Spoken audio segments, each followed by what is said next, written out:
down. Okay, coming down. Just watch the... And we're currently at a depth of 1668. Right. Now I'm going to start heading down. Okay. Right now I'm heading down at 10 meters a minute. Yeah, just follow the delta. Okay. Just kind of keep a 0 delta. 0 or a positive. Okay. Yeah. All right, I'm at 20 meters.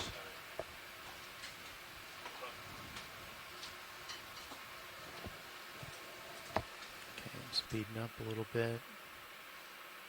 All right, I have visual of bottom. Copy visual. All right, so let's yep, just keep coming down. Let's have you keep a delta of like 15. Okay. I'm gonna back up towards you. All right. So should I stop? Yeah, you can stop. Okay, stopping.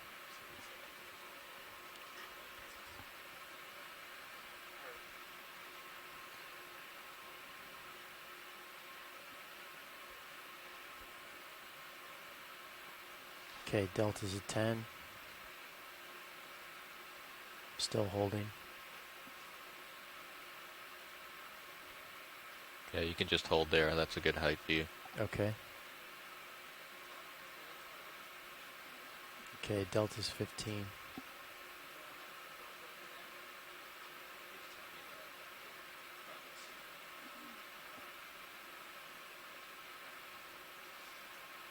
If you want to tilt your camera down a little bit more.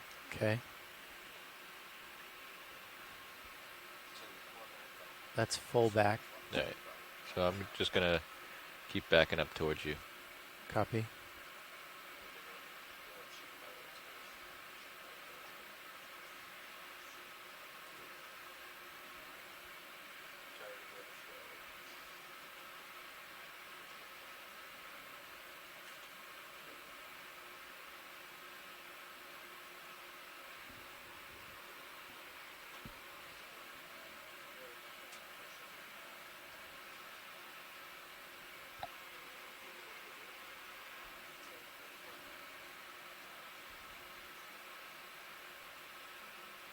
All right, I'm in your camera now. If you want to turn to face me. Okay. I think if you turn to port, that would be the Least turns. yeah. You'd take a turn out. Okay, I'm coming about to port.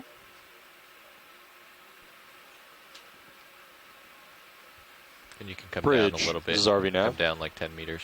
Okay, coming down 10 meters. Go ahead, RV now. Yeah, just want to let you know the vehicles are approaching bottom. Okay. So if you could please change the center of rotation to A-frame. Will do. And I will contact you shortly about a bailout plan. Okay, center of rotation is now on the A-frame. Copy, thank you. You're welcome. Okay, I'm coming down and still turning to port. Yeah, and just bring your heading to 225. Copy 225.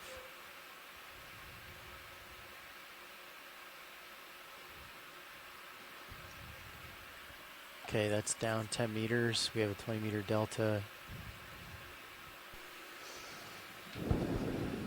Okay, Rotating up.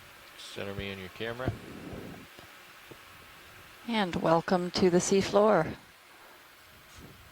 This marks the beginning of dive number 11 of the Windows to the Deep 2018 expedition.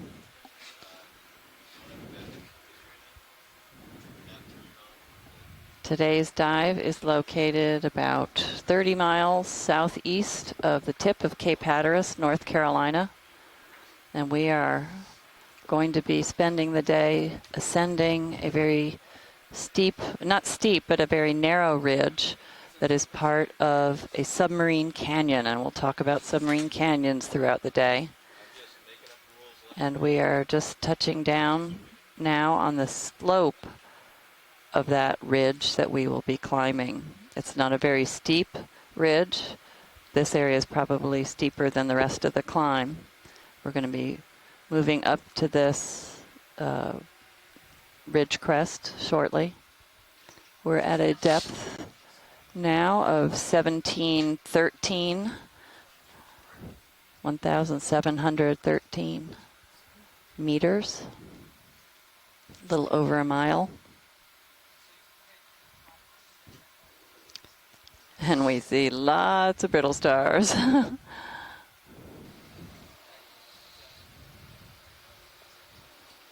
Looks like a thick draping of sediments. More than what we've been seeing lately. We're on the lee side of the Gulf Stream's current, so this area is protected from swift currents that would clean this substrate.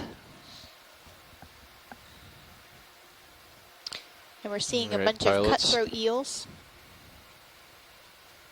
And I of think I'm going to course, set your a ton bailout of brittle plan to stars. the northeast. And we Right. passed Off over the one ridge. sea pen on Beluga. There's a shallower ridge in that direction, but it's 850 meters away. And I figure And that will be the these easiest types direction of for the ship to features maneuver. are Since it's with numerous the as we current. move north of this area. And so we Sounds good. are trying to Bridge, characterize this is RV this nav. one ridge and hoping that this characterization applies to other ridges. Go ahead, RV now. Yeah, we'll go ahead and set our bailout direction to the northeast, Okay. please. Bailout has been set up here to northeast. Copy, thank you. Yeah, thank you.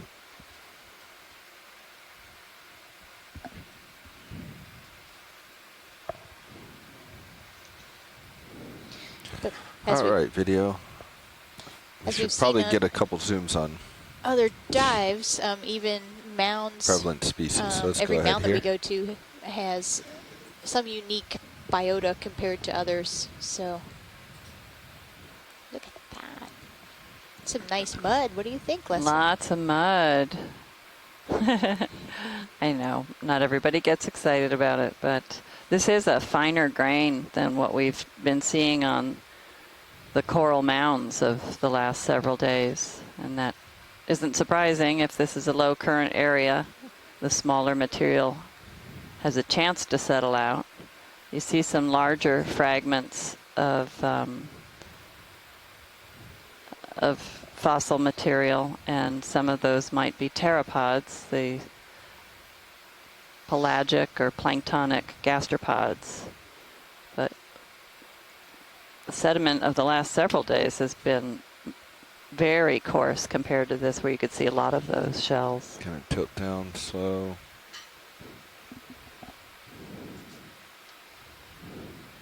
Looks like we're seeing the ends of some of the brittle stars that are underneath the sediment too, poking out of the sediment. Well, There's a Not catching any. pteropod shell that I was talking about, a Bases. bright white triangular Come wide a little shaped bit. object. It's passing through your See if screen. there's So very low, Any of particular interest? Maybe this probably one. low rates of sedimentation here, Up and to the left. It's but sticking low up currents off allow for ground. the finer grain sediments. And there must be a fair amount of food that falls out with these Sure, sediments sure. Pilot's because clear when we're video's supporting clear. this many brittle stars. And they are combing those sediments for food. Yeah, the surface waters here are always stirred Waypoint up, so that one means is there's selected, lots of from nutrients Sirius, near the surface, general so there's a bearing is lot gonna of be productivity in the 215 surface waters, and upslope productivity to the top of the means ridge. Copy. marine 215. snow, which is the material you see falling to the sea floor, and It's that's made approximately 150 primarily meters of to the top of the different ridge at waypoint organic one. components as well as shell material. And that material settles to the seafloor and provides food for these benthic organisms. Okay, I can hear you better now. This is definitely the most Nav. densely Copy. populated seabed we've seen with respect to brittle stars. So yeah, I'm showing slope around 260. But definitely not an uncommon sight So if you want to adjust your head, in other Co-pilot, locations where does they that have line sediment up with covered what you said, Nav? bottoms. Yeah, 215. Oh yeah, it might have a little sea 215. pen. Oh, that far over?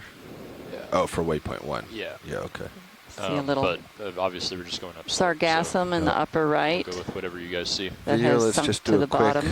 That partial provides here food on for this a little cluster. while for some of these organisms. See what's And happening. substrate for some others, possibly. And there must be Oh, something somebody's. under Yeah, this that, pile of that might be sea some the sea urchin, or sargassum. Brittle Stars. A little tongue-tied this morning. Who knows what that is? My guess is that it's sargassum. Yeah, it looks like it. Oh, I don't know. Something's moving under there. Gelatinous something or other. I'm gonna arrange Yeah. your sonar, Oh my Bobby. gosh. There's an Roger. eye. 30 meters. Look at that. Is that full zoom video? At your Huh.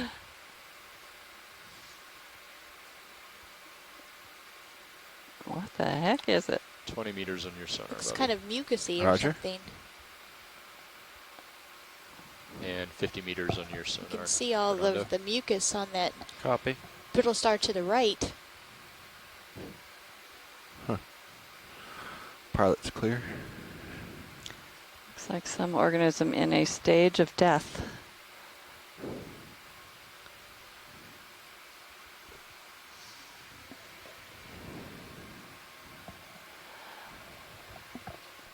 When you're ready, video.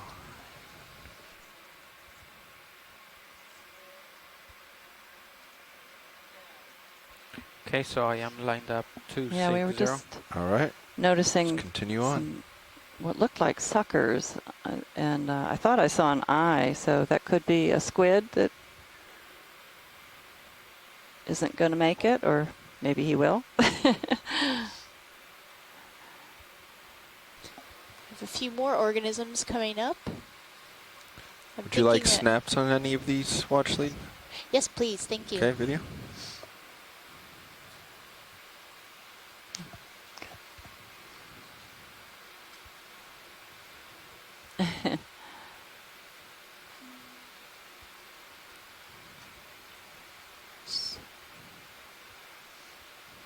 I wonder if this is a type of Anthomastus, but the base looks more like an anemone.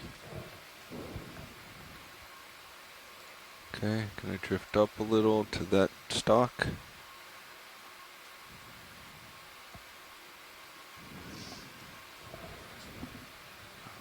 Co-pilot, I think we can get swing arms out if you'd like to. Copy. Let's come wide video. There's another stalk over to the left, which I'll get a little bit nicer than this smaller one. There it is. That was the young sea pen, you think, that we just, the stalk? Possibly. Yeah, maybe we and could then take another quick zoom of this one, pilot. Yeah, we're going in for this larger one. Thanks. Okay, go ahead, video. You can see some burrows here and there, burrow holes.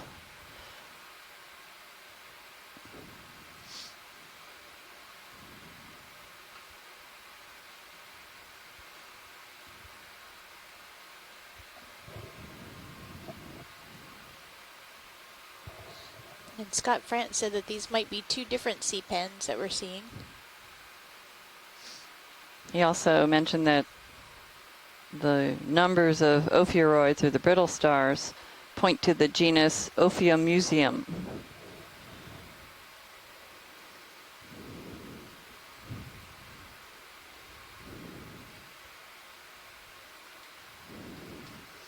They seem to be the mud-dwelling brittle stars, quite different from the millions of brittle stars we saw yesterday, all wrapped up in the coral framework, the Lophelia dead coral framework at the top of the mound that we explored yesterday.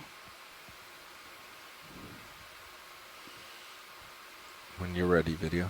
The coral skeletons almost looked pink because of the brittle star numbers.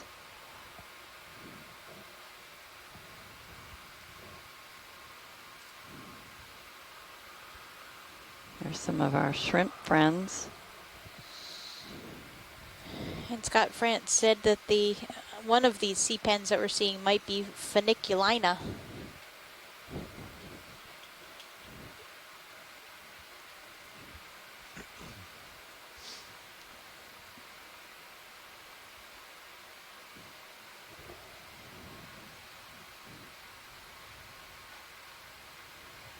And Les Watling said, years ago we raised Ophiura sarsi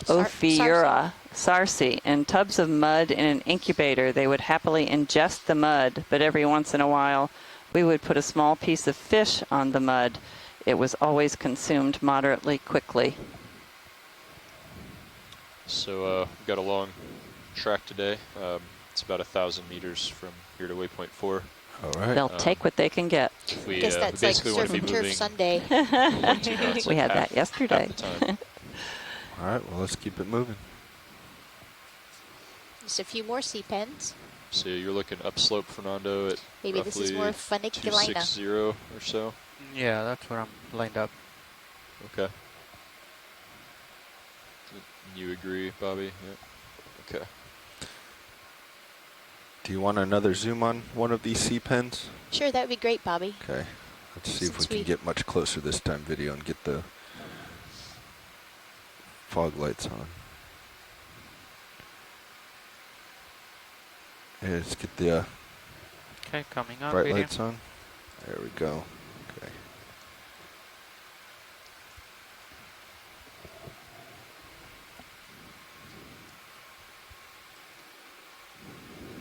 There are quite a few of these.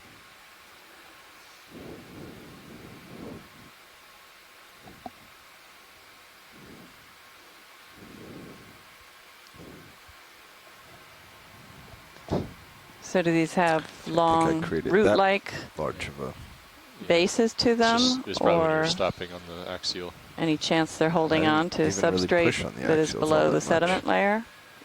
Maybe Scott can help us with that. Tilting up a little. He says, funiculina puts the fun into mud dives. Happy Monday morning. I'm having fun. But then again, Let's go I'm full. watching mud and I'm always I having have it. fun with mud. And Scott said that the bases are inflated full zoom video? peduncle, so they don't have a hold fast. It's a great word. Peduncle. There we go. Ped is in foot.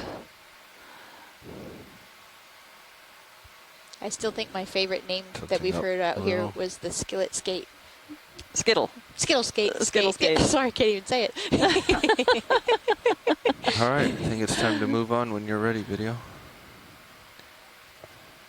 And the Sea Star with the genus Okay, let's name get the Pillsbury. lights off, please, co-pilot. And we had just seen him inflated. So it was the Pillsbury Doe Star.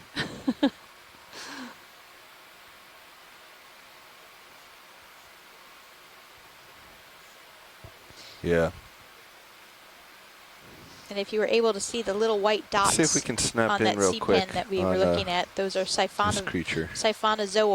and they're modified polyps No, that don't here's have our tentacles. first little crab. Oh, great. Let's bring him back into Little view. guy. I think we'll have a few minutes of delay today. Do you want me to go ahead and So that Yeah. looks like move a in? Yeah, let's get I'm going to moving. do 30 Lithoid meters crab. at All right, 260. let's let him go. Okay, that looks good. Bridge, this is RV Getting now. overtaken by some Canaveran dust. crab Time related to move to on. hermit crabs. Go ahead, Is that Arvina. because the Yeah, we can last put in a two sheet there, legs are please. tucked under in some 30 way, or meters, just that's modified 30 differently? meters, bearing You only see their 260, decapods, but speed you decimal don't 2 see knots. 5 pairs of Okay, legs. 30 You see meters, 4 bearing pairs of 260, legs. speed decimal 2. That's a good copy. We have a first little fish, tiny guy. Oh. Snap real quick.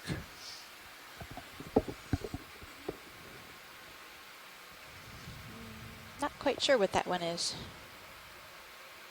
Yeah, he's going the wrong direction, Arvina, bridge, move unfortunately. initiated. Copy, Bridge, thanks.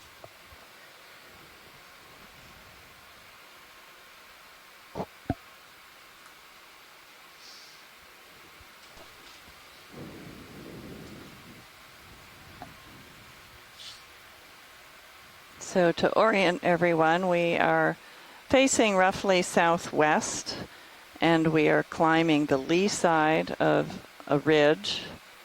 And when we get to the crest, we're expecting it to be about 100-meter wide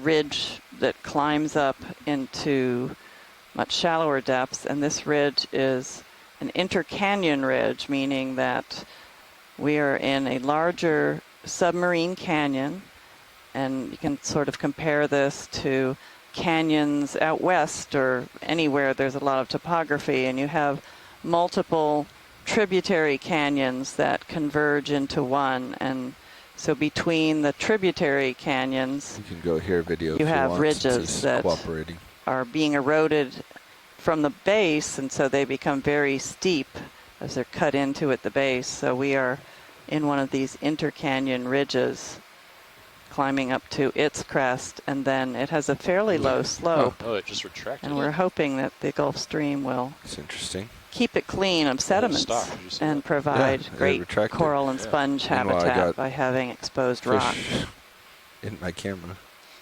And that was interesting that Synaphobranchid cutthroat eel touched the sea pen and it sucked back into the seafloor. You can see how steep this terrain is. It doesn't look very variable, but it is steep. Is that?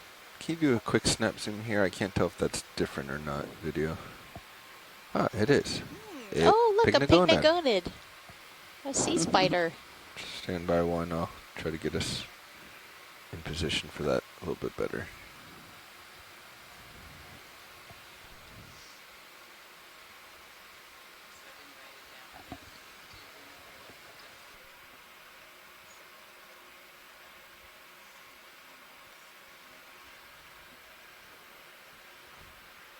All right, go ahead, video.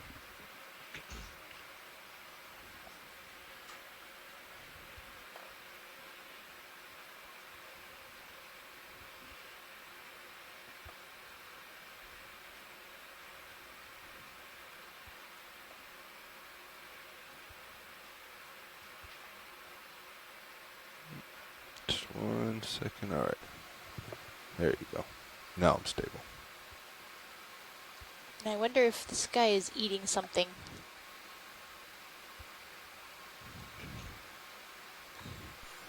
Is that, do they have a proboscis? Yeah, that's okay. They'll It looks like Do it's you want to go touching. back in? Video? poking it Seafloor into the there. hole. I didn't know if that was a term used for Try to line up pycnogonids. woodies. Wow, look at the eyes. They're so tiny. Look at that. Come right just a little. Try to put them on the left Wonder side if of the that's screen. a There little we piece go. of coral rubble that Just like that.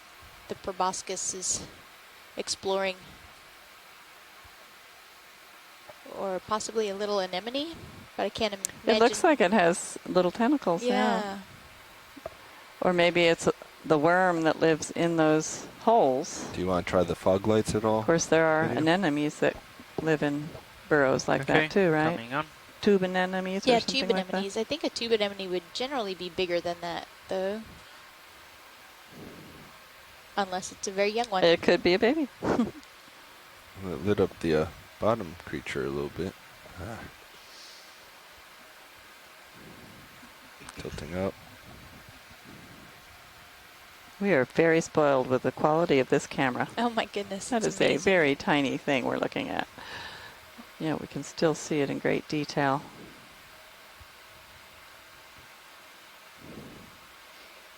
And because of that wonderful technology, we're able to observe What do you think? feeding Bob, which one, behaviors do and you other like better? behaviors of animals No that front lights are or really no front pretty lights? small.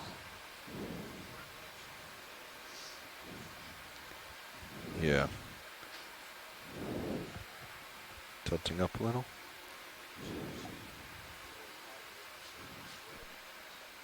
Yep. Go ahead, watch lead. Could we please turn on the lasers when you zoom out? Sure. Just to get a sense of how small these things really are. So you'll see our laser beams, and those are 10 centimeters apart. Coming up for lasers. So the body of that pycnogonid is less than a centimeter in width. The main part of the body, of course, the limbs Looks like the ship extend move is out. complete, pilots.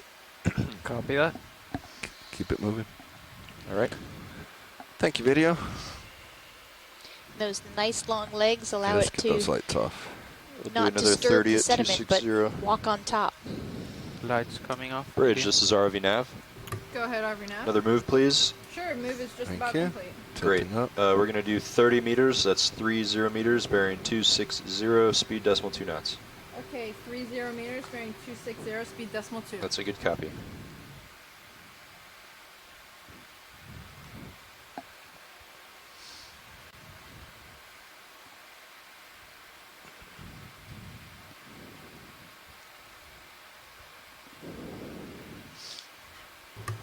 RV nav. Bridge, move initiated. Thanks, Bridge.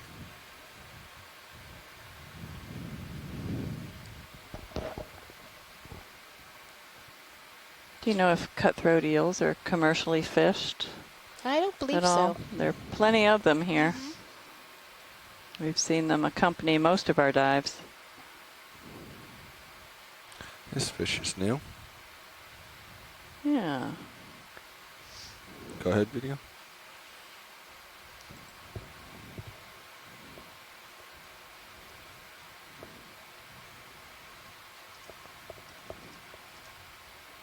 We saw a lot of different fish species yesterday on Lophelia Banks, which is a marine protected area, including giant red wreckfish, many of them, ranging in lengths from a meter to over a meter, some of them. They found a good safe haven with lots of food, Yeah, lots of just let squid 'em to go. eat. I don't know if that's a type of cusk eel there.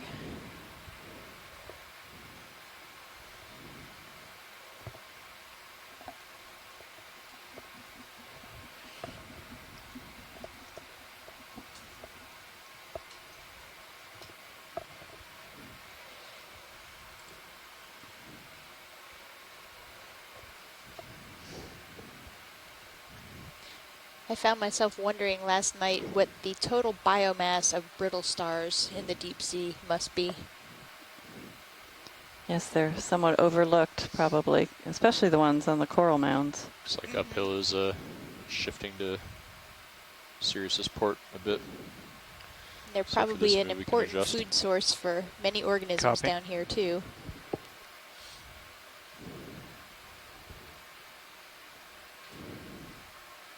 A friend asked me why they were known as brittle stars, and we have been sampling, we've been pulling them off of the coral rubble that we bring up to the surface on some of our samples, and it's very evident why they are called brittle stars. Their arms are extremely brittle, break easily, and that's good news for the brittle star, because instead of a fish taking the whole body, it takes just a chunk of the arm, because they can regenerate their arms. These all look quite healthy in terms of the lengths of their 5 radial arms. Doesn't look like anybody's been feeding on them, but we have seen many that have partial arms and rebudding growth. I mentioned a study that a colleague, Martha Nazinski, was involved with, where Is this they one coming actually into the lasers different video? Can't tell. they actually Does looked look a at little. the Let's go state partial? Yeah, of, sure. of And there's the something to brittle the upper right of starfish, it as well. and Different colors. 60% of them were missing parts or full arms, and so that makes you realize that they're It does look definitely like being predated upon.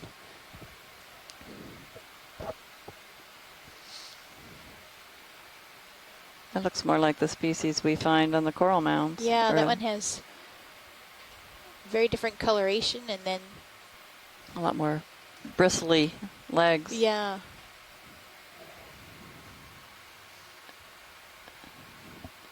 Maybe we could take a look at what the other smaller one's eating. That looks more like sargassum.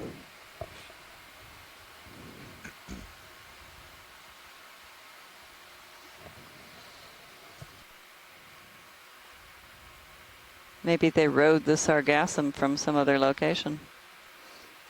Tilting up. Yeah, there's a small anemone.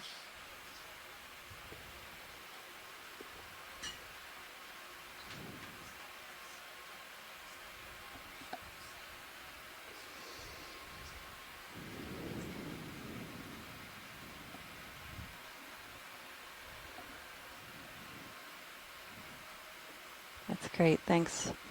All right. I think we can come wide.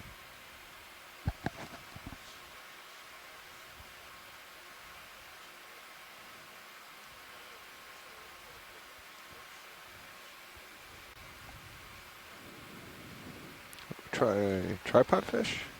Looks different. Maybe a first tripod fish. We haven't seen those in probably almost a week now. Which seems like months. Yeah, it does. So Fernando, that move's just about done. Copy. Do you want to turn But your head to in a port good little way. bit? Try to Right. line up This the has slope. been a Sure. very exciting adventure. Let's hold it there, video. Every day seems so different. Beautiful color. Okay, go ahead, video.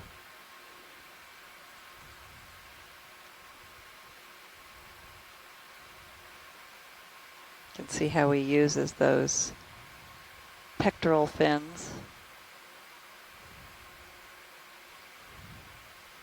And then the tip of his caudal fin, Yeah, the tail maybe fin, bring your head over like 10 to to keep 20 himself degrees, Fernando. elevated off the sediment. Copy. This one looks like he had a little run-in with something in the front there.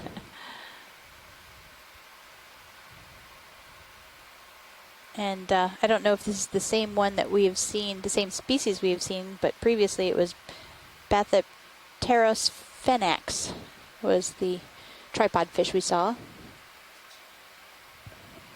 That was back on dive 1. Pilot rotator at 90 degrees. Roger.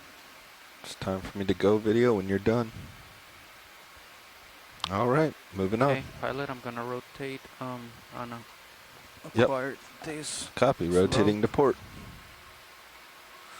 Gonna try 225 to see how that looks.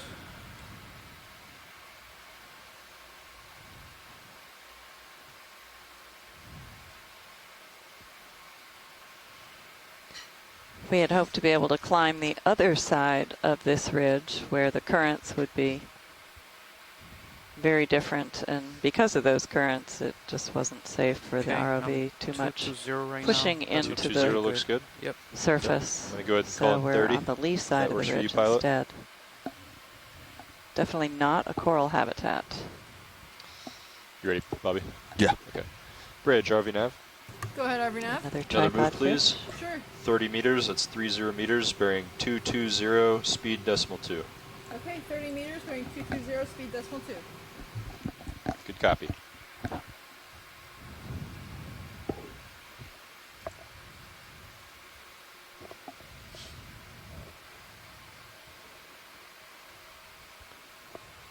RV nav bridge, moving to shade. Good copy, Bridge, thanks.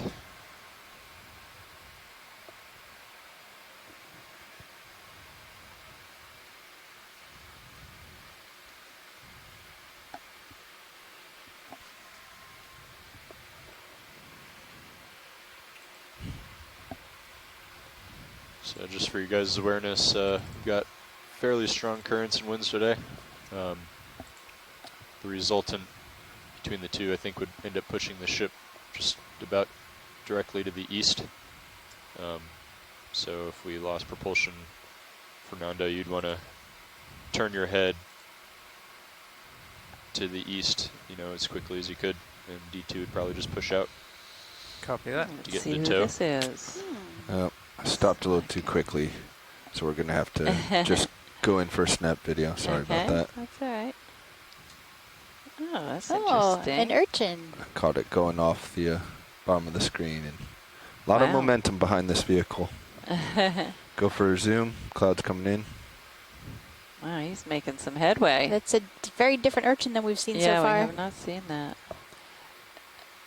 And I assume those are organisms that are growing on the test as opposed to Oh, I we're don't know. about to modified lose them. tentacles? I think or they might be modified tentacles. That's interesting. Okay, let's come on.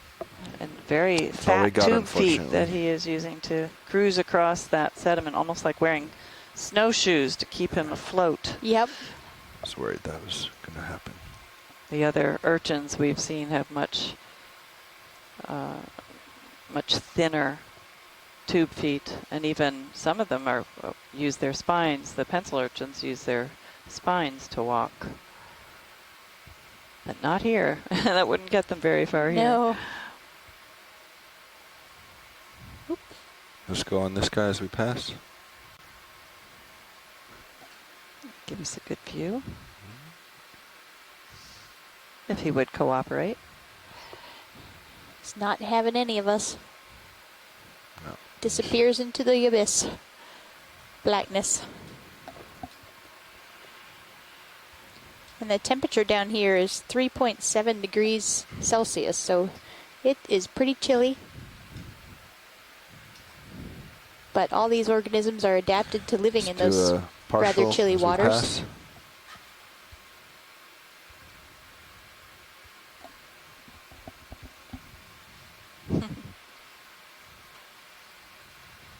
Some more of that other brittle star. So these pink ones always seem to be associated Yeah.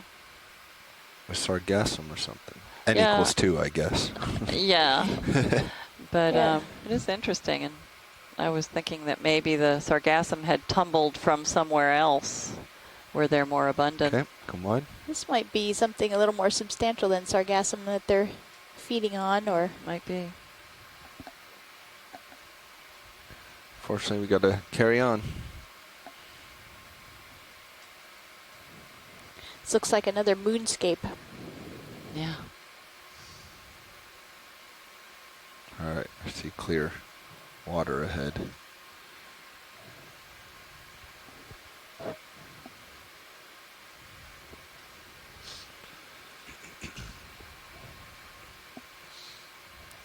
And we're now at a depth of 1,685 meters as we make our way up to the ridge that we're going to explore for the rest of the dive.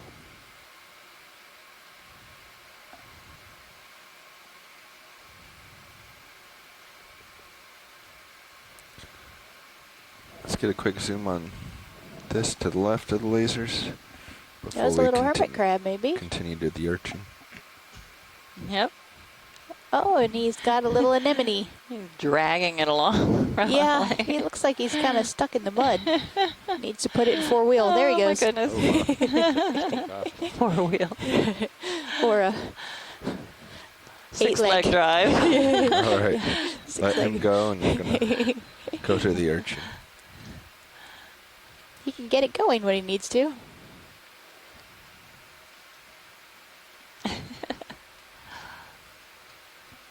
Oh, this is great. You can see his modified 2 feet. 87 degrees. Oh, of that's- This rotator. urchin.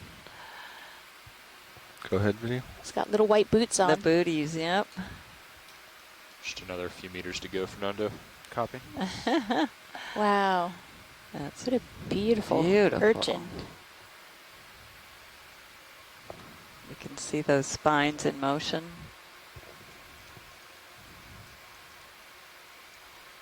Are these the types of sacs that have a toxin in them or a venom? Do you know? The white guys, Yeah. I don't think that those have toxin. I think the Yeah, toxin those- would be in other spines or, you know, towards the top. Too much dust in the water for you. But I'm Video. certainly not an echinoderm expert, so Pilot's clear when video's clear. I'm confusing it with the pancake urchin that, Right, that and had. these I'm not sure if these are more similar to the pancake urchins or not.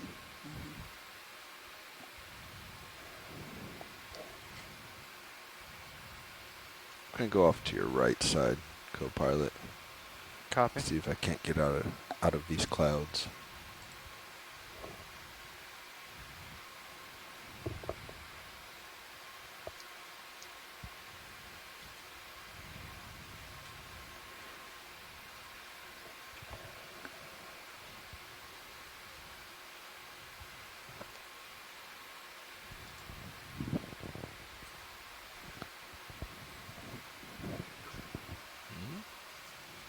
Something coming in.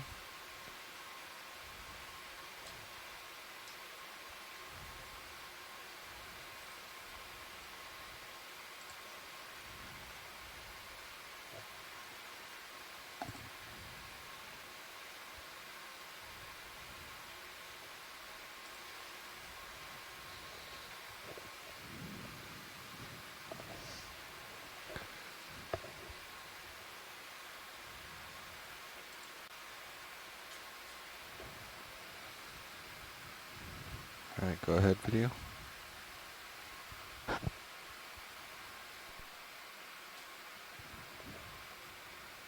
That looks like a baby cusk eel. Tiny one anyway. He's trying to hide in the spines of this urchin.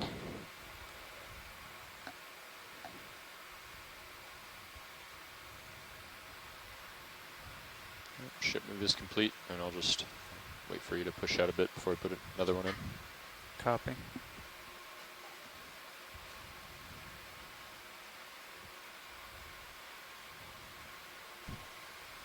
Looks like he needs a back scratch. I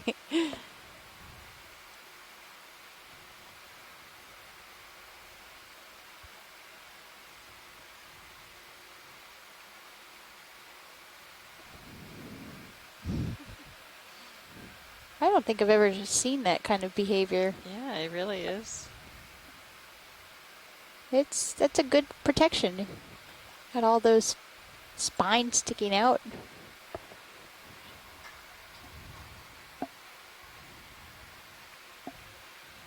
Can see where he came from on Sirius. Can see his track line. Oh well. yeah. If anybody wants to look on stream 2, you can see his track in the sand that's lit up by urchin's track. B2. Yeah. D2. Yeah, the Yeah. urchin track. I don't know Whenever how you're long ready, the cusk video. eel has been following him. So these are probably echinotheriid urchins.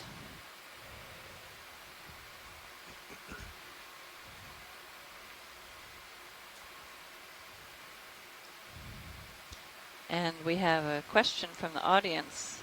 Melissa Keys asked, are these sea star skeletons? And no, Melissa, these are actually brittle stars. They're in a class different from the sea stars, but also echinoderms in the same phylum. They are class Ophiuroidea. And we've seen thousands and millions let's go in of here. these sea stars during our multiple dives. Today we've seen hundreds to thousands of this one species.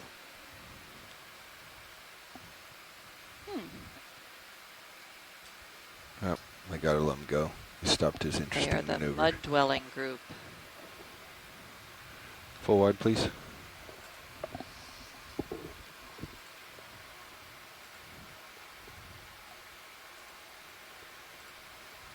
Okay, pushing out hard for you, co-pilot.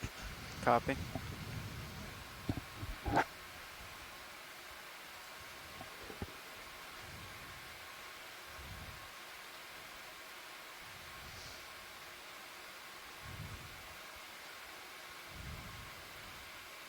We'd like to give a shout out to our friends and colleagues at Patriots Point, which is a historic naval museum in Charleston, South Carolina. They are tuned in today. Daniel Wagner from OER is there. Hannah Giddens, who runs their educational outreach program. Former student of mine. Hello, Hannah.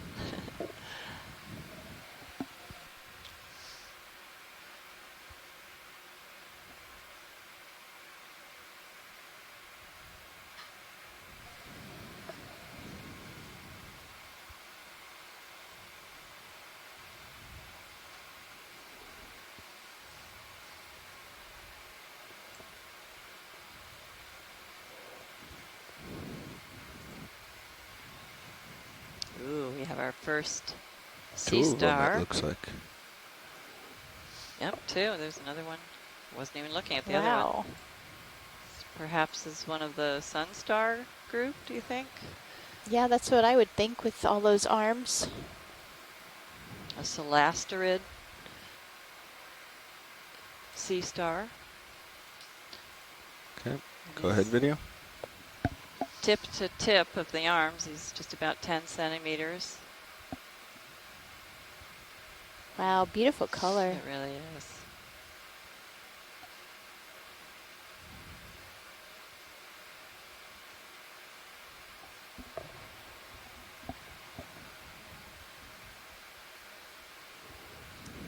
I wonder if Chris Ma is getting the Sea Star signal. Right. This one only has 9 arms, so not all sea stars have the classic 5 radial or pentameral symmetry. And Megan McCullers said that she thinks this might be Celestered. Is that full zoom? Ah, You can see all the tube feet, which are propelled by a water vascular system to allow them to move, migrate, help Whenever you're them ready, in the video. feeding process. And you can see there's one Okay. dot on the close to the let's middle hold there. of this sea star, and that would be their sieve plate where they bring water into that water vascular system. RVNAV Bridge. Go bridge. I'm not sure if I told you that last move is complete. Yeah, I copied that. See that down here. Thank you. I would Yeah. say that echinoderms have ruled this dive thus far, Yep. and they're definitely one of the taxa that becomes very important in the deep sea. Deeper you go, you see more echinoderms.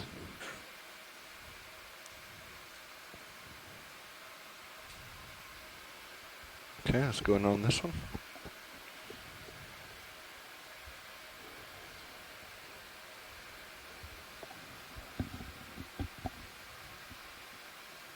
At the very tips of the arms, you see a little dot. Those are their eye spots. That are sensory organisms to help them know where they're going and where they've been. I wonder what the purple thing is in the upper left corner, the tip of one of his arms.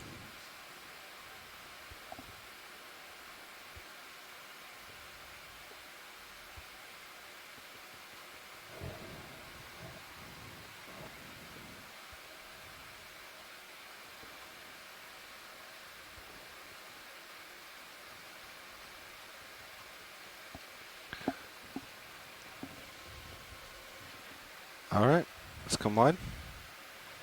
Let me see. I may have lost him between my toes. Let's see if he's... Yeah, I'm too far in. I thought we might be able to get a real good zoom on the first one. But he's a little too far.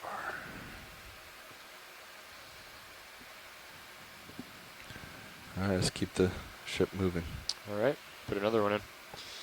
30 meters, 220. The slope still goes a little off to port, but it's pretty mild. Oh, and here so comes I'd like to another just one. Keep going and get up slope to the top of the ridge. Yeah, let's just keep it moving.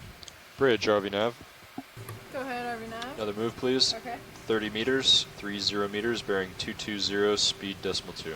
Okay, 30 meters, bearing 220, speed decimal 2. Good copy. Let's go. See a Oh, it's another a hermit trail crab, it looks coming like. down from above. Let's go partial on the hermit. Oh yeah, here's another hermit carrying an anemone on his back. We've seen this Another quite a CPAP. bit. RVNAV Bridge, move initiated. Thanks, Bridge.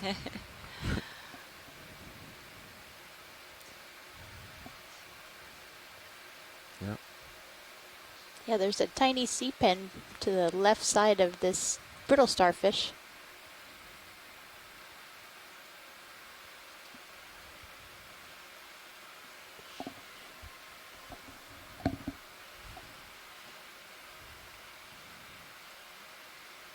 Pilot's ready when video's ready.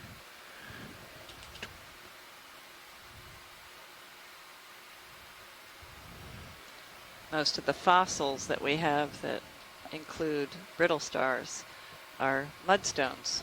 They're very fine grained materials, and you can see why so many might be preserved on that type of stone. They're all just laying out there waiting to be buried.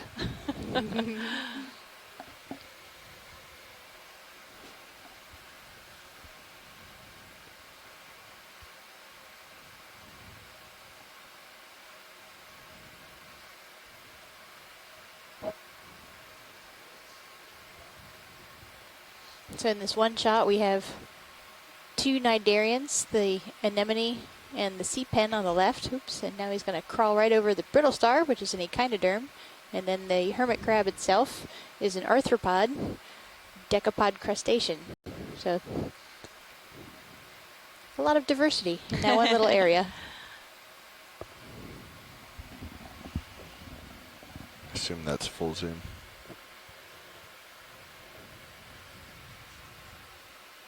Wow. And these anemones Coming that down just a hitch a little. ride on hermit crabs actually secrete a little bit of a base underneath the anemone, so it creates a place for the hermit crab to live. An invitation to attach to Yep. the hermit crab instead of a snail shell. I did not know that until this cruise. And so the hermit crab is getting the protection from the stinging cells of the anemone, and then the anemone is getting a free ride all over the seafloor. All right, when you have it, video, I think we're ready to go. That was a nice shot, though. All right, coming off.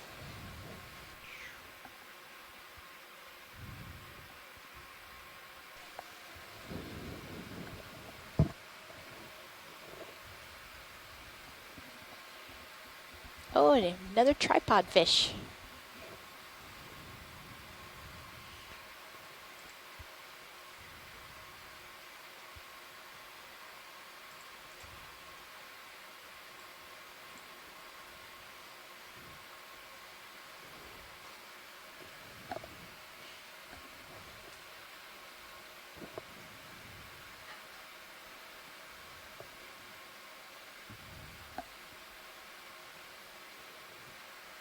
And we're losing some of the brittle starfish here. A couple of shrimps. Go a little faster through here. Try to make our way up to the top. Yeah, navigator. So Let's the say next another move, cusk let's do eel. it more, maybe, I don't know, Octopus? 200 maybe. Well, We'll see when this Oh, talks yeah. about he's like going to my right. port side. Definitely. I start to go in partial. Oh. Stand by video. Hold that actually. Kicking up a lot of dust. Got to toe in. I want to stay out of that. All right, go ahead. Granulodini. What is? That's the same one we saw yesterday, right? He's running. He's taking advantage of that steep slope. It's interesting track marks he's making since he's not fully on the bottom.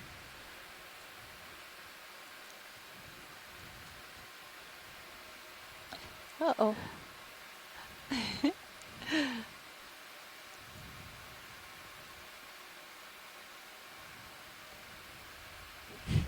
Nope, Just not run 'em- interested. Run him right over. It's all good. Look Oh, at wow. that. Wow.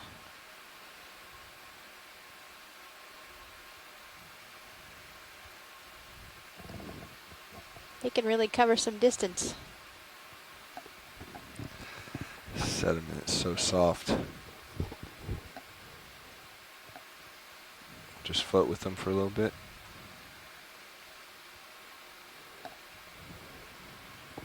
That move's almost done, Fernando. Copy.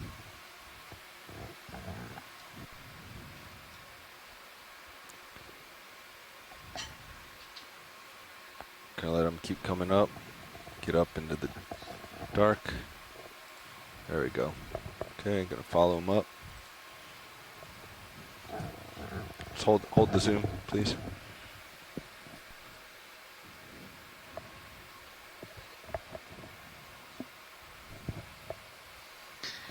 Yeah, so this is Stephanie Bush from the Smithsonian Institution.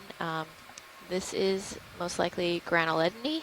Maybe fog lights? I don't know what Yeah, the let's get species fog is light. here, I but don't know, though, there's so much we're sediment. seeing this reaction I'll probably stick. to the lights and movement of Right, the lights ROV. coming Most off. of the time, this species shot, would though. be crawling around, as we saw in the first part of the observation. Okay, so pilot, I'm And gonna turn one thing my to note on port these, we side don't to know avoid again the about the slope. species I here don't know on where this he part of the is. Atlantic, but Just hope that he's studies away. on related Well- species of Granulodini in the Pacific found that So I know that I know the slope females goes spent off more to 4 the years south, sitting on their eggs, if brooding you're them comfortable and kinda protecting them maintaining from our current potential course, predators. Wow. And that's you know, because if they're we start down moving so deep, south, and it's so we're gonna have to backtrack the a bit temperature is upslope really low, so it just takes a really to go long up the ridge. time to I see. develop. So if we just keep it Also, on it's where we're due at, to if you're the comfortable with eggs that. of this particular I species am. being Okay. I think science is really, too. really large compared to Another the move or body two will be on size of top of the ridge. adults. So is So that fine with you, Fernando? the Yeah, combination of the so low it was temperature and the 220. fact that they are 220, yeah. Okay. basically very precocious, very well developed when they hatch out, means that, at least as I said, in the Pacific, for the species that occurs there, it took a little bit over 4 years at least from egg laying to the embryos hatching out. All right. It's not me, is it? Oh, that's video station.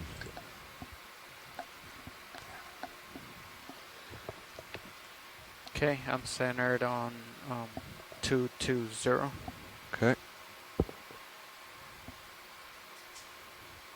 Yeah, maybe you want to come up a couple meters, Fernando, since he's right below you. Copy that, coming up.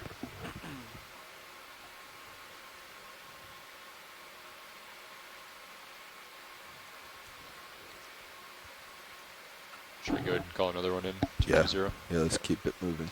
Bridge, RV nav.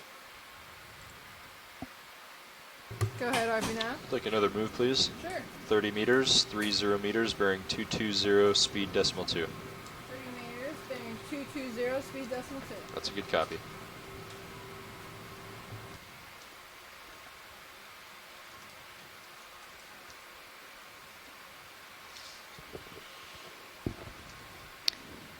Looks as though there have been little RV nav bridge, move I don't initiated. know, Thanks, Bridge. where sediment has been cascading down the slope. You can see all those linear marks. Some of those may be attributed to organisms like the urchin, but I think a lot of it is also sediment just cascading downward. This is quite steep here.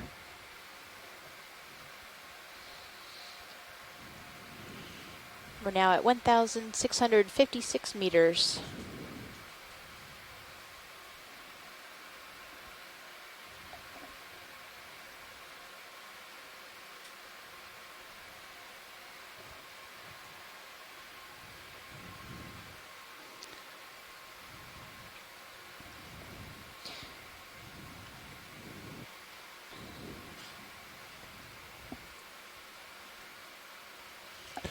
What do you think about moving our lowers back out? So it's not so hot, Yeah. concentrated in the center. Yeah. Try it.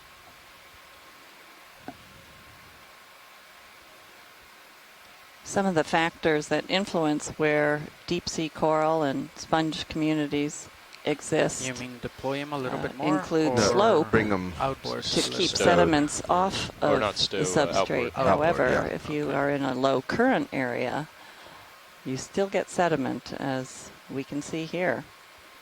So the factors include for deep sea corals to have a current velocity strong enough to keep sediments from depositing, but also the dual importance of that strong current is the food availability. And what they like is hard substrate, so they can attach to it and grow the skeletal material. And certainly there's nothing to attach to here. And they would get buried by sediment also. So we're looking for Okay. hard They're all substrate the way outboard. areas with either a strong enough current to keep sediments from depositing, little or enough current and a slope so that if sediments do deposit, they don't last long. But strong current and hard substrate seems to be, those two factors seem to be the most important. We have a few seconds here, so let's try getting this one with our fog lights this time. If you would, co-pilot. Lights coming on, video.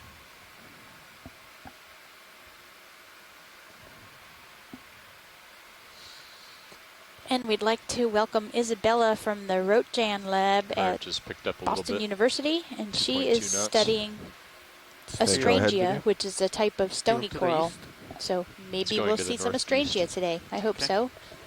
And Isabella is an Direction's the same, undergraduate just pick up in student. magnitude And a we're bit. always glad to Copy. see the new generation of scientists following along. Let's go full zoom. I don't call Don't them have the a lot of next time. generation because they're already in a year or so. You'll be one of the scientists, and you're a young scientist for sure. That's wonderful to see.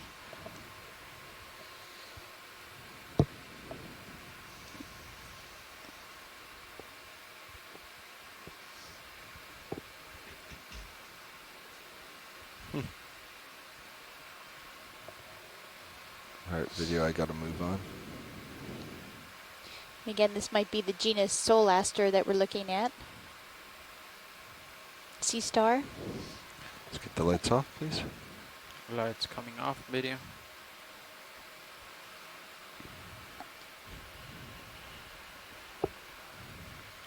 So we should be almost at the top And of the speaking feature of here. undergraduates, I'll When say are we hello switching, to Dan? Trey Gillespie and Sophie You Alpert can take it. and Tori got Gito, another shift or later, so- Gito, I'm sorry, I always pronounce it wrong, who are in my lab at the College of Charleston, and they have been hosting an open house in our visualizations lab every day of this expedition and doing screen grabs, posting on social media, and Estimating by they've high had pack, I'd say Sirius will be on probably top at of the this ridge point and over about 30 40 meters ahead. members of the public come through, and they welcome attendance if you're in Charleston, South Carolina. They are open every day from 10 to 2. Thank you, video.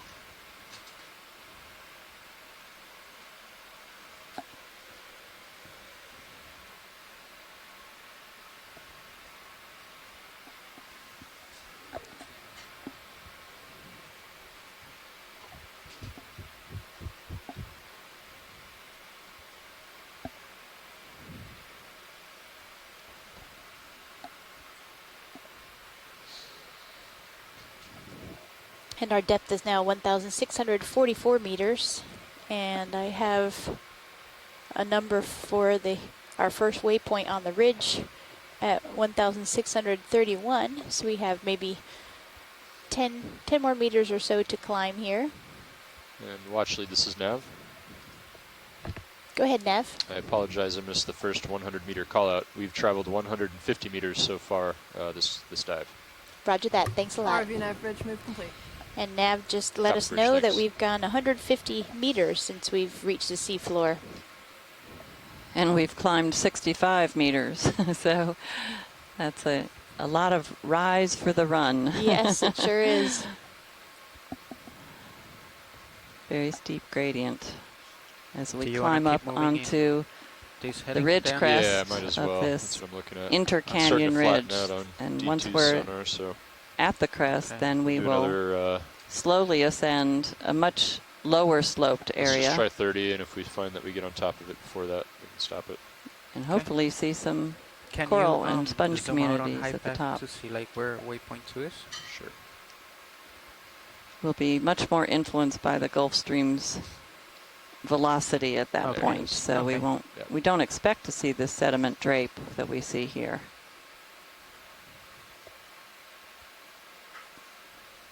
But that's exactly why we're exploring, to find out. Yeah. Because if those ridge Ready for another one? crests Ready? All right, are bridge, RV nav. clean of sediment and provide Go ahead, suitable RV nav. habitat, Another move, then please. there is a lot of habitat like 30 that meters, bearing in these 220, submarine speed decimal 2. canyons. Okay, 30 meters. Might be bearing getting to 220, the end of speed your decimal tether. That's Violet. correct.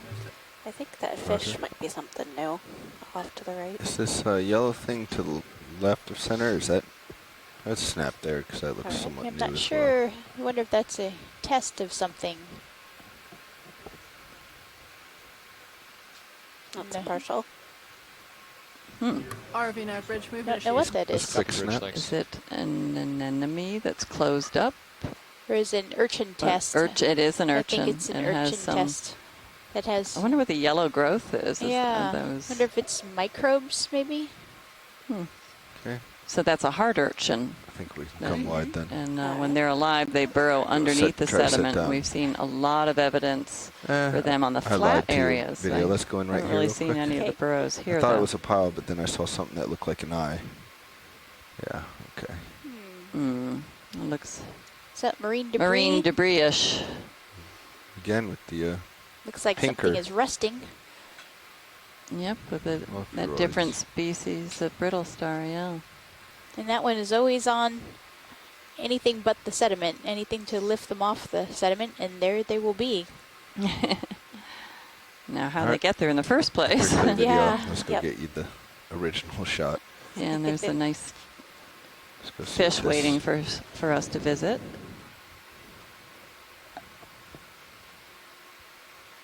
Almost looks like a lizard from here.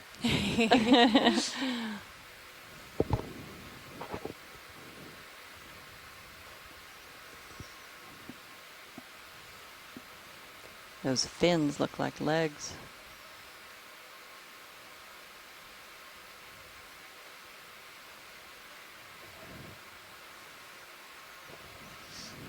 Okay, go ahead, video. Lasers are clear. Look at those eyes. Hmm. Well, I don't think we've seen this I don't guy think so this whole either. expedition so far. Tilting up a little. He's cute. He is cute. He's got a shape of a cusk eel, but those eyes are very different. That broad nose or snout, like the cusk eel too. Turning to port just a little. That's full zoom. Gosh, that's beautiful. Mm.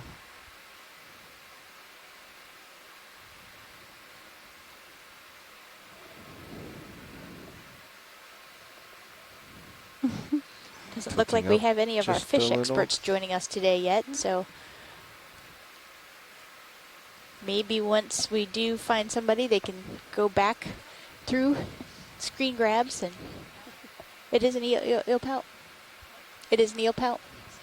Yeah, Tom's Hands Connect said, I didn't know that was the name of the type of fish. I thought he was saying that the eel was pouting. No, that's An eel pout. Interesting. Thanks, Tom. He's not sure, though. I guess. There's a Video's little clear if he's not going to do shrimp something. type species Yeah, I we think just we're saw. probably clear. Yep. And the cutthroat eel. Huh? Nope. He's just rolling over.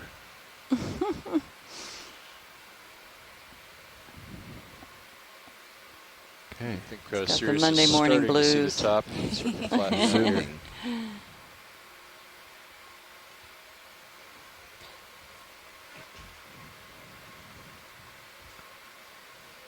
Oh, jelly, but I'm not going to be able to stop to get him. Yeah. pretty jelly swimming by. What is that thing? You can snap if you want.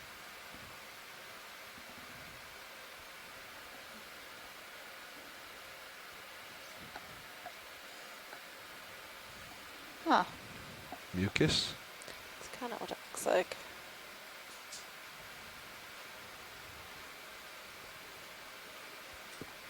Hard to say.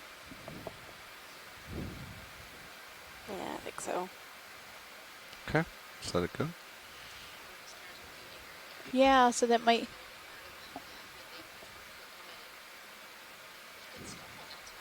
Yeah, the snot must be kind of nutritious, as we saw the brittle stars eating something that looks like that a little while ago. Is that a black porthole? Yeah, it's something new, that's for sure. So stand by one.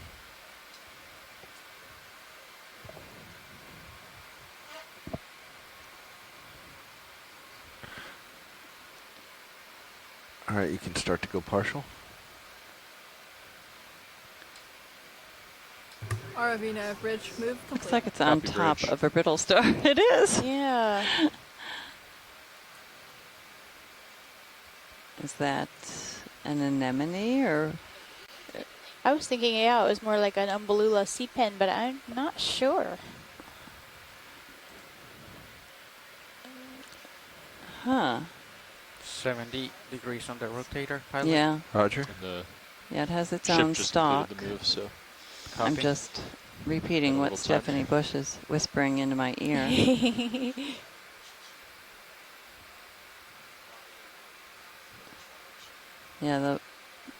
Yeah, the body of the Brittle Star is offset, so it's not on top of the Brittle Star. Yeah, Tilting up. body's underneath the. I would imagine this is some kind of sea pen, like Umbellula-ish. Although Pretty. I don't think it would be Umbellula genus because it looks very different than those that we've seen, but some type of stalked sea pen would be my guess. All right. I think video's clear. All right. Let's do it.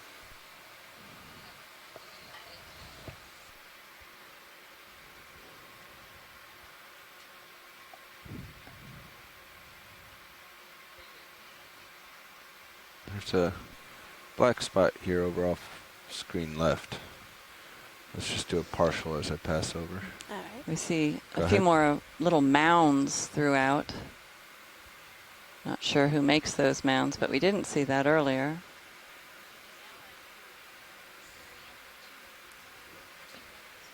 Looks like an upside down jellyfish. So this is a Serianthid tube anemone, and you can see right down into the tube. It's a great shot. And this animal, if it gets disturbed and maybe if it feels the vibration of our thrusters, There can it comes. suck back down into that tube. Might go. The tube goes now? very deep into the sediment usually. Nope. Didn't care about me touching down.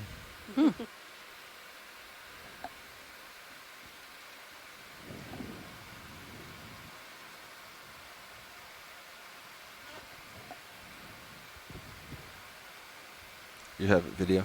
All right. Yeah, zoom as you like.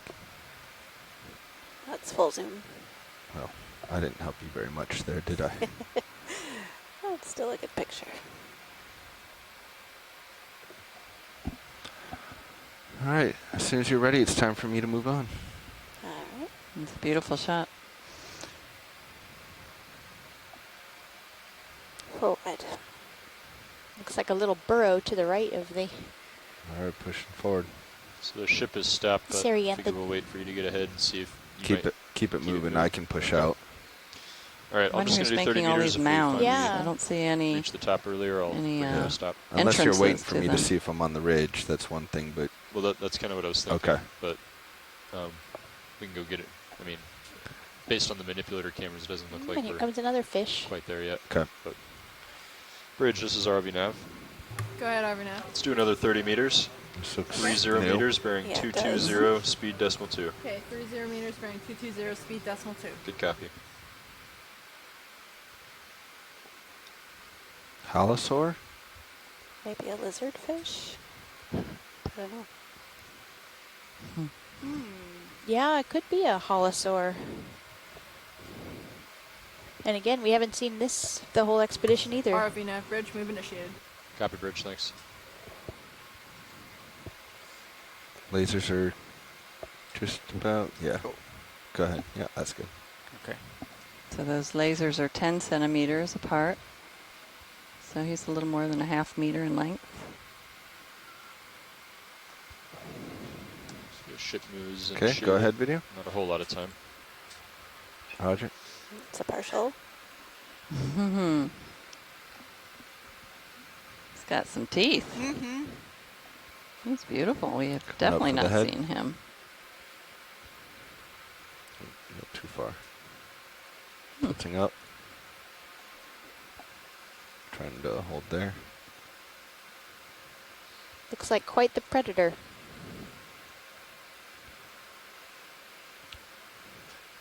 Hey, Fernando. Yep. Well, I'm looking at it. A deep sea lizard fish. The shilling elbow isn't I all would the way agree down. with that name. Mm-hmm. Would you mind fixing that while Sure. we're thinking about it? Little sensory organ on the top of his snout.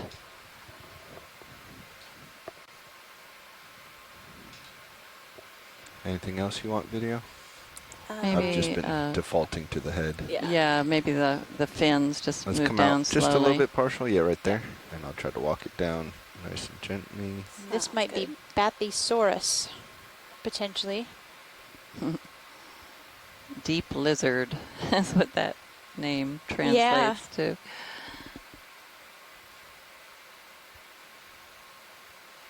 There we go. Beautiful scale pattern. And that lateral line.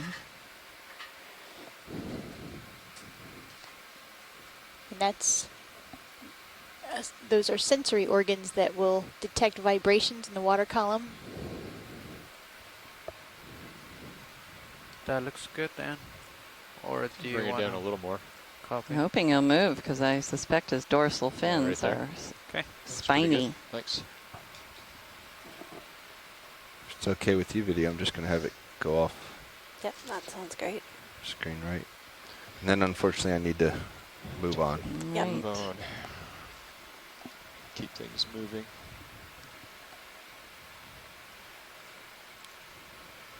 Okay. Looks like things are We starting to try not flatten out to on disturb the Sirius's, organisms in their sonar as well. habitat, but I have to admit sometimes just want to nudge them a little bit. See them swim. Yep.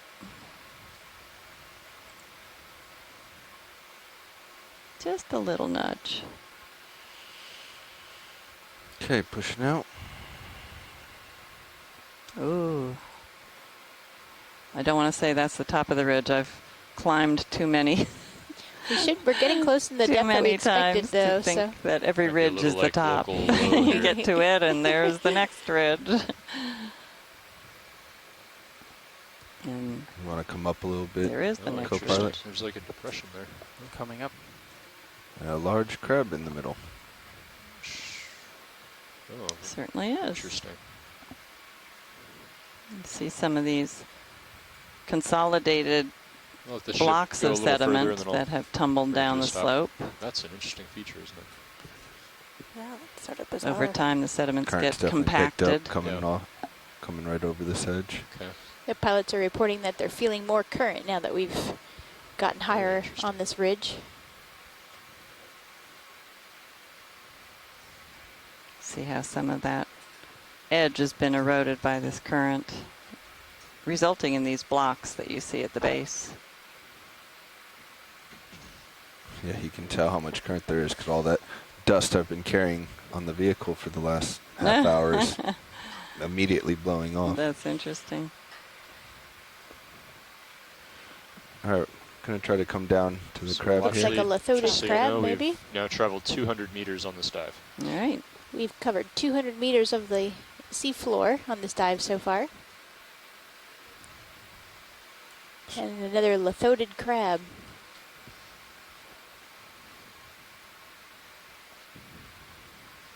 It's kind of a neat shot. Tilt up a little bit, keep that RV now, dark ready in to the upper complete. right. Copy bridge, thanks. Move is Coming to complete. take a look.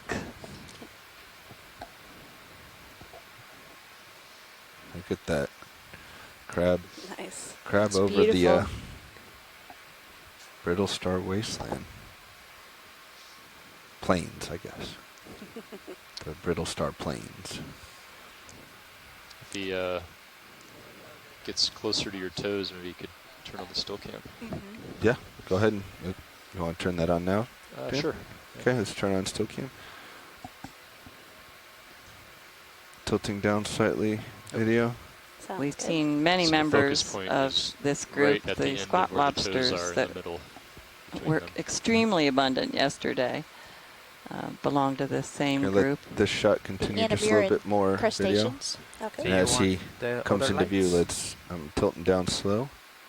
Where their last two appendages and are you can modified. start to go in as What you are they want modified for? with the shot. They're tucked underneath, but what is the I mean, purpose of that? In hermit crabs, we know that it's for holding the shell. Mm-hmm. I'm not sure what the purpose is for an organism like this. This is where we need a rotator for it. Might be a little low. Do you want the fog lights? No, let's leave Yeah. leave them off. 'Cause we Copy. got a good shot here. Backing up with him. Yeah, I think he's too low. Yeah. He's Oh, below well. the work skid. Yep. Is it alright to take a All little right, you more can zoom? kill it, Fernando. Yep, go ahead. The still cam. Go ahead, watch They one. usually have barnacles attached to them. We haven't, I don't see any yet. Yeah, we can work with the pilots after he's done with this shot and get that for you. There's an amphipod up on his upper right, our view, Is my path behind me clear, One Fernando? climbing Yeah, along the everything's Looks edge. like it. Okay. Yeah, Yeah. no rocks Small or shrimp-like organism. Maybe try resetting AFCAM There you can as see well. it, it's white. The upper right of the screen.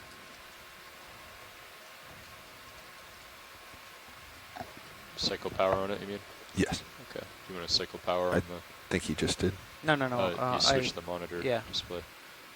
Oh, It Yeah, was it on was still on. cam. Yeah. oh, sorry. Okay. Oh, you thought it was off. Yeah, I thought it was off. Okay. Sorry, I thought we And switched Tom, back. Hands Connect points out Is that the that good video dactyls for you? of the crab are we're very All long, right, so let's they can go walk wide. on the sediment. We are wide. And they're somewhat curved at the end, which gives them Roger just a that. little more surface area. Let's leave This him guy be then. just wanted to crawl on top of the ROV, I think. He'd like to go somewhere else. Take me So away. the ship is Another stopped and hitchhiker. here should be just about settled out. All right, I'm gonna zip over here a little bit. Do you want me to follow you? No, I'm not gonna go too far. I just wanted to get this feature in view again. We're now at 1,627 meters. General bearing from Sirius up slope is probably going to be like a 300. Yeah. Copy. Let's explore this area. Gonna head off towards this edge. So is watch lead, this is pilot. I heard you asking about the current. It's definitely a little bit lower as I came down to image that crab, but just as I came over that feature, it picked up. So I'd say a few meters up off of here, it's much higher. Great, thank you, pilot. So the pilot there's just the other informed edge. us that when we get out from behind this feature, the current picks up a lot, but when we tuck down to observe that lithodid crab, we're in the lee again. So it makes a big difference where you are in the water column right here as to the amount of current you're going to experience. So we got the edge off to my port nav. I'm sure you saw that. Yep. So I think you want to head. So we want to head toward a Yeah, start heading up. 300, yep. So he's going to bring Sirius's head to We're starboard. making a Yep. bit of a turn to the west to head up this slope. Lateraling to right. Well, Fernando, if you want to start coming around. Copy.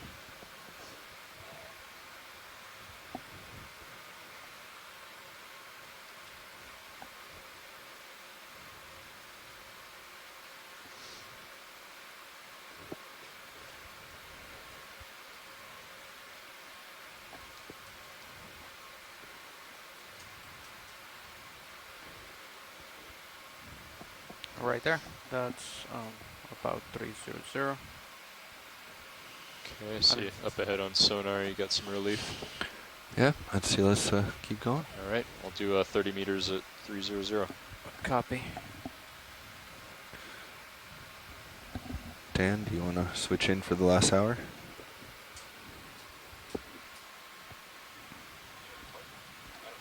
If you were to switch to video Fernando? stream 3, Fernando, can do you see want in to the switch lower into right pilot or? the sonar to you guys. that's on the ROV, and you can see that there's a structure ahead of us that we're heading towards.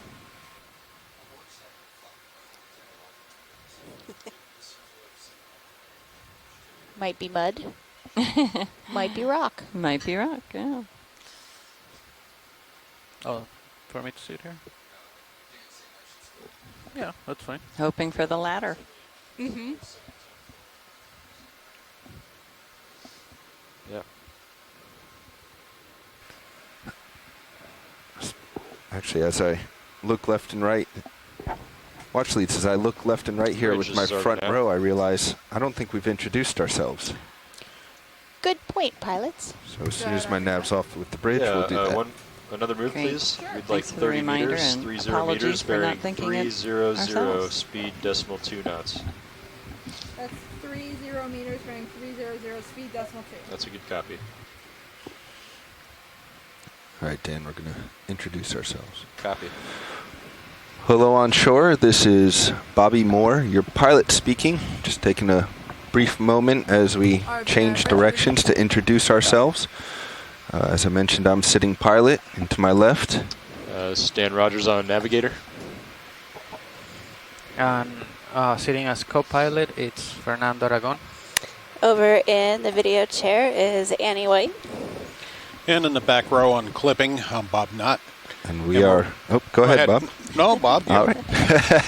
You're And the voice. We are all engineers and videographers from the Global Foundation for Ocean Exploration, and we're very excited to be partners with NOAA on this expedition and past expeditions, and to continue exploring the ocean floor.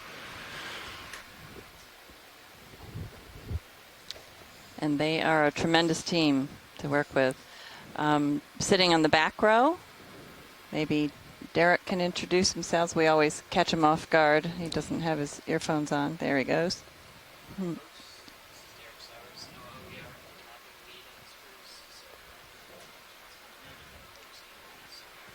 And Derek, I think you're muted. Oh, there we go. Good morning, folks. This is Derek Sowers, NOAA OER. I'm the mapping lead for the expedition. So Ocean we're working forward. on the ocean mapping data, so all the Tilting up. seafloor mapping information that we use to help plan dives, looking at the intensity of the sonar return to understand hard versus soft substrates. And we have overnight mappers who collect all this data. When the ROV is recovered during the day, Ship is moving to you. we map all night long, so it's a little more than half the cruise time is actually dedicated to mapping. And overnight we have Scott Allen as an augmenting survey tech, gathering data for us, and Kevin Jerem, and he is a multi-beam mapping expert at the Center for Coastal Ocean Mapping at the University of New Hampshire. So lucky to have those folks working all night to get the good data that we use. Thanks. Thanks, Derek. Yeah, Derek doesn't get much sleep while he's out here because we make him work all day, and he gets everything ready for the night, and sometimes has to get up very early and process the data. That's what we did yesterday to try to find a dive site. And I'm Cheryl Morrison from the U.S. Geological Survey Leetown Science Center, and I'm the Let me know science if lead you see for, anything for the video. expedition. But nothing's jumping out to me. And although I'm we're Leslie starting to see Sauter. I'm from the Geology Department scour of the here. College of The border might be Charleston interesting. in Yeah, South so Carolina. Your tether pilot. And Roger, thank I you, am the co-pilot. geology science lead for this expedition. Want to go partial, see if there's something there? I'm not really seeing anything, though.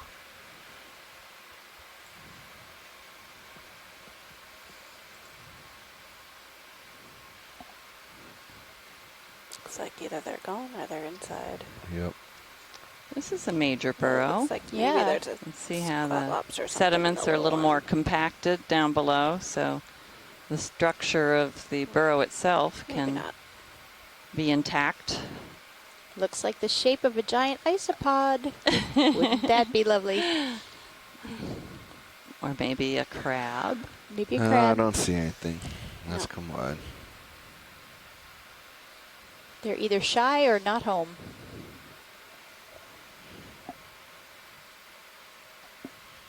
What's this up here? Maybe another lizardfish. Skate? Stretched out octopus? I'm just making things up now. Could be a skate. Looks like a skate.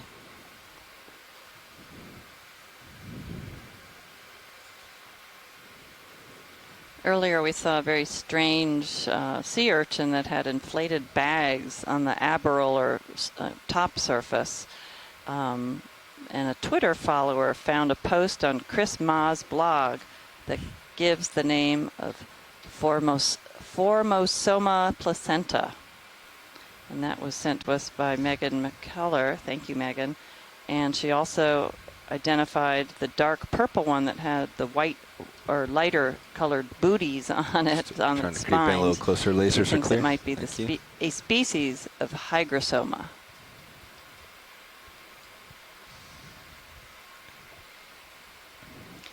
Just a few meters left in that move. I'm just going to do the same There's thing again. still- Skate oh, is go very ahead. white. We've seen them with more of a mottled Okay, video, go ahead. pattern on the back before. And that was in the coral rubble area where a brown and white patchiness really gave it some good camouflage that wouldn't serve its purpose here. So I don't know if that is species-specific coloration or if within a species they can change their coloration to help match them to the substrate.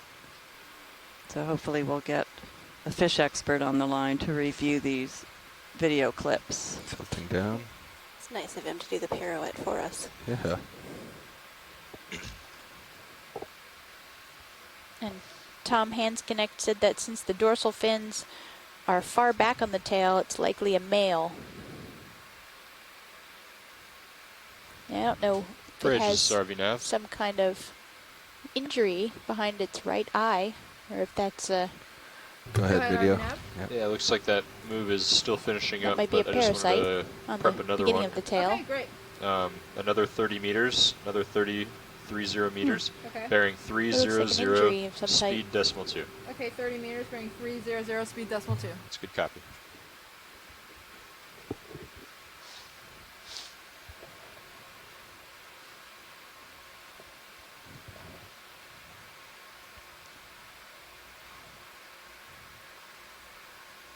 RV nav bridge, move initiated. Thanks, Bridge. Les Watling thought that maybe the hemispherical burrow that we saw just a few minutes ago was probably made by a deep sea red crab, and that they mapped those in Hydrographer Canyon years ago. Do you want to go in partial? Hydrographer Canyon is north of Yeah, here, right there. We'll start but at the another top. of the submarine canyons. Hold this for a few Several seconds. of and our if he complies, dives, I'll including work down today, the- will be looking at Awesome. submarine canyon Okay. Starting. deep sea environments. Turn. He's not gonna. It's going to do the turn for you.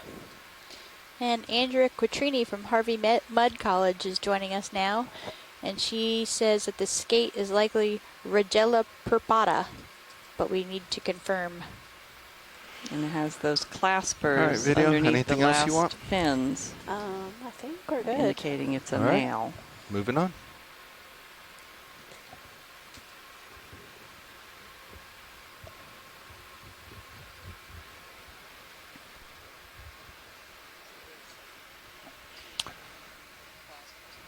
How about that Right. for the public joining in? Looking on Chris Ma's blog. Wonderful help. It's nice that Chris Ma can be here even when he isn't.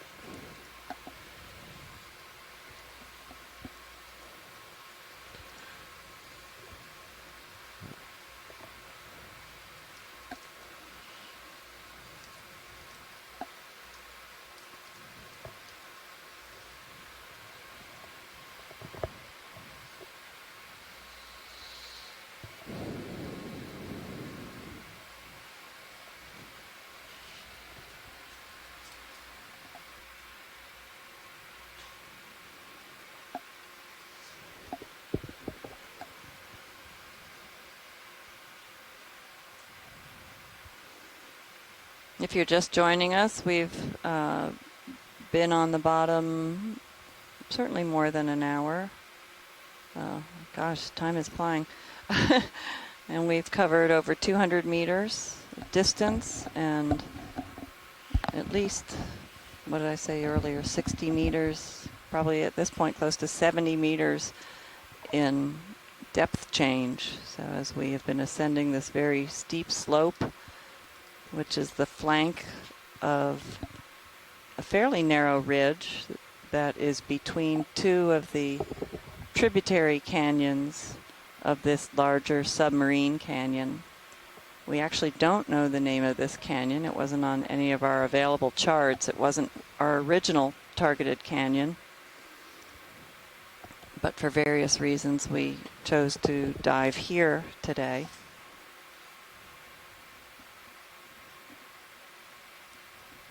And we are on the lee side of the Gulf Stream's current. And so it's been very well protected from the current flow most of the dive, allowing this thick sediment drape on the seafloor and all these brittle stars. We've seen them throughout the dive to this point. And as soon as we came up over one of these little rises, the current hit us a bit stronger. So we're definitely expecting to see stronger currents as we reach the top of this slope up to the ridge between the submarine canyon channels.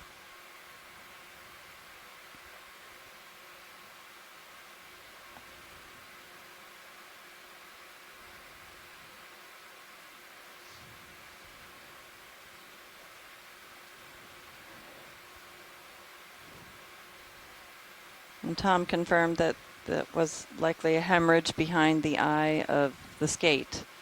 So definitely had a little difficulty at some point. So, watch leads pilot, there's a look down the current side of the ridge.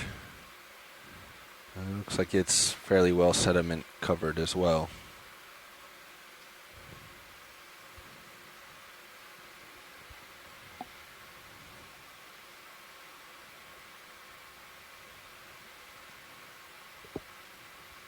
It's impressive that the Yeah, I'm not seeing any. of course, we're corals turning, or so it makes it anything look down even steeper. But this is a very steep slope in general. And there.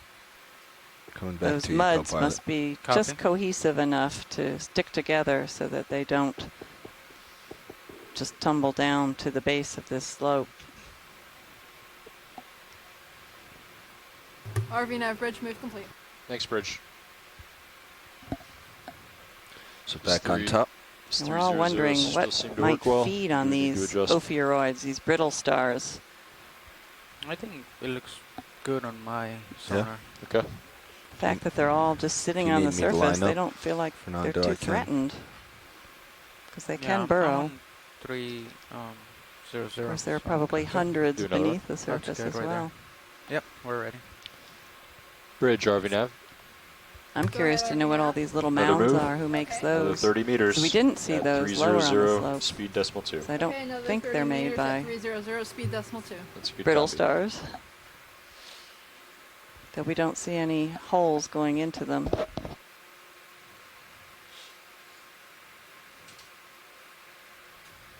I'm going to range your sonar back out to 30 meters. Roger. RV nav bridge Maybe move we're just initiated. looking on Bridge. the wrong sides of them. Maybe the holes are facing upslope. We're not able to peer into them. That would actually make sense because as they dig out, the material that they have excavated would be down drift or down slope. But it's still hard to see.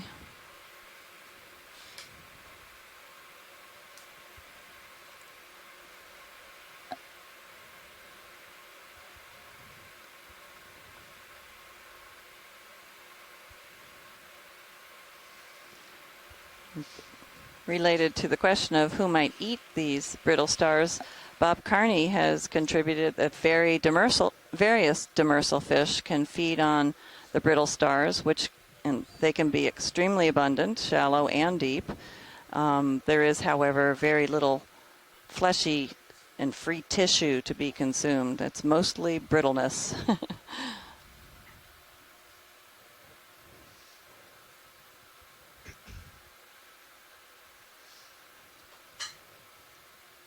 And the term demersal fish means that it is mobile, but it can feed on You the see bottom anything, video? and There's a black Inhabits fish up this at the area, top of the but- screen off to the left, roams around at the same up time. above the sediment. Yeah. Looks like he's running away from us. Just had a snap or branchidio. We haven't actually gotten any zooms of the eels today, if we're looking for something. Well, we probably should get one then. Gallo.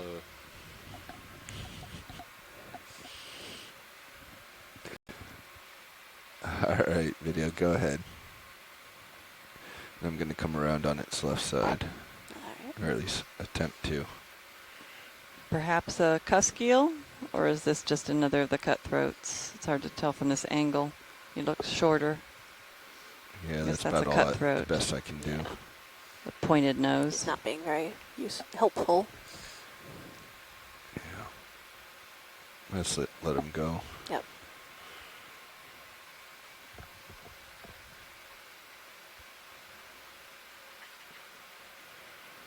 Alright. Let's turn back starboard, see what's off this way. Downhill.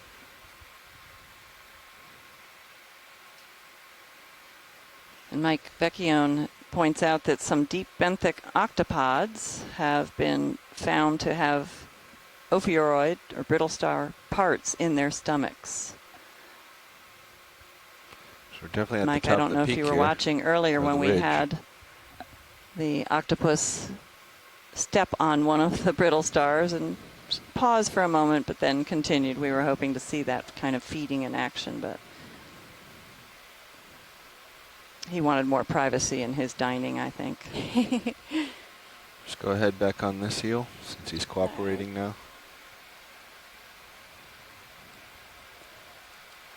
Yes, this is definitely a cutthroat. Now we can see the very pointed nose or snout. Cusk eels have a broader end.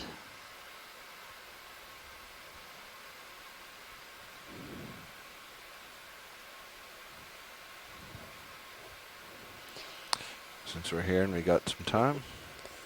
And Bob Carney from LSU points out that the brittle stars don't really overlap or touch each other, so they're over dispersed, indicating that they avoid each other.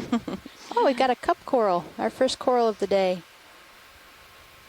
And this group of brittle stars definitely does not avoid each other. They're Yeah. always wrapped up among the arms of their neighbor. And we've seen them on every bit of debris that we have come across on this dive. It's a different species. They don't appear to like the mud. They're holding on to whatever keeps them off the mud, it looks like. And that almost looks like a coral fragment. Full zoom. It does look like a possible coral fragment, very Yeah. eroded, and that might be a sign of good things to It come. might be. Lots of different anemones here. Yeah. And 2 cup corals. I didn't see the one with its polyps extended to the right side of the screen.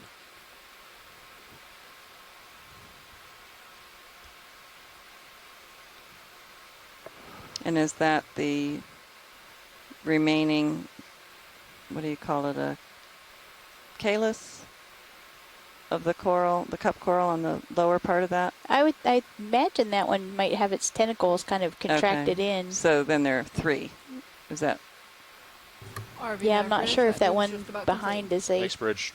coral or anemone. Maybe it is a coral. Hard to say. Gosh, I'm having a tough time stabilizing for you. Watch video. lead nav. Sorry about that. No, Just it's letting you okay. know we have now traveled 300 meters on this dive. Great, thanks a lot. There We've we been go. making good time and have covered 300 meters so far since we reached the seafloor. Looks like we have some tubes from maybe serpulid tube worms, the white tubes on the left side of this object. Oh, video's clear whenever. Yeah, Some I of think them I'm are clear too. out of their tubes, feather duster types. Just a little bit of substrate, hard substrate changes everything. And maybe we'll see a lot more of that. Just do a quick snap on this darker tube.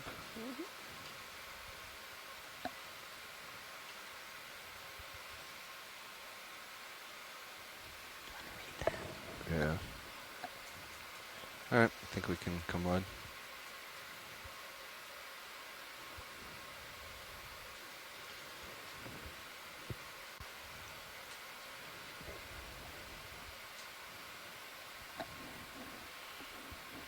All right, I'll call another one in. Keep All it right. moving. Bridge, this is RV Nav. Go ahead, RV Nav. Another move, please. Sure. Another 30 meters Yep. at 300, speed decimal 2. 30 at 300, speed decimal 2. That's a good copy. There's something. Let's go look at it. In response to my query about what these RV little Nav mounds initiated.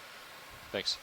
might be and who might have made them, Tom has suggested that they may be formed by infaunal invertebrates, macroinvertebrates, many fossorial amphipods. Do you want to zoom And video? that Les Watling Nope, had never mind. seen Comatian, but he had missed it. He wasn't present at the time. Maybe polychaetes as well. Laser's clear. Here's another one of those little fish we saw earlier. You can take your video if you want.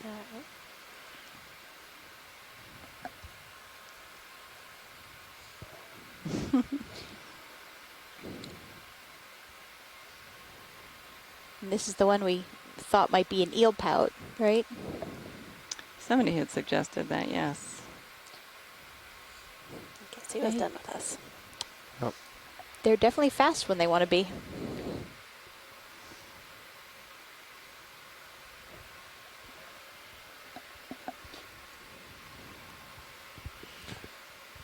A lot of these stars moving in this area. Look like they're all moving in the same Yep. direction, too. Andrew Catrini said that that is an eel pout from the Zorsidae Is this a family. eel poking into something or a much larger? Looks like a sea pen, maybe. Yeah. And she also mentioned that a study by George Sedbury and others in the 70s found ophiuroids, the brittle stars, in a few of the halosaur species. And this of is a larger fish. sea pen here. A halosaur is a fish, correct? Yeah, the one that we Okay. saw. The one that we saw just a Right. little while ago. Yeah, we saw the Bathysaurus earlier. Go ahead, video.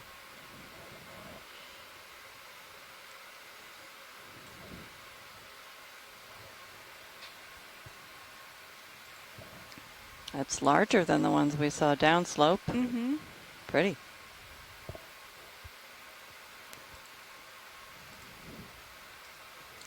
Tilt up.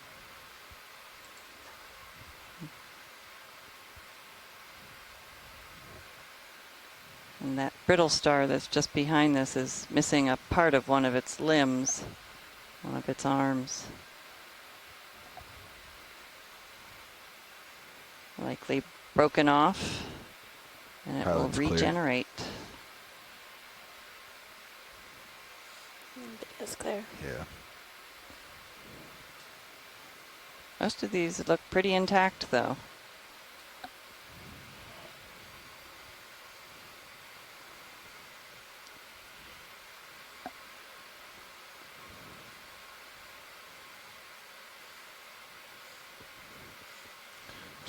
What's the shiny object? Go ahead.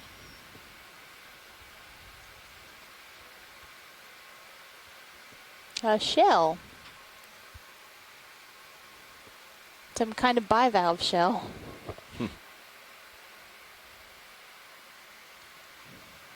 Seems out of place. Whenever you're clear, video. Yeah.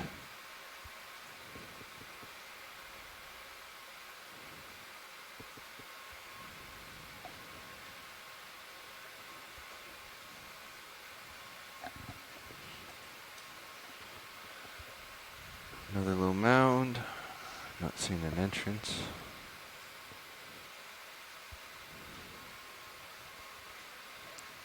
And Scott France said that that sea pen we were looking at might be Anthoptilum. What do you see, Dan? Or I'm just looking. need better glasses. That's what I would have said. Anthoptilum.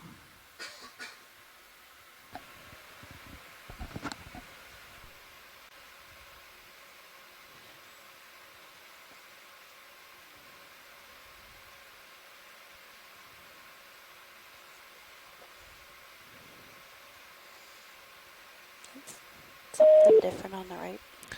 Looks like another urchin. Oh, yeah. Do we can go have someone partial. on the line calling in?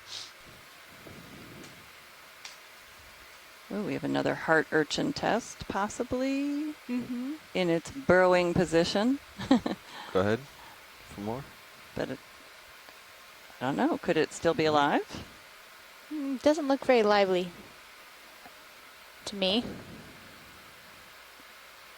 Nope. He's got holes in his test, but he has spines, so it's been fairly recent. Yeah, Looks like he mud. died in the act of burrowing. Maybe that's what's making these mounds. It's right next to one of the mounds. Mm-hmm. Instead of those long trailed burrows that we've seen on the lower and the deeper sites. And here's something that might be poking out. No, I guess those are just some of the sea pens.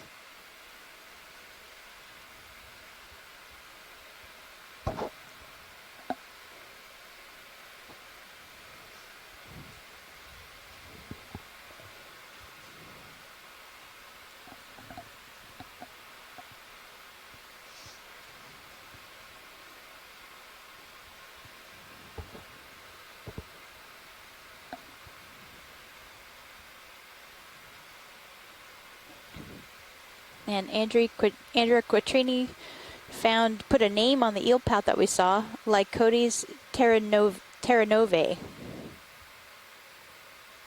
Great, thank you, Andrea. Do you want a snap video? Sure. It's man-made, but It's like a bottle. I have a bottle. Our first marine litter. Okay, hold the zoom.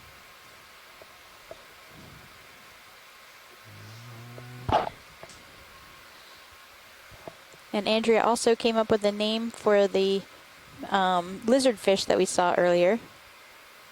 Bathysaurus ferox. There's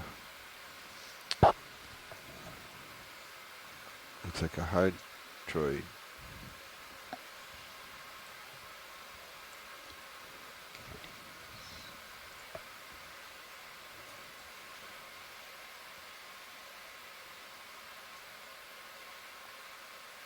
Okay, I'm gonna make you work for it. Video, go ahead. Looks like hydroid with eggs. Oh, yeah.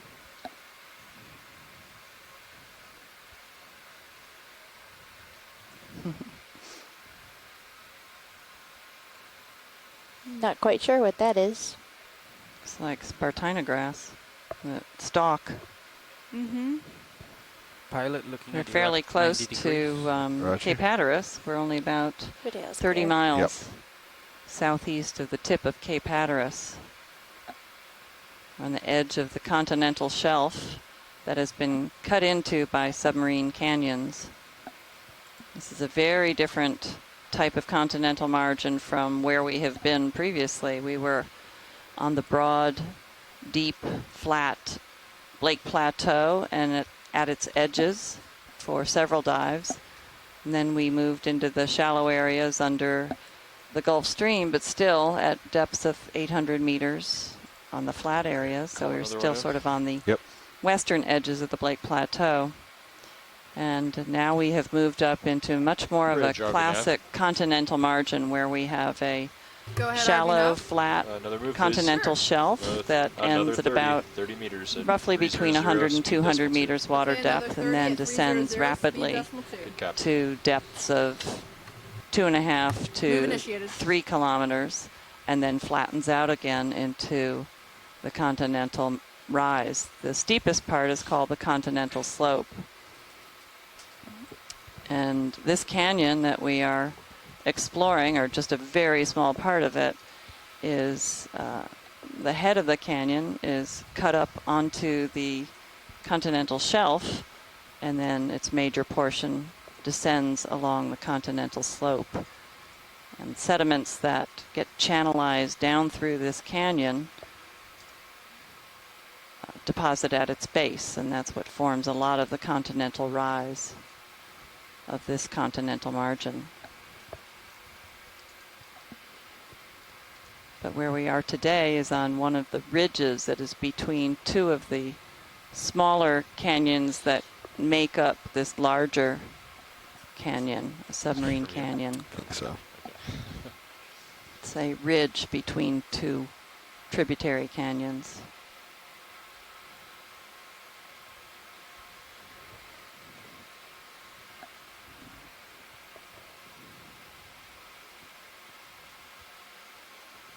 So we're seeing another little pile of maybe coral rubble that we just passed over, and here's a sea star, I think. We've seen 3 or 4 of these along our journey today. And I think Megan McCullough was the one who said it might be the genus Celestered. It's another tripod fish coming up.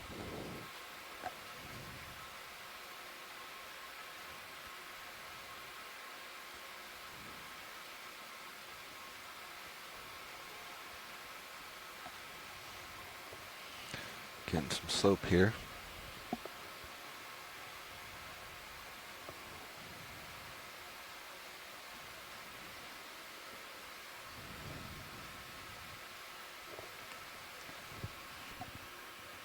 So this part of the continental margin, because it is that classic relatively narrow shelf and then a steep slope and then a broad rise beyond it, this part of the southeast U.S. continental margin has many more submarine canyons than farther south, where we have the Blake Plateau. And many of our remaining dives will be exploring different canyons as we move northward. And our dive tomorrow will be at the distal extent of one of these dives, the Pamlico Canyon, which is just north of here. You can see its trace all the way well beyond the continental edge, and we'll be exploring a steep canyon wall at a depth of over, 3,400 meters tomorrow. So that'll be one of our deepest dives, if not the deepest dive. Looks like we have something in the water column to the left. And we'll also do a midwater dive after Ctenophore. we have explored the seafloor. We'll spend significant time looking at all these organisms that are living within the water column. And our shipboard colleague, Stephanie Bush of the Smithsonian, will be You can go ahead if that's going to help a wonderful narrator of all the organisms I don't know, that fog she lights? sees. I think And it's this too looks far like out, a ctenophore. Beautiful Let's ctenophore. try fog lights. Coming on. They're easy to spot or Did that help identify at all? because they have those I rows don't think it really changed rows anything. of Can't be. combs that have creeping in. bioluminescence. He's super And close. Stephanie's going to join us now and talk a little bit more about Wait, now he's close. the water column and maybe this Yep. Well, tunicate. It'll be So a wait, good do you want 'em advertisement farther for away or tomorrow's closer? midwater dive, Stephanie. it's hard to tell. I think he's There we go.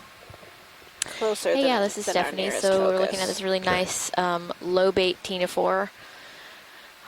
You can probably see why it's called a low-bait ctenophore. So the lobes, the two sides that are able to expand, and then they use that to move around, but they also use that to trap prey within those lobes. And this, you can't really see the stomach very well right now because it looks empty, but it's really small right in the center there, a little bit of opaque. And He's going to go away now. so that's why this particular group of ctenophores are called lobata, or low-bait ctenophores. And I think Leslie was mentioning about the teen rose when I was coming in. I missed some of what you said, jelly. but yeah. So the common name is comb jelly. So they're not named really sure for what those happened there. rows of cilia He just kept coming. Oh, in. that we call combs along the body. That's I their was touching down. main form of locomotion in the fog greater lights on? group Yeah, of let's take those off. ctenophores. But as I said, this subgroup, the Oh, our lobate uppers are out, ctenophores, that's also why have there's such a dark developed spot. those lobes that they can use kind of like a Medusa Do you wanna jelly bring a them little in? bit to No. Just for that ctenophore, I to was get wondering around. why I couldn't get them in the light. But yeah, we're going to be doing some midwater transecting again tomorrow. So we're going to be taking a look at what the organisms that live in the water column at different depths. And Video's gonna switch out. the Can whole we do a water quick column snap is really before I important lose you? Bridge, this is RV nav. for the animals living down here, because most of the Like another food move, for the please. animals living down Okay, you here can on the come wide, bottom but comes confirmed from it for me. the water I'm gonna set column. up Get Nicer, so come on. And if you were tuned That's the in, one we had to actually it was rush probably a from couple earlier. hours ago now, you saw Good copy. a little pile of brittle stars that was feeding on what looked like a ball of mucus that had a bunch of sediment in it, and that was probably what we call a Hello, sinker, Roland. the thing they were feeding So, on, I saw one of which these is the earlier, but we had to do a discarded very filter house of a quick larvacean, look which at is it. a So, midwater since we have some organism. time. They produce Right. two different houses. Close up, showing One those is feet would be the nice. outer house, or the outer filter, that Can we kick on those both of the extra houses lights? are made of Yep. mucus, but that outer house is designed to filter out the larger particles that in the animal that is in the center drive the of the video. two houses surrounding it. Just slight They were tilt up. not interested in some of those larger particles. So a lot of the marine snow, or all these particles that you see in the water column, they get trapped in that, and then when the There's animal a is done Worm feeding, on one of his. it just swims out of that pouches. house, and that house sinks down with all those particles attached to it. We call it a sinker. And then actually that's a really good food source for animals on the bottom, such as the brittle stars we've been seeing everywhere, potentially sea urchins too, although I'm not sure that they feed on them. Sorry So about that video. yeah, now we're looking at this nice sea urchin. It looks like it has beautiful. a worm on one Yeah, of the scale worm. spines. Scale Yeah, it's got worm, a yeah. scale worm hanging One on to the distal end of one of those upward pointing spines.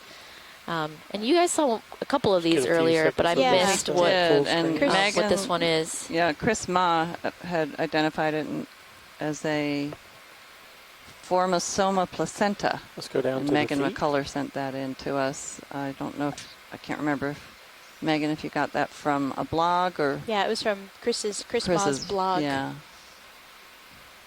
You can see on the lower left some of the structures called the pedicelaria. And actually, if you could, I don't know if we're able to zoom in any further, probably this is our Max, extent, but they're Okay, actually it's come partial. little stalked sets of jaws that occur on the upper side get you of closer, some Roland. sea stars and sea urchins. forward. And their function is not totally understood as far as I know, but they potentially remove particulates from settling on top of the sea star or on a sea urchin, and they Full could line. also potentially be used in feeding. But I think mostly it's to keep things from settling Okay, on the let's go body again. of the animal. which it would need in this environment. Yeah, with all this marine snow coming down and, And settling. sediment, Yep. yeah, just plain old sediment too. It's the closest I can get you. Little center. Yep, working on it. Yep. Don't have my tilt. Put it back up a hair. So pedicelaria, those are the modified. Yeah, so you can see those 3 or 4 along the lower left. They have the Actually- little white stalks on the end. Yeah. Oh, I see, yes. So it's just like Pedicelaria. little simple jaws. They're really cool. Oh. Nice view of the scale worm. Yeah. Mhm. And the tube feet that he's walking on are nice and stout. Yeah. Hey, when you saw the ones earlier, and did Chris get on the line and talk about these like inflated? Oh, there's someone away. Oh, the No, scale we worm's have- jumping He's off. bailing. Maybe he's gonna go underneath. Pretty color. Yeah. No, we haven't heard from Chris Ma. Oh, today okay, I was yet. just wondering if I'm sure someone. Oh, you can see a pair of the jaws on the right side, right just above the worm, is open. Oh, yeah. Oh my gosh, look at that. So keep an eye on that, and you might, I don't know, might be able to see it closing those. Oh, it looks like it's closing. That's funny. I guess it sensed the scale worm, and that would be, yeah, my Copy that, Bridge. Thanks. my presumption. There's also one on the upper right open as well. Mm-hmm. A little more Oh, inside. yeah. Copy. Thank you. Yep, exactly. Yeah, so you really have to look close at some of these That animals to full see video? some of the more fascinating features that Now they it have is. going on. yeah. Mushy mushy, Chris Ma. Hello, Chris. How are you? Hi, Chris. We were just talking Hey. about you. I'm sure your ears were burning. Oh no! In fact, I almost didn't call in because you guys are doing such a fine job of explaining this excellent echinotherid urchin and all of the various details. I only wanted to call in to add the fact that these large bulbous balloons that we're seeing on the top. Craig Young has looked at the function of these and has proposed that they function in a defensive capacity as essentially large hypodermic needles. And we had talked about how echinotherid urchins, also called pancake urchins, because of the fact that they have really flexible tusks, and the fact that when they're brought up to the surface, the water evacuates from their body coelom very quickly, and so they flatten out immediately. But they have these really elaborate defensive mechanisms that are perhaps related to their shallow water relatives.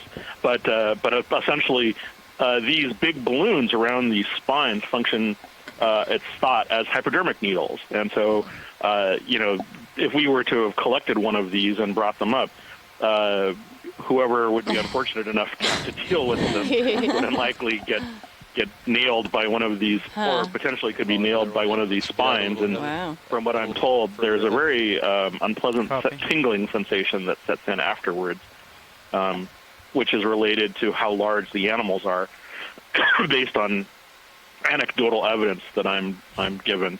But there are shallow water fire urchins called in the genus, which I'm forgetting now, but they are renowned for being extremely venomous, and getting stung by one is not considered a pleasant experience. But these have this particular one, Formosoma, I believe that's Formosoma placenta, are kind of the classic echinotherid for this area, and Stephanie did just a wonderful job explaining. I think that was Stephanie, wasn't it? Yep. Certainly was not this very good. geologist. There's an eel up in the water Okay, well, I wasn't sure. No, it was if definitely perhaps someone else was there as well. Well, I have a PhD in geology, so being a geologist is not necessarily the only, is not always an excuse. But these are just, there's all sorts of interesting little stories that relate to these. Anything from the funny little tube feet they use, and spines they use to walk around, to these elaborate, like big, puffy, like hypodermic needle-like spines, to, the fact that these were known primarily from fossils before they were discovered alive. And so there are lots of interesting details. These are considered sort of a basal group in the grander sea urchin, phylogeny of life, the tree of life for sea urchin. So they're kind of an interesting group of animals for any number of reasons. And while I'm here, I also would like to verify that, in fact, yes, the sea stars that you're seeing with the multiple arms are Celestered. I'm not sure which one exactly yet. Great. And if I'm not mistaken, those ophiuroids are what used to be called Ophiumuscium. The genus has undergone a recent revision, and so there's some new name that it has now, Ophiomusa or something like that. But the large shields that are present on the base of the arms are very distinctive, and watching them is always a delight, especially when you're watching them feed on a big cluster of whatever it was they were feeding on. So anyway, I see that you've advanced onto the midwater and are looking at comb jellies, so I'll let Stephanie continue and call back when there's something suitably benthic for me to deal with. Great, Chris. We look forward to hearing from you again as the dive goes on. Yeah, thanks, Chris. I'm happy to hear that my blog is being put to such good use. I've got it pulled up. Have a good day. I'll talk to you later. Bye-bye. Thanks so much, Chris. Bye-bye. Yeah, so here we've got another nice low bait ctenophore. Again, it's kind of upside down, but in the midwater orientation doesn't seem to be that important because you're in a three-dimensional habitat. What I want to point out about this one is you could see it moving a little bit earlier. The red animal in the middle is actually an amphipod, and in a lot of ctenophores and then medusoid jellies, there's a lot of times we find amphipod commensals or associates that are living their lives on these gelatinous organisms. All right. And a lot of times a particular species of medusa or particular species of ctenophore has a sort of matching, if you will, particular species of amphipod. So that one looked like, I don't know how to identify the ctenophore, unfortunately, but I'm pretty sure that the amphipod is in the genus Cyna. Rotating back to 300. So, and I can tell that because they have two very large antennae. That's sort of one of the telltale features of that. It's a Hyperiid amphipod. And Stephanie, can you just mention about the bioluminescence from the beating of those cilia? Actually, we're not seeing the bioluminescence. We're just seeing 100 meters, so we've now gone the light 400 meters refracting off of them. And yes, while the animals are bioluminescent, it's not related to those combs. It's it would different in different species, but usually it's sort of, if you see them in the dark and you touch them, a lot of the species have sort of a wave of a moving wave of a net of bioluminescence across the body, and that's thought to be a defensive behavior against potential predators. Yeah, remember, without us being here, everything is in the dark because we're at, what are we at, 1,592 meters. So there's no light down here whatsoever other than what the animals are producing themselves. Some animals are producing light or bioluminescence as a defense to potentially startle a predator. Others are using light to attract potential prey, like anglerfish. But yeah. When you do the midwater dives, do you ever turn off the lights just to see the bioluminescence? I've done that in the submersible. It's really... It's remarkable. I don't know if the video can pick it up. But that's the thing. So one of the groups at Mbari has started to do that, but when they turn off the lights, they're using a different camera other than the main camera that's doesn't have necessarily the nicest HD quality like the cameras that we're looking at here, but it's got really, really low light sensitivity. But yeah, you're right. And when you use a manned submersible and you turn out the lights, your eyes are much more sensitive, and you have to use a special camera that is as sensitive or another more. move, please. 30 meters, bearing 300, speed .2. So we're just looking at a nice bright red mysid shrimp. Picked up again. It has picked up? No, it dropped off. That was just me that felt like it was going all over the Scott France place. referred to it, in quotes, as an opossum shrimp. Yeah, because they brood their eggs in a little kind of pouch on the underside. Black dot floating across possible jelly. We're going to go for done here. See if there's anything unique to this one.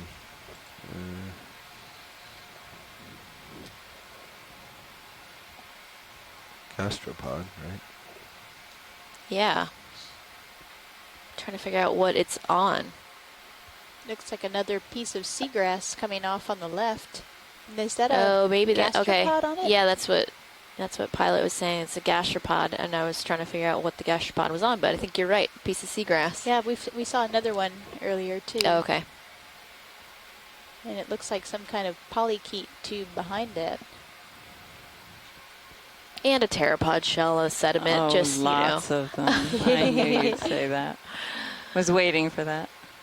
But yeah, just to reiterate what I was saying before, and I'm sure Leslie and Cheryl have talked about, is a lot of the food available to the animals living down here on the sea floor comes from surface waters, and most of the time it's in inconspicuous form of small particulates attached to, you know, sediment or on its own. But in that case, you saw this blade of seagrass that somehow made it all the way down to the seafloor at 1,500 plus meters. And Brittle Stars. Then the animals will come crawling along to find that and consume it.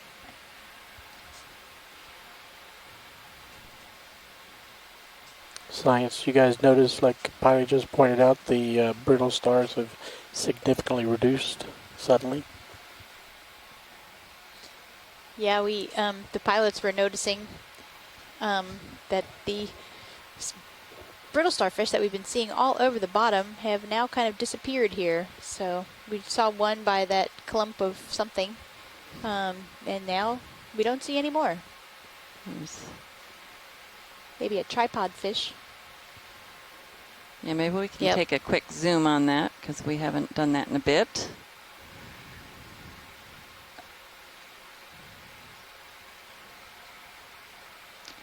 Go ahead, video.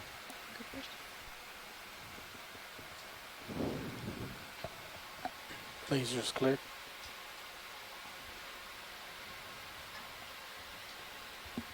Partial.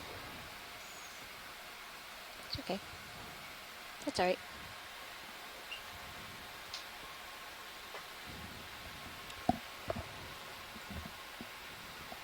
Beautiful tripod fish. Yeah. The one we saw earlier might have been Bathopteros phoenix. Don't know if this is the same one. That's why we're getting a zoom in on it. So either now or sometime in the future, someone can take a look and figure out what species it is based on the particular diagnostic features of this group. And Andrew Quattrini just confirmed that. Okay, so this is also Pilot's clear, Bathopteros phoenix. Yeah. And they were saying something, I think there was some talk maybe on the chat room the other day about a notch right before the anal, the tail that is diagnostic in this group. Do you remember that? Or am I thinking? Yeah, you can see it there. Bottom right. Yeah, and so at the base of the caudal fin. So that's present in some group or in some species and not, or something? Yep, Andrea confirmed that the subcaudal notch is diagnostic. Subcaudal notch, okay. Well, I didn't remember what it was called, a subcaudal notch, but now I will. So yeah, we've seen a lot of these tripod fish today, I think. They have those very large fin rays to make their footprint larger so they can detect potential food coming by, carried by the currents, or anything walking around on the sediment. Mm-hmm. Crustaceans or something like that. I have a hard time believing that they would eat brittle stars, even though that at least was one of the more numerous options earlier on. Mm-hmm. This is a bit more barren here. Yeah. There's a few scattered, but yeah, nowhere. And I've seen that in other places, and I don't know if it indicates that there's less material falling and landing on this particular part of the seafloor versus where we were seeing a lot of brittle stars, but distance-wise, they're not that far away. Mm-hmm. And here's a few I'm sure more someone brittle knows. stars coming in, but That pink object on the right. Yeah, we've seen a couple of these. Okay. And here's another one, the Celestered Oh, Sea Stars. Celeste, yeah.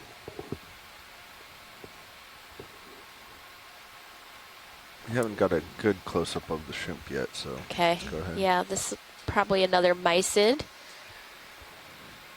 So you can see it Seem to be sitting idle enough. using its swimming legs, even though it's staying put, being carried by the water. Very graceful. Okay, Nav. I think we might be ready for another move if that one's done. Sure.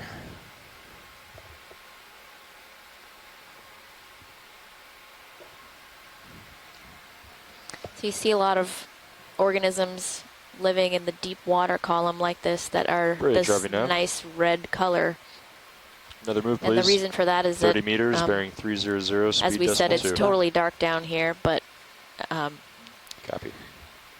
red is one of the first light wavelengths to go, so many of the animals He was are pretty red low rolling. colored, Couldn't do much with them. so that in the absence of red light, they actually But appear that was pretty black. impressive. So that is a good form of camouflage that we see in many different groups of animals that inhabit the deep water column.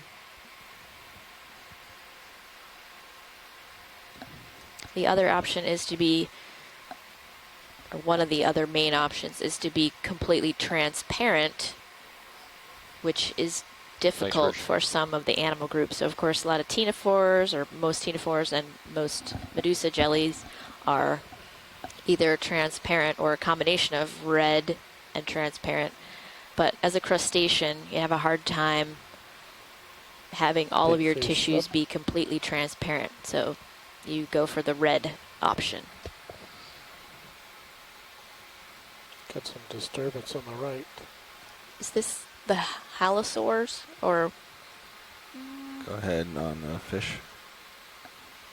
No, I don't think so. It is Oh, a the halosaur? halosaurs that, oh, okay. Okay. Let's get his Maybe head. it is.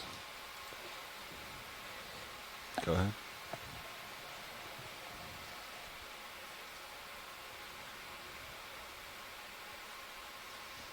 Gonna try to get closer to him more in the light. Try to get the top of his head if you can. Oh, yeah. Being very cooperative and letting us get a good look at him or her.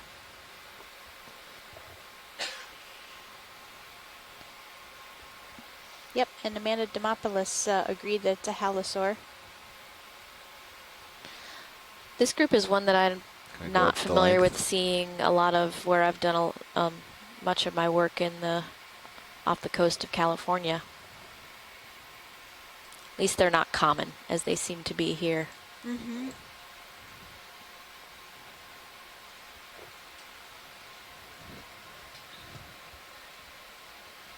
If we're able to get one more zoom on the head region, that would be wonderful.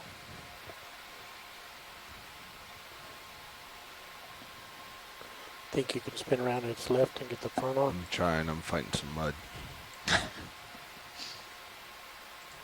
Look, they have a He's line also of turning. really large scales on the ventral Just side. follow him around. Laser's clear. Laser's off. I'm not sure. Like I said, I'm not familiar with this group of fish at all, so I don't know if that's something they all have. He's not giving it to us, Roland. That's pretty good there, though.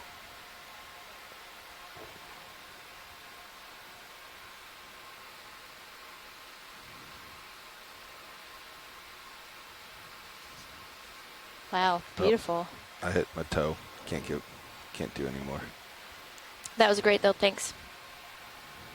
Oh. And he's out of there. All right, heading back up slope.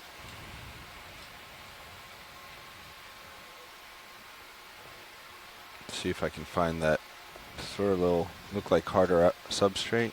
Yeah, here it is.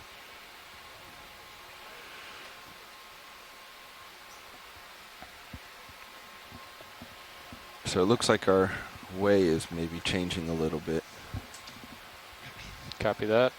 There's just another minute or two left in that move, so yeah, can adjust from there. I'm taking a zoom to the hard structure. Yeah, let's go here.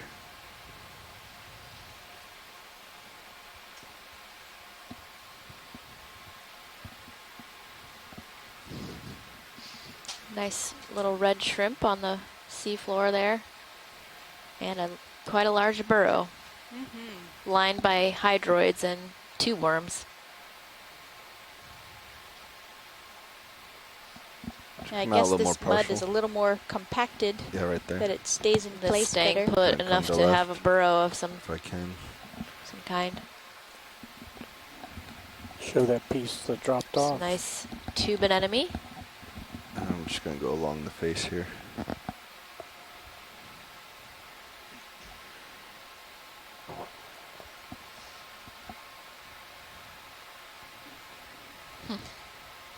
And Andrea, going back to the holosaur, said that some species have scales that are bigger than others, but she's pretty sure this one is 260 or something.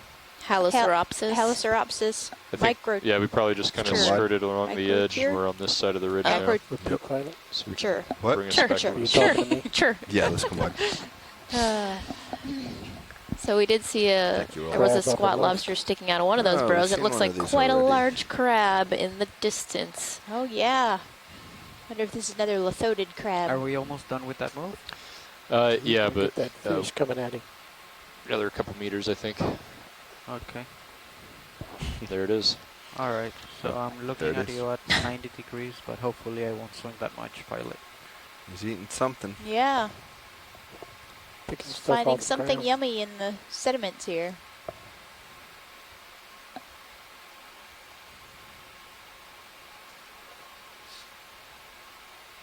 Brittle? They eat brittle Oh. stars? I don't know. That's a great question. It looks like he's. Go ahead. Yeah. Laser's clear. Oh, yeah, he was just eating don't- the arm of a brittle star.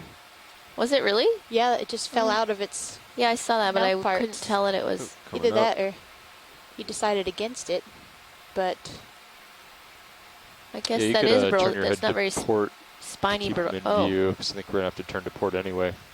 Copy that. Those Turning are back. definitely yeah, here brittle he star. goes. Oh, sorry, video. yeah. oh, he pulled one arm off. There he goes. Ah, so that's why it eats Nice. them.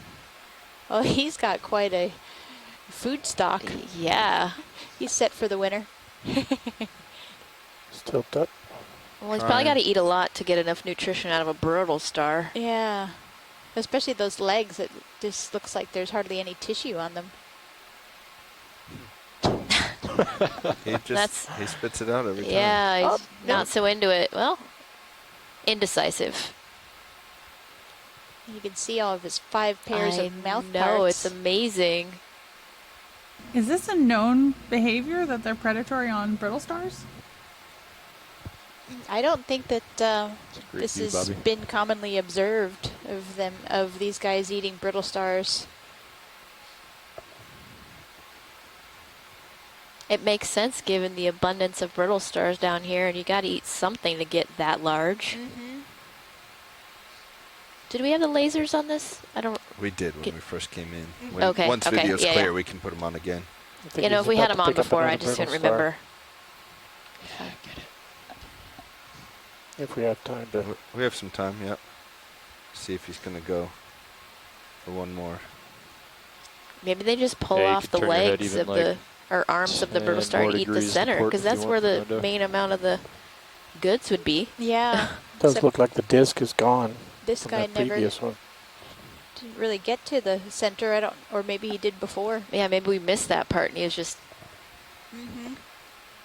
getting a little bit off the arms after eating the central disc.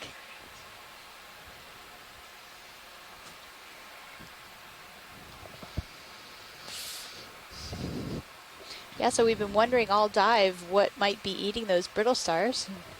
Then May have we found the see it in answer. action. At least one of the predators of brittle stars. Although it does also look like he's picking up just other bits in the sediment, like that. He might have a very wide variety of things that he eats.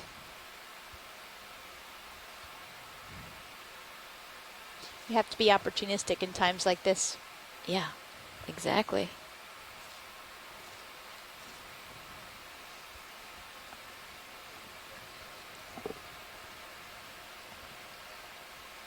Oh, he's scratching an itch.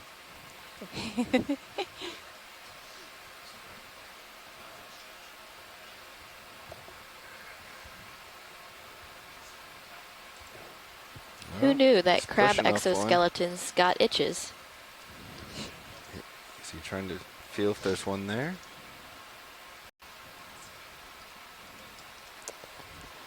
How are we doing, Fernando? I think You're up ahead, swinging. aren't you? Yeah. Yeah, the ship stopped and mostly settled out. Yep. By now. Looks So like he's off path. should be okay. Yep. Looks like we can carry on.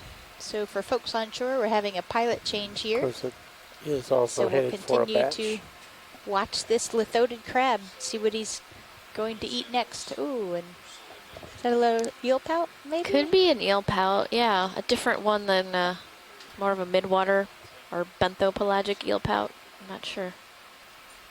Yeah, you want to hit the still came on, Fernando?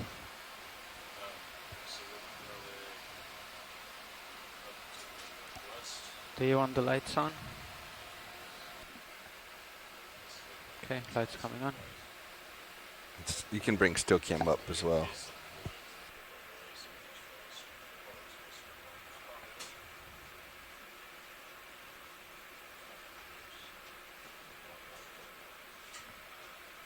Oh.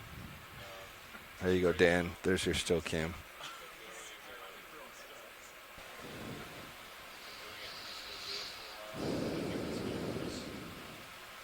Copy, Rich, thanks.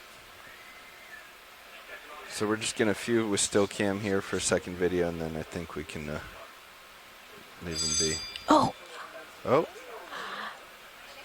That's awesome. Oh my goodness. Just grabbed a whole brittle star. He's not wasting any time with this one. Let's go video. Can you get to the front? No, I can't. That's uphill. Fortunately, this is our best view. I just want to see Now if we'll it see which takes party the arm likes off. the best.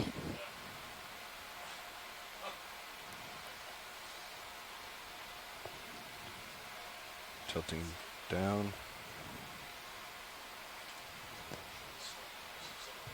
Okay, ripping off the legs.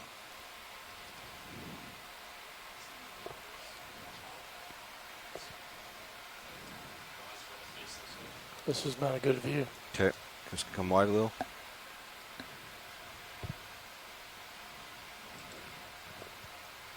Full wide. So we're trying to get a better view and angle on this lithoded crab to see how he's consuming this brittle star. Go back in. Tilt. That's all I got.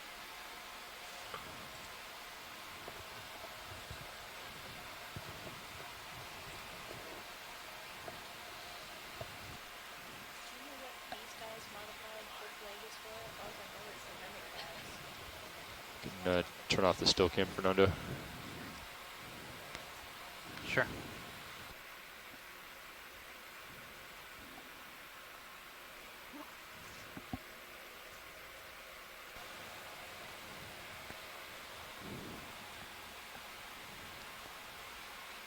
Just like rapidly consuming Co-pilot, can you the take brittle camera, star please? arms. Sure. Tilt up just a little bit, nice and gently.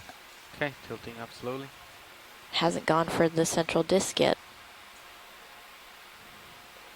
It's all you, video. Let me know what you want, video. Yeah, that's good. Copy.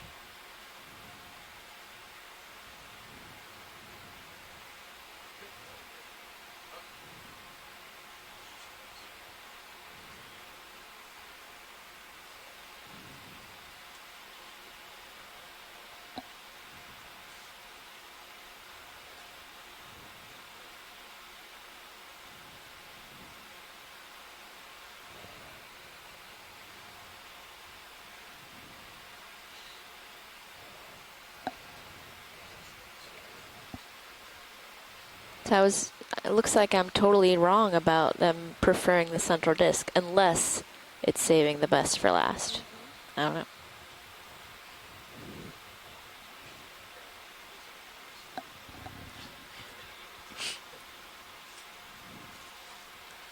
Levi, if you want to reach over and hit joystick, you can take over. Or joy lock.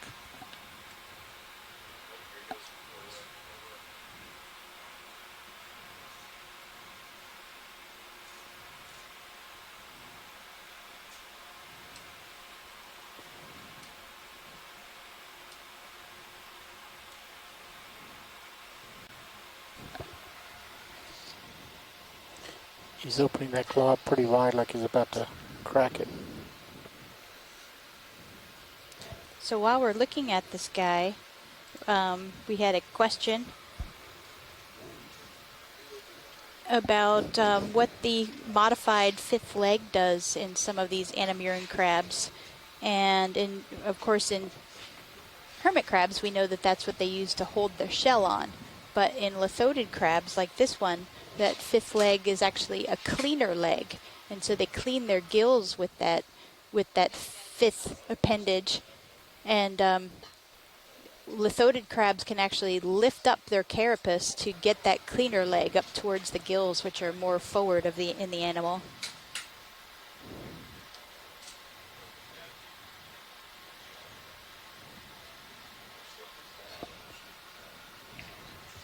That's really amazing. No, this guy has just been munching for a long time. Yeah.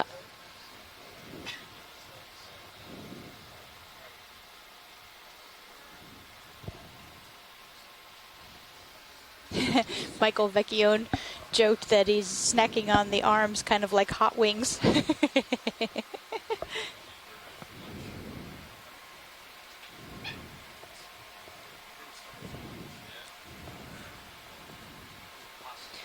Yeah, Bob Carney has noted that the silt sediment on the carapace of this crab might mean that he has just been in a burrow. Yeah, so one of those large burrows we were seeing a few meters back might be.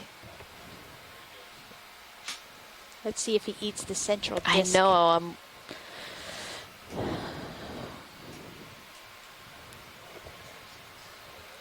No, and Tom Hansknecht said that they don't actually eat the arms, but they're looking for protozoans, sessile organisms on them. Oh, okay. Huh.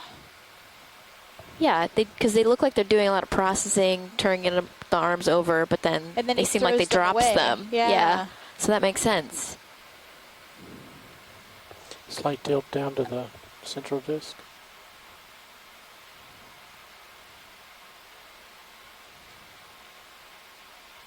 This poor Brittle Star is having a very bad day.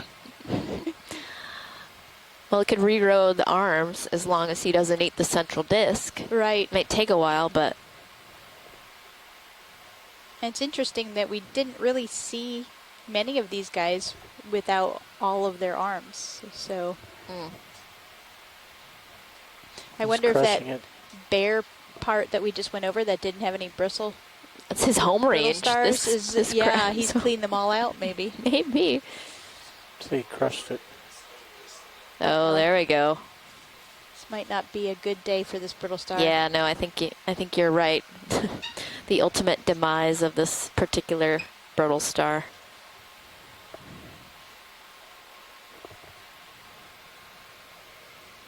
And so you can see the setae on those mouth parts, the golden Let's go up to the mouth. kind of bristles, and he's definitely just grooming this. Combing protozoans.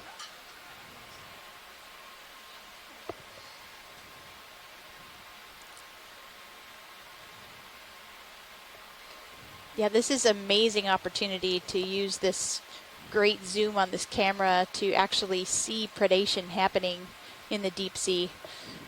You know, down here at over 1,500 meters. We just don't, and we have such short bottom time in places like this. It's amazing to be able to watch feeding behavior and predation. It's a rare opportunity.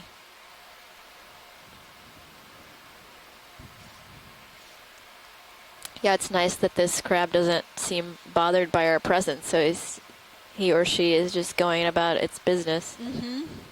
As if nothing out of the ordinary is happening. Looks like he just Did he just shove the central disc in there? No, I think it was a scoop of sediment. Oh, okay. Did somebody just join us on the line? Hey, this is Chris Ma. Hi, Chris. Hey, Chris. Sorry that, Hey, that I this just brittle thought I star would- is getting annihilated.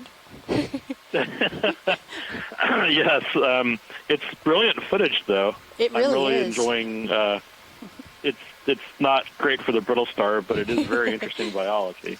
I thought I would just chime in and say that just from a physical texture standpoint, that disc is really thick. I mean, it's like a little sort of disc. Yeah. it's like a really thick coin, you know. I mean, in terms of its texture and so forth. So it's possible that it really isn't the bonanza of tissue that it might seem to be.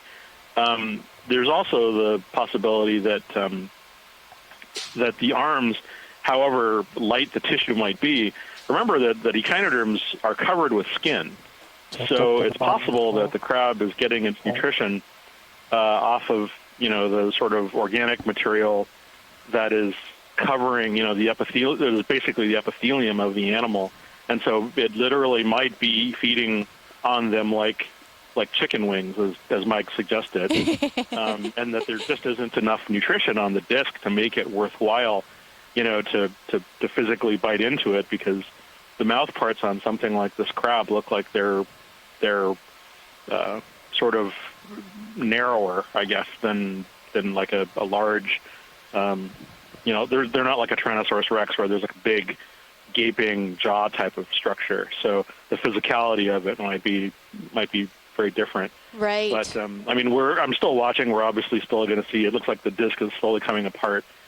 So maybe it does just consume all of it. And in that central disc would be all of the stomach and some types of glands and potentially even the gonads, right? So there could be some good nutritious soft parts in there. Yeah, if he decides I agree. To go through all that trouble. Yeah, I'm just wondering if maybe a lot of what they do might be sort of just cheap nutrition, is just going after the arms rather than engulfing the entire animal. Like it's maybe this might be exceptional for all we know. That said, it could be typical. It's hard to say, but yeah, I don't know if you saw, Chris, before we found the crab, the brittle starfish were absent from the seafloor, and then we came upon the crab. Do you think that that has been like his food source, and he's basically decimated those in his area? It would be hard to say because, typically predators don't always wipe out everything that they eat. Wow. And are you watching this with the disc? What? He now just picked up the disc. You probably will see it in a few seconds because of the delay. Okay. But he's shoving the whole disc in between his mouth parts now. Oh wow. Okay, so that idea that I had earlier, maybe not so much. Well, I don't know. We still don't know what he's going to do with it, but he definitely has a good hold of it.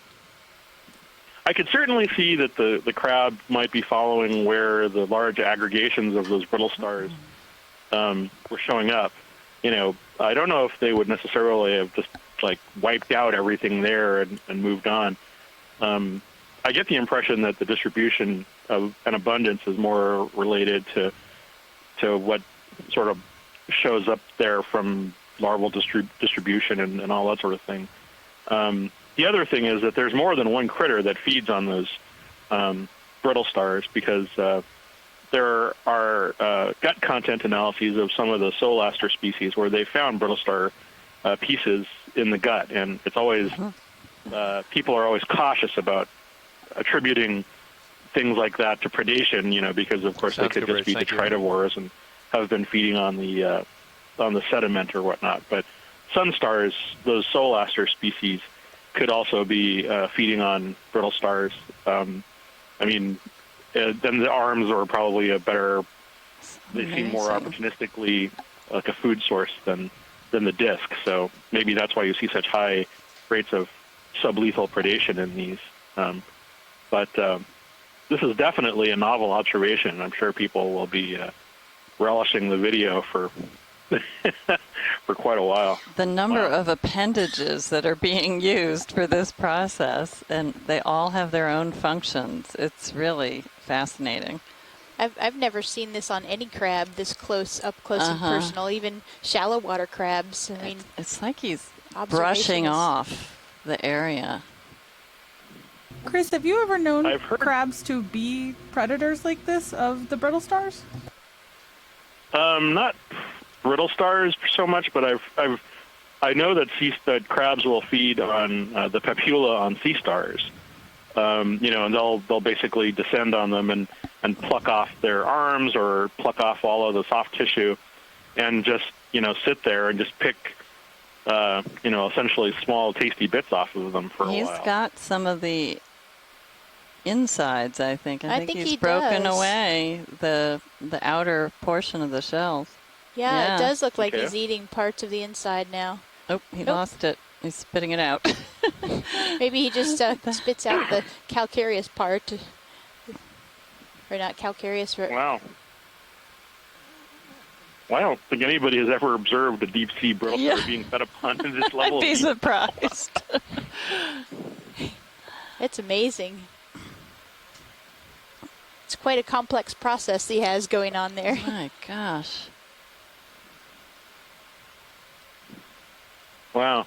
That's quite a strong animal. I mean, when you consider how tough that disc is, that's quite a strong set of jaw pieces. It's very leathery. Upper isn't it? two orange parts are just piercing into the shell material. He definitely takes out some parts that he wants and then spits others back out. Is he intentionally breaking it and then? I think so, with It's those pulling on the orange inside? pincers at the top. Wow. I'm glad he doesn't mind us watching.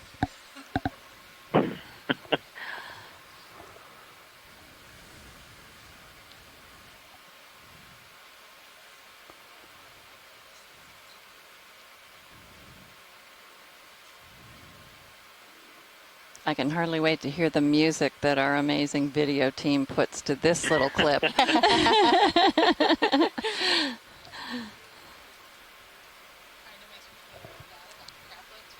I was thinking the same thing. We had crab legs for dinner on the ship, and those are relatives of these crabs, so. And they were delicious. Yeah, well, it definitely is better eaten than brittle star legs. Yeah, let's not have that on the menu, please. If you do, you can grow up big and strong like he did. Yeah. That's true. We'll have to molt. Well, you certainly develop bigger, more calcareous spines. I wonder if that's actually what they like the brittle stars for, is maybe they somehow... the calcium carbonate? Can uptake the calcium carbonate.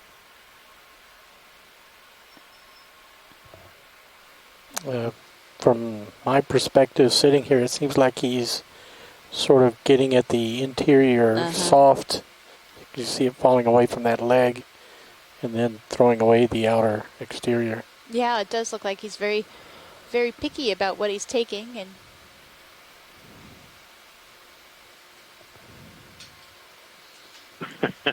he's filleting the brittle star. Well, that is... Yeah, okay, well, that dismisses a whole bunch of different hypotheses. That's good to know. Well, at one point, he ran an entire arm through all of these different appendages, mouth parts, and like, I don't know, like a cleaning off the stalk. And you can see all those setae on the mandibles and...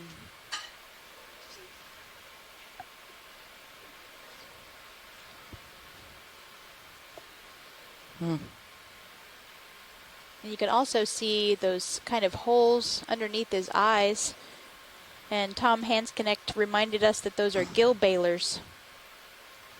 So that's moving water through the gills.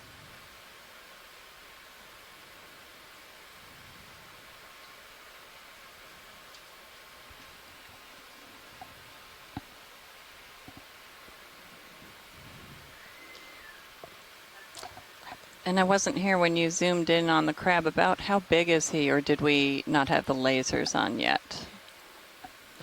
I don't remember. Yeah, we had the lasers, but I don't remember the details. I'd say Okay. about 20, 25. Yeah, I was going to think about 20 or 25 centimeters. Yeah, we can get lasers again when we zoom out. Yeah, he's really going to town on that. Well, every little feast in the deep sea. Yeah.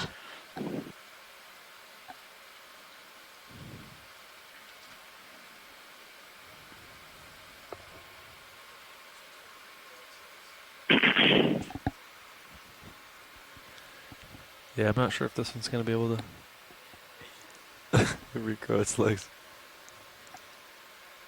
Oh my goodness. We're very fortunate that the ROV can remain in this position for so long. We often have to move on, but the ship's I guess it's able to maintain its position right now in the Gulf Stream.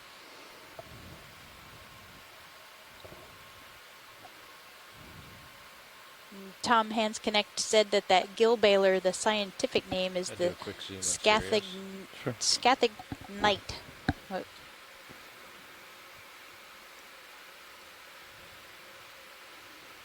And he also noted that the mandibles did not work until it got to the body disc.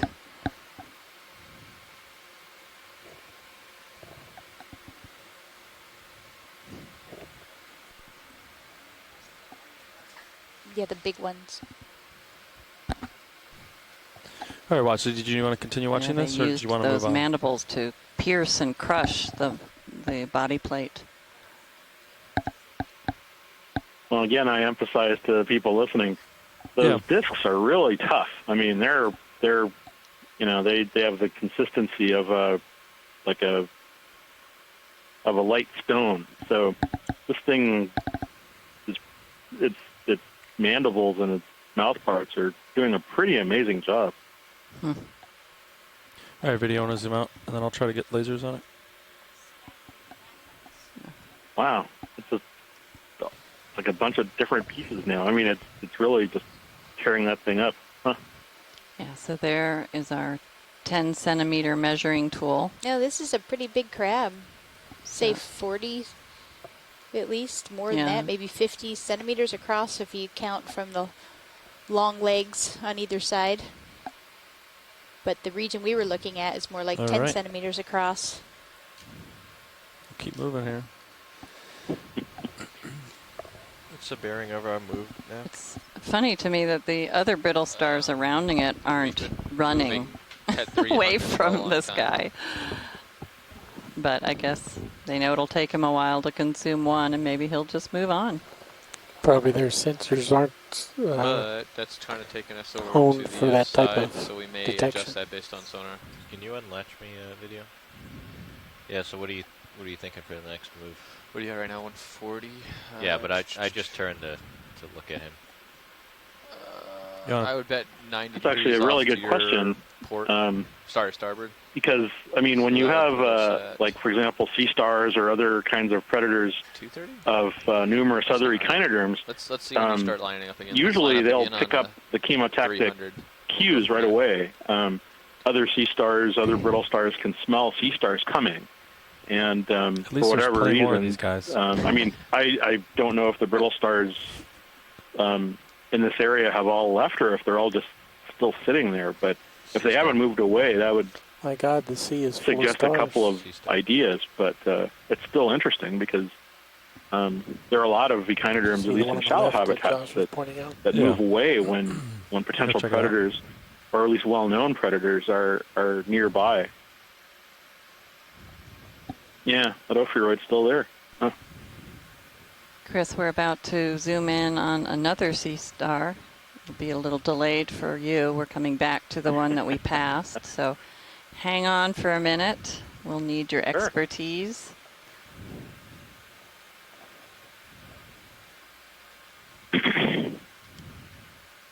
Frame it up, video.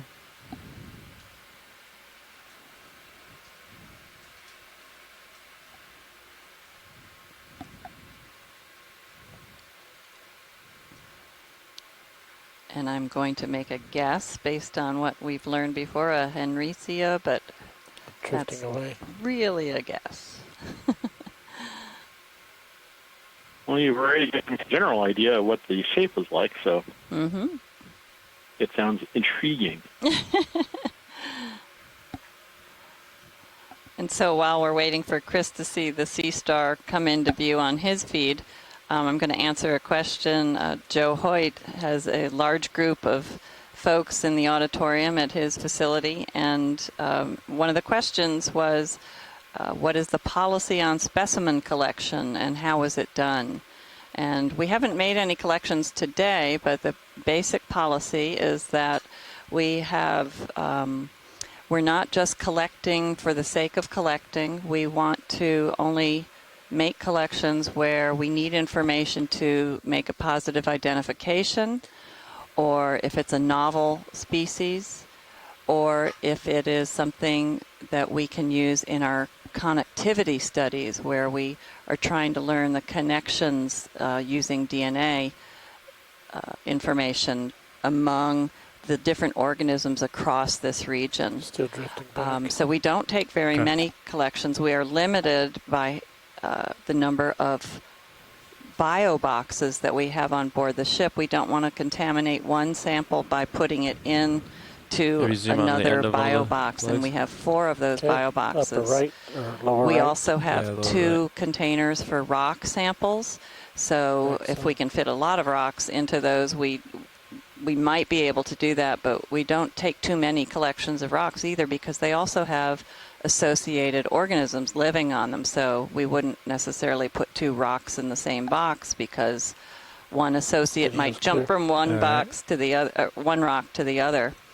So we're very careful in our collection choices, because in a 6 to 8 hour or 7 hour cruise and dive, we don't want to load up all of our collection areas too quickly. And we use the manipulator arms, which you haven't had a chance to see yet today, that have claws, and one in particular is used for most of the collections.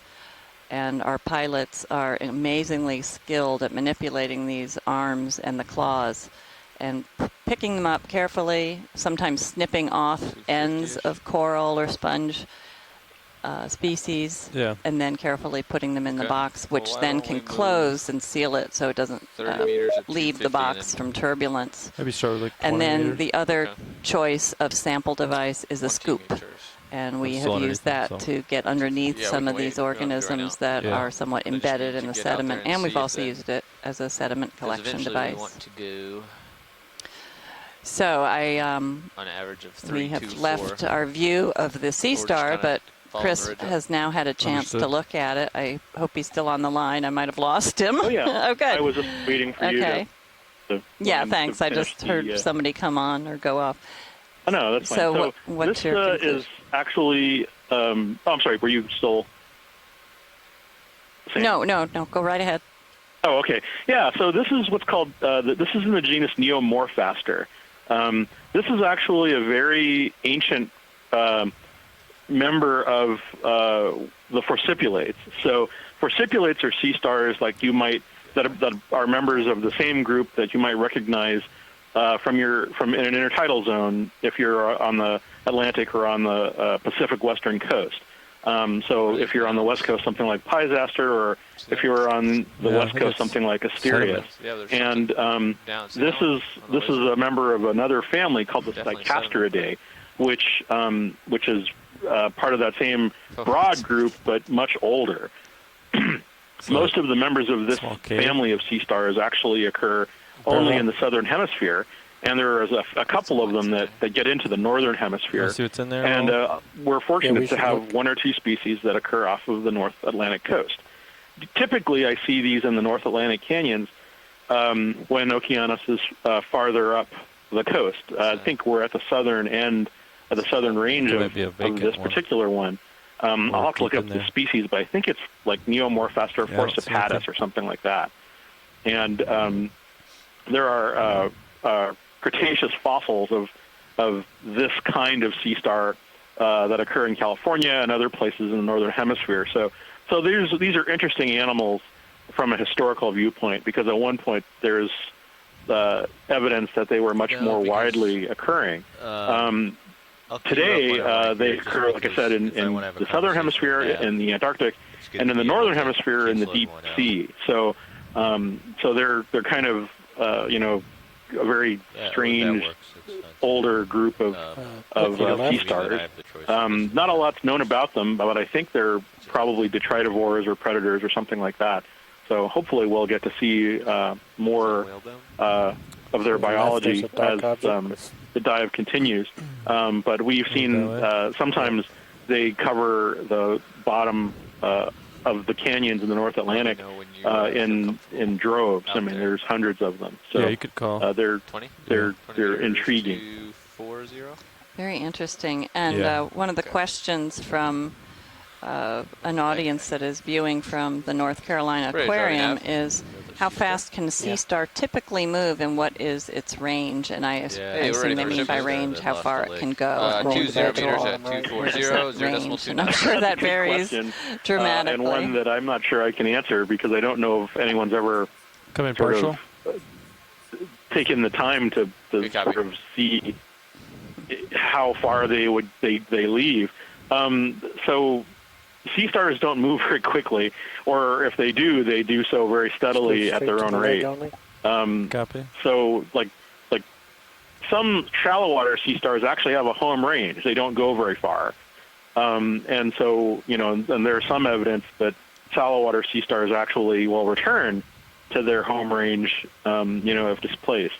What sea stars in the deep sea do is an entirely another question. They don't move very quickly. They move, probably, if at all, they move probably, a couple of, like the one that we just saw doesn't probably move very much at all, but some of the shallow water ones can move quite quickly, and you can see them, move a couple of centimeters per second. Chris, can you comment on the leg growing back? Sorry?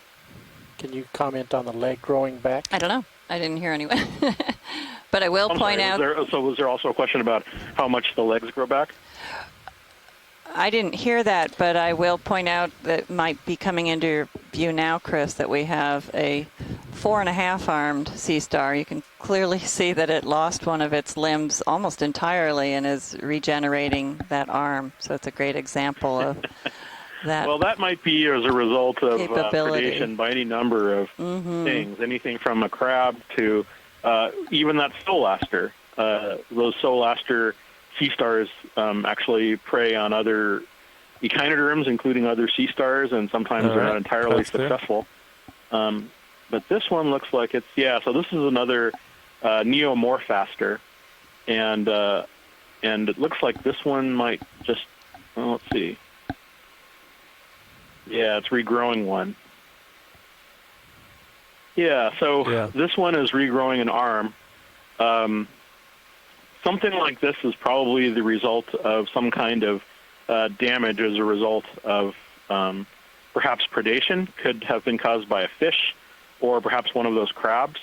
Crabs will often eat sea stars, but incompletely. Frame it up. And sometimes they will just, chew off chunks of it, and eventually the sea star will just have to leave the arm behind. In the Indo-Pacific, there are actually shrimps that will literally just eat sea stars alive. They'll just cut them up and eat them like a pizza. Okay. So those are horrible things, by the way. But down here, it's hard to say exactly what's causing this, other than perhaps like I said, anything from a fish to a crab to even another sea star that is just sort of engulfed. They'll just engulf one of the arms and just begin devouring it, and the sea star prey will just sort of autotomize. They can just release their arms and just walk away. That's clear. Sea stars are like big three-dimensional puzzles, and they have a special connective tissue which allows them to pinch off parts of their body in case of emergency. So, and so sometimes they'll do that.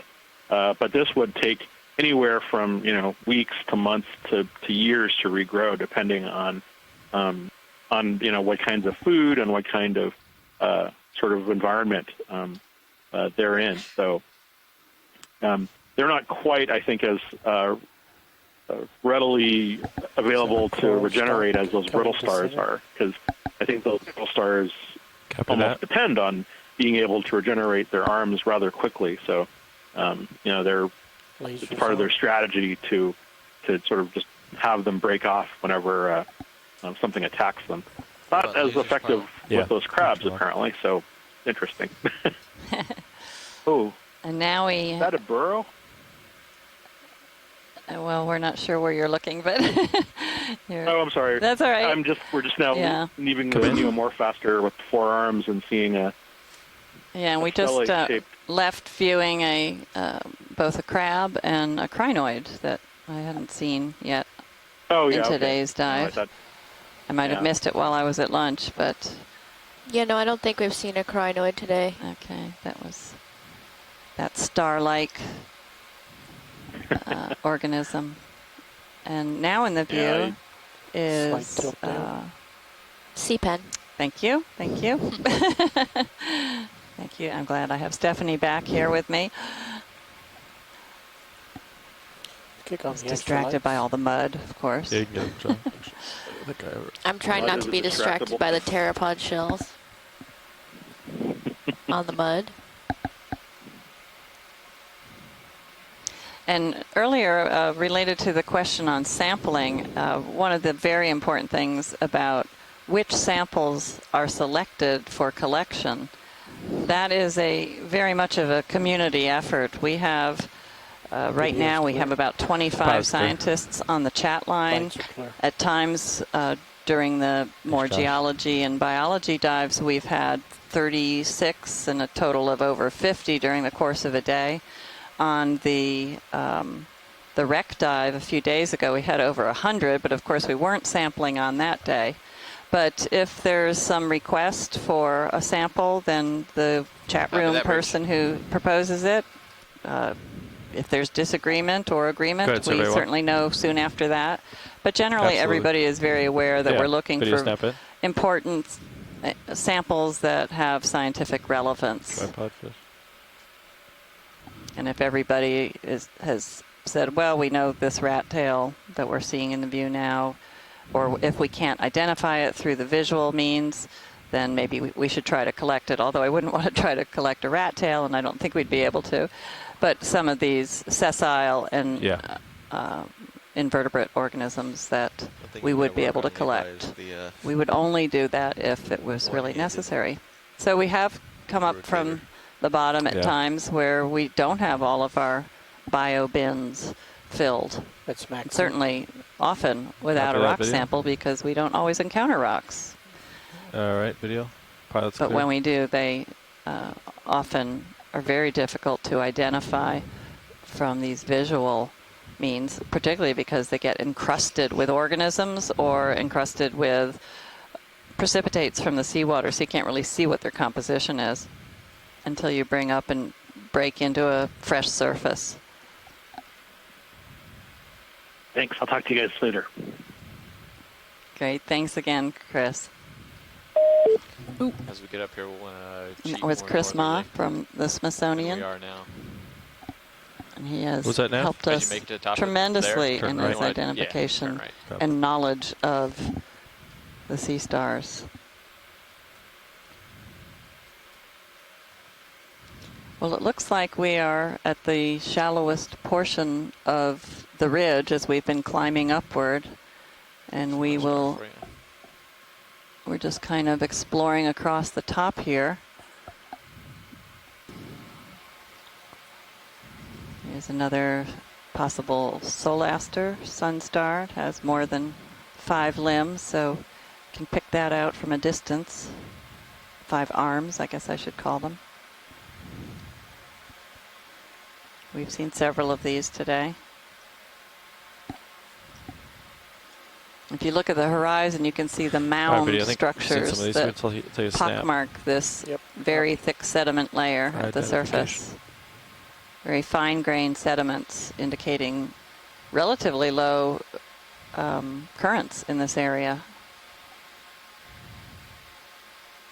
Video's clear. Past several dives we've been in in high flow when we get to the peaks of any feature we've climbed, and you don't see the fine grained sediments at all. You see just the coarse grains, which are almost solely comprised of the fossil remains or the hard part remains of organisms some of which live on the seafloor, but most of which live in the water column above, and often at the surface, still turning right now, including those pteropods that Stephanie is so fond of. 290. I'm particularly partial to the finer size of fossil material in the sediments, the planktonic foraminifera, single-celled organisms that gives a lot of information about climate change as we core down into older and older sediments, if we had that capability. So that fish is a cyclothone, which is very, very common fish in the water column.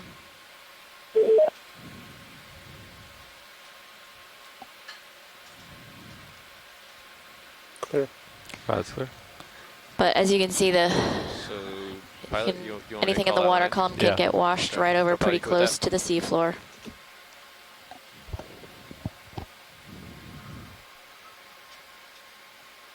Bridge, RV Nav. And we have another question from the North Carolina Aquarium audience. How much does the presence of the vehicle itself influence the behavior that is being observed? And I'll read what our expedition coordinator, Casey Cantwell, wrote in reply, but I think everyone might want to hear this. Depends on the organism. Sometimes organisms are attracted to the light. Sometimes organisms are scared away. Some of these organisms that we see, such as corals, don't have eyes and don't notice we're there at all. Survey. And I would add, at least we don't know if they notice we're there. Yeah, hold on. We do see some of these anemones retract, so they must be feeling the vibration and that we cause, and the little disturbance in the water as we move around. But often we see organisms very long periods of time, like the crab that was feeding. He didn't seem to mind us at all. Ooh, Stephanie, what are we looking at? This is a ctenophore, and it's part of a different group of ctenophores than what we were seeing earlier. So this is a sidipid ctenophore. Actually, all the ctenophores, well, not all of them. Some of them start out as sidipids and then turn into lobate ctenophores. Some start out as sidipids and stay as sidipids. And since I'm not a ctenophore specialist, I can't tell you about this particular one. But what you can see is that it's got two tentacles. Those tentacles can retract and extend, and then branching from those tentacles are tentilla, and they have sticky cells on those tentilla. That's how they capture their prey.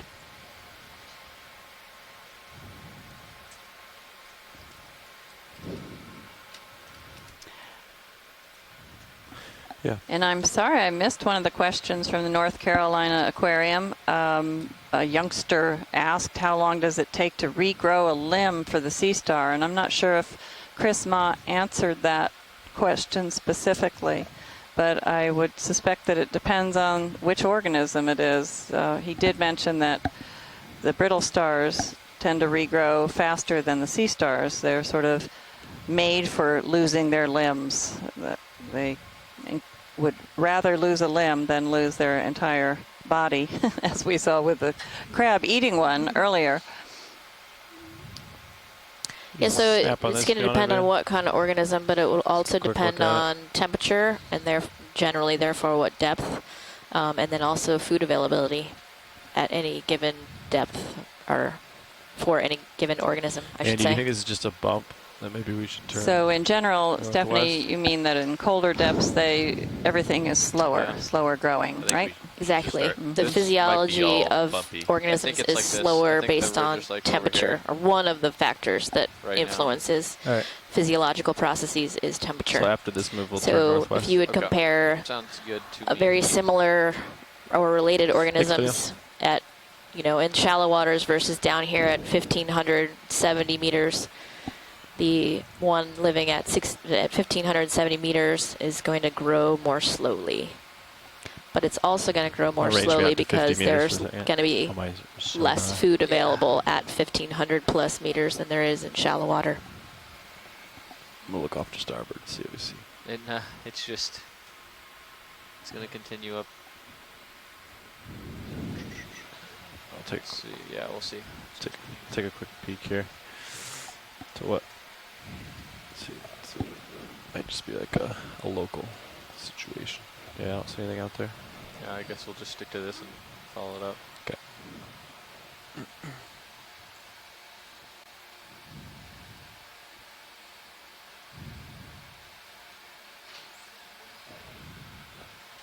I only put 20 meters in though. I might. Yeah, you could do another. Double that. Another 20, yeah. Yeah. Bridge, RV nav. I'm surprised we haven't seen any sea cucumbers Hey, can we today. add another Have 20 we? meters onto the end of that move? With all this nice sediment, you would think there would be sea That's great, cucumbers thank you. coming through to clean out the goodies. Could you come down a little bit, Might be John? too steep for them. Some of them are pretty rounded. They might roll right down the slope. You want to range you back into 30?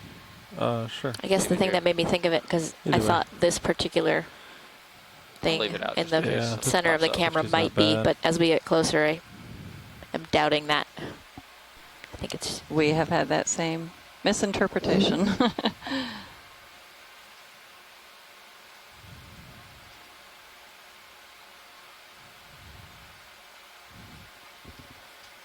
Some more brittle stars up here.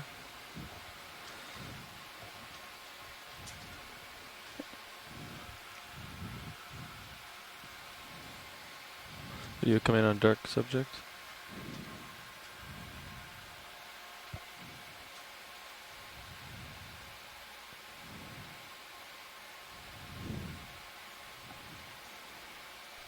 So that looks like another piece of kind of coral rubble that's been cemented together. Absolutely does. Old. Very old.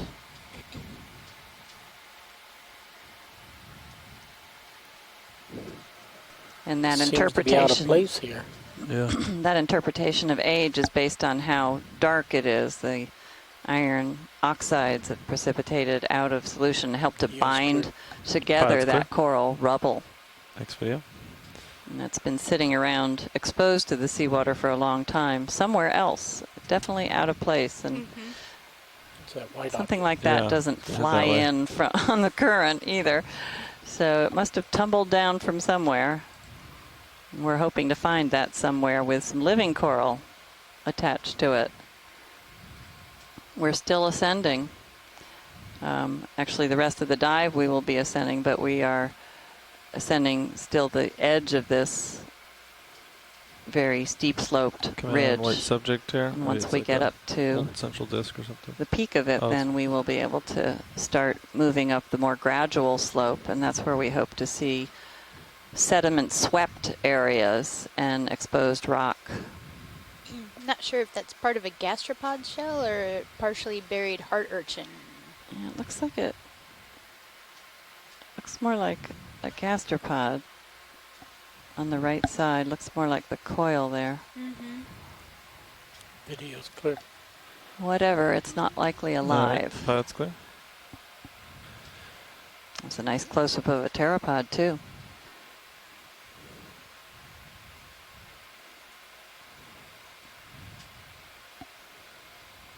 Yep, that's the ridge you're going to follow. There's something up there too. See it? Huh. That's probably just another one of those regular fish. Yeah. You've seen a bunch of. Yeah. Oh. Well, snap on red subject. It's a little jelly. Ooh, lights. Pretty. Oh, man.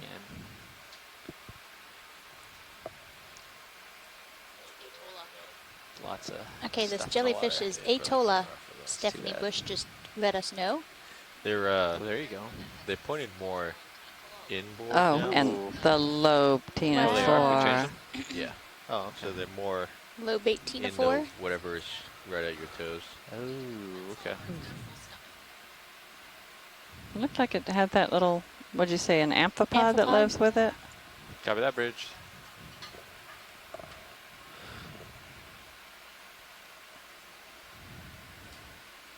See our laser beams cutting through the turbid water.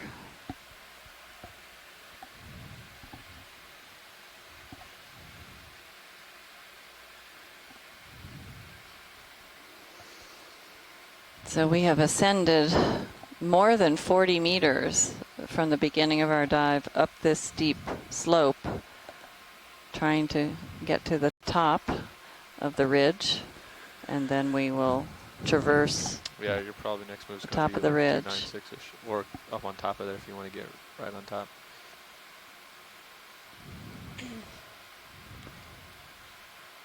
Yeah, I'm just wondering when we turn Turn to the northwest. Yeah. We can do it now, or we can get right there. It's up to you. Is the ship move complete, or is it still going? It is, but he'll swing for just a little bit. Okay. Oh, so maybe go that way. Go that feature. Yeah, yeah. So I was thinking. Yeah, let's go that way. Okay.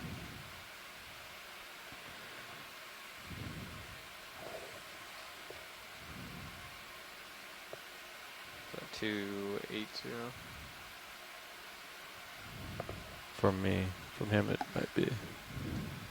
Actually, if I put him at 280, that might be pretty good too. Okay. So you want 20 or 30? 30. All right. 30 meters at 280. So you go with that, co-pilot? Yep. Looks good. Bridge, RV nav. Ready for another move. We're looking at 30 meters at 280, 0.2 knots. All right. Actually. Good copy.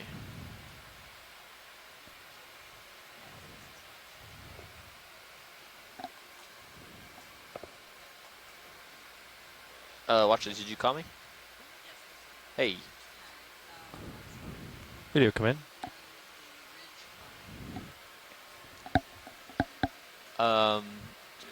If we will begin quite a few it, of these or guys. because we're on it right now.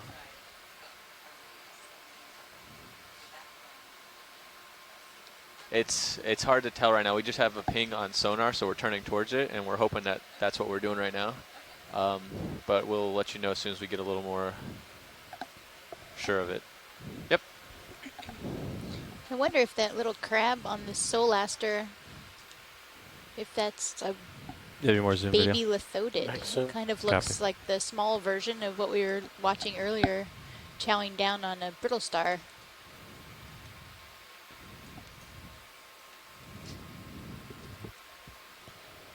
All right, pilot's clear.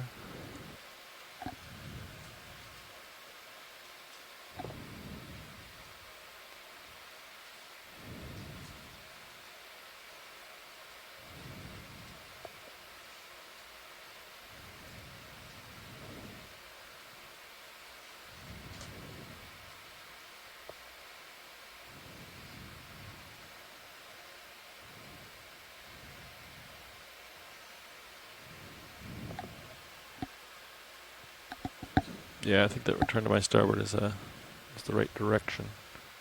It looks like. And then hopefully after that there's some more uphill northwest. Yes.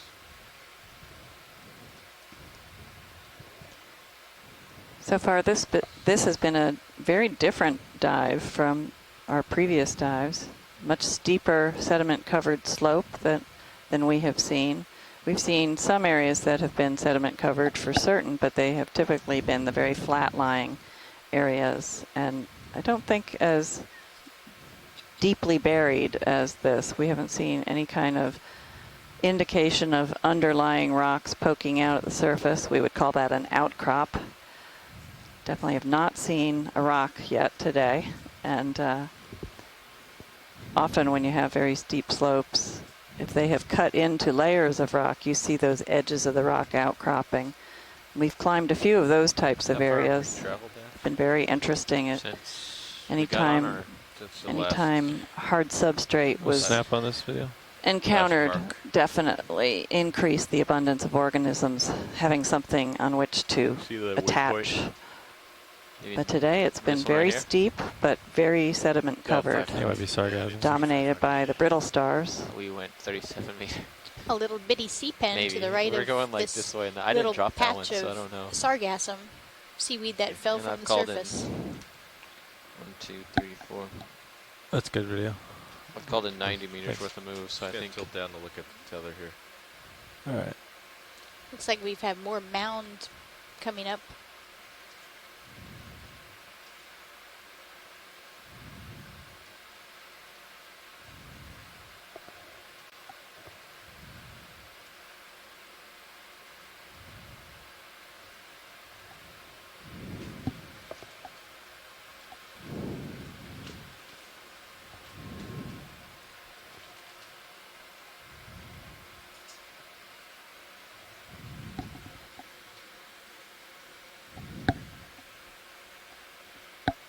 Pink floaty left. Yeah, come in.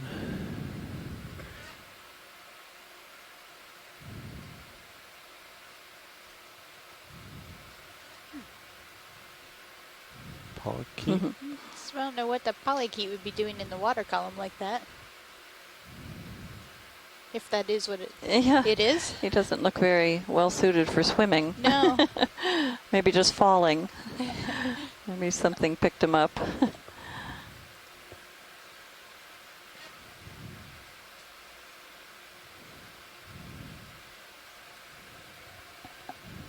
While I was at lunch, did anyone have any ideas about these mounds? Maybe. It looked like a worm.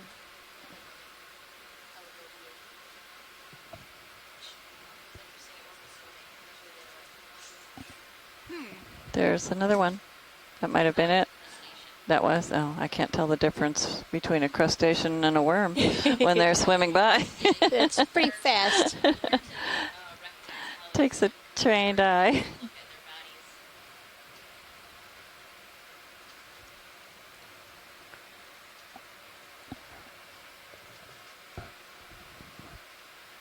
All right, I would like to turn if I can. Try northwest. I'm surprised we haven't encountered more current at this point.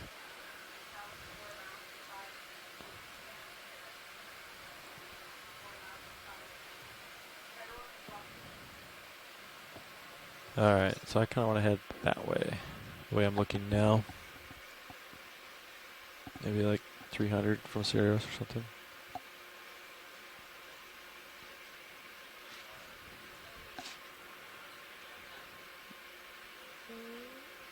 Yeah, either way. Two white objects, lower center. Okay. All right, Roland, which objects? These center now. Upper right, maybe a white shrimp. sea pen left, and then there's like a... The right thing. Okay, I'll approach that.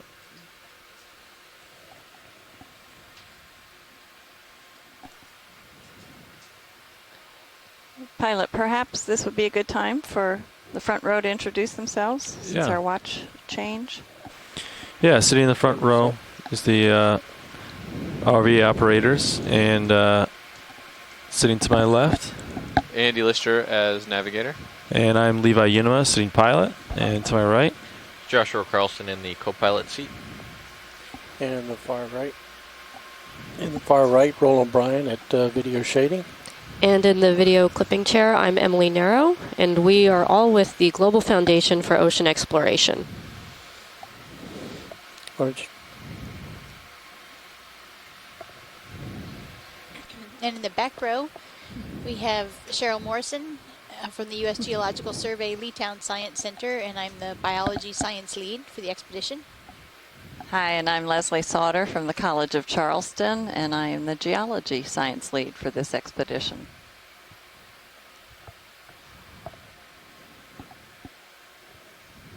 Want to talk about it? And so this is the Windows to the Deep expedition, and we are on a 21-day cruise, I think it is, around the coast, way off the coast of the southeastern U.S., and we are exploring areas that are poorly explored or virtually unknown, and trying to characterize some of this vast habitat that's out here on the the slope, the continental slope and margin, and even into deeper waters. And we are working in areas where there hasn't been much exploration at all, or trying to characterize some new territory. And we've been doing ROV dives. This is our 11th dive, and we've seen a wide variety of habitat types, and that was part of the goal, was to, there's lots of different types of terrain out here, and we're trying to kind of get a balance between all of them and characterizing a lot of habitat that hasn't been seen before. And we have visited quite a range of substrate or seafloor types and different degrees of slope, different amounts of current, areas where rocks have outcropped. 3 of our dives were solely on enormous mounds of dead coral rubble that has been built over thousands of years, up to maybe 1 million years of growth of these mounds. And at every point we've seen different organisms. We've also seen some similar organisms. And one of the goals of the effort here is to look at the connectivity among organisms. And maybe you can say a little about that for us, Cheryl. Yeah, we don't know a whole lot as soon about as you feel like it, you the get a majority movement, of because I'm these going to push species out down here. We don't quick know until for we find sure something. what the limits of their range and distribution are. Even within our search area, our working area for this expedition. Like no current right now, so some of that is, some of what we're doing is just determining what organisms are where, and then we try to figure out why they're there and why they're not in other places based on the oceanography, based on really nice maps of the seafloor that we're also producing while we're on the expedition. The fish, you mean? And okay. You like that to turn starboard, like kind of this information way, right? leads you That's to different hypotheses about the connectivity of different areas of the seafloor. So certain species will be widespread and we'll see them often, all in different habitats. Other species will be very specific to certain habitats. You want a quick zoom here? Very certain see what it is? Seafloor features. Hey, look at that. And so we're trying to get a better idea on connectivity along our coast here, and then eventually across the Atlantic and up into Canadian waters. 300 degrees, speed decimal 2. We have a great little hermit crab with his anemone. I always falter on that first attempt. The anemone that he has to drag around with him, but serves its purpose by having nematocysts. It's a bobtail squid. You know, Stephanie just said if she goes into the wet lab that we are going to see a squid, and it happened within a few minutes of her leaving. So we need to call Stephanie. She doesn't have a monitor out there. So if anyone's in the dry lab and hears this, maybe you could let Stephanie know. Some turbid water. And we saw a bobtail squid probably at a fairly similar depth. I think it was more like 1,300 meters. On okay, we're going to get a lot of stuff there. Lake Escarpment. It's not going to be good, but yeah, go ahead, try it real quick. That's a great view. Maybe he can work some magic over there. Yeah, rolling. Oh, that does look nice. It just has all his tentacles tucked underneath him. We haven't seen one swim. Well, no, we did see one leave very quickly, but we weren't focused on it at the time. Just as we moved away, it took off, but we haven't gotten a good close look at its tentacles. He's thinking, just don't move. They won't notice me. Looks like he's burrowed a little down into the sediment. I'm going to go ahead and push forward just slightly. See how fine grain it is. There you go. And I wonder if that... Mike Vecchione here. I was hoping that might be Mike. Hi, Mike. Yeah, I was about to ask you to zoom in as close as you could, but that's pretty good. That'll do, huh? That's pretty good. I wanted to see the chromatophores on it. Yeah, I was going to... It looks a lot like the one we saw a few days ago. And in the past, I've called these Rossia. There are a couple of species of Rossia in this area. but the chromatophores are really tiny and really densely packed. So I'm not sure it's one of the recognized species of Rossia. So we're getting a really good image of it now. It looks like it just changed color a little bit on the edges. It turned a little whitish.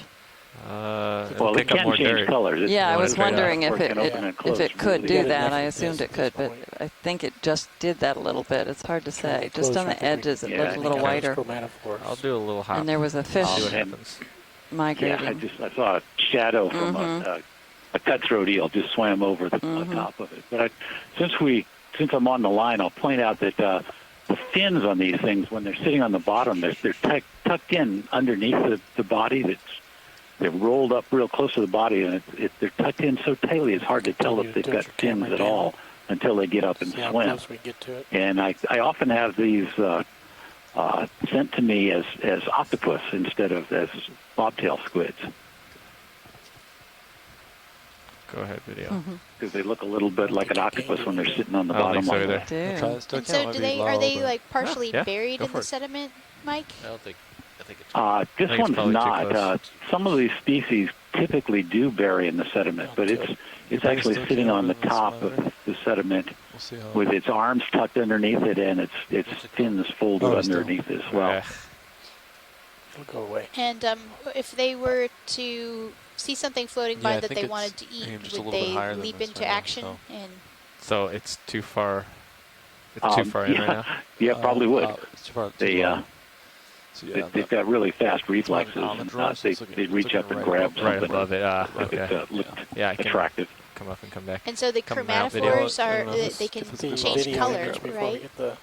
Yeah, each of the little tiny spots on this thing can expand and contract, and each one is under nervous control, so they can change within a fraction of a second. Literally, in the blink of an eye, they can change their appearance. Wow, look at that. That's really interesting. Everyone we've seen so far has been this color, so that must be their resting color, which is surprising that they stand out so much compared to the sediment. Okay. The genus Rossia, when they're resting like that, you can see the individual chromatophores more clearly because they're larger and there are fewer of them. So that's why I find it pretty interesting. But you're right. All of the ones we've seen so far have probably been just this one species. Camera at -12. That's about where. Well, we sure do love seeing them. Right here. Oh, nice. Okay.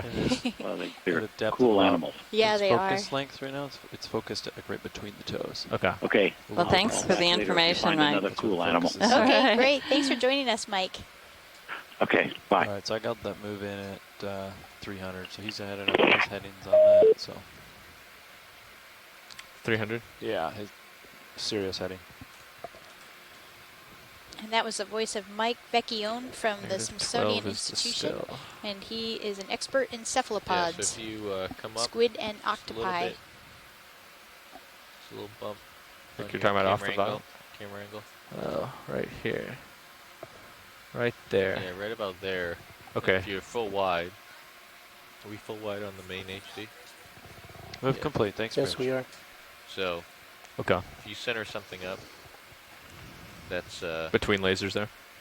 Yeah. Okay. Basically, what I found was anything that's center of the. So we're starting to make our way along the backbone of this ridge. See how it slopes steeply to the right. That's the area we just climbed. So our gradient will be much less than it's not gonna be all of the previous part of the dive. You can't see anything. It's too dark. Let's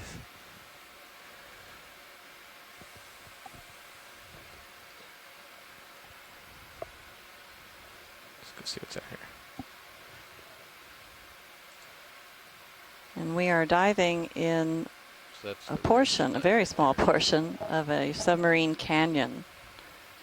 If you've just tuned in, this is a ridge that lies between what you might think of as two tributaries to the larger canyon, and the currents on the bottom that help to erode and shape these come canyons. down, you can zoom past skids as make for very steep walls, and in between two tributary different canyons, fish you there. often get the very steep yeah. ridge. We did actually And see so one of we've these climbed earlier. one of those ridges, an inter-canyon ridge. And So no probably it interest is then, huh? I don't know. now that we're might, because climbing up its pretty backbone interesting fish. Might in ask. hopes to find areas that the sediments have been whisked that away slope by up Gulf there. Stream current Watch flow, those. Pilot? exposing the underlying rock and allowing for coral and sponges Do a snap button. to Go grab ahead, hold snap of in. something. It's another All right. eel pout. Ship's not Eel pout, moving. yep. We can next move. The might last be one we saw was a in the little bit more genus video. Lycodes, so Like- maybe this like- is another Yeah, Lycodes. it's a little bit. We're There's facing Lycodes 318 right now. terrinove. 10 maybe. Is that a 310. metal object in the soil there? Talking about to the left here where I'm looking? Yep. Go ahead. I'm going to kind of drift It looks over a it. little rusty there. Mm-hmm. Yep, it looks like. Is that a piece of metal? That's probably what it looks from- like. I didn't want to jump to conclusions. I do that too often.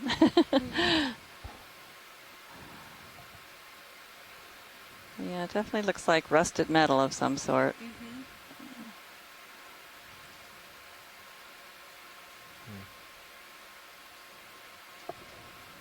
Kind of goes back in there, doesn't it?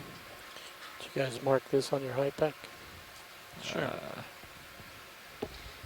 So this is likely Coming up, human yeah. debris. Unlike plastic, another human made trash source that we find down here, the metal will degrade over time. Oh, There are right. microbes Maybe- that help that degradation process down here. I'm thinking like 320. In plastic, I Sorry, don't think you there's guys. such Yeah, a looks good on my microbe sonar. that has. Sadly, I'm not aware of any. Sure would be nice. Yeah, it would be. Wow, this is a dramatic Oh, lip that's here. pretty cool. That's what we want to see. both sides of this thing in this angle. No, it just drops off.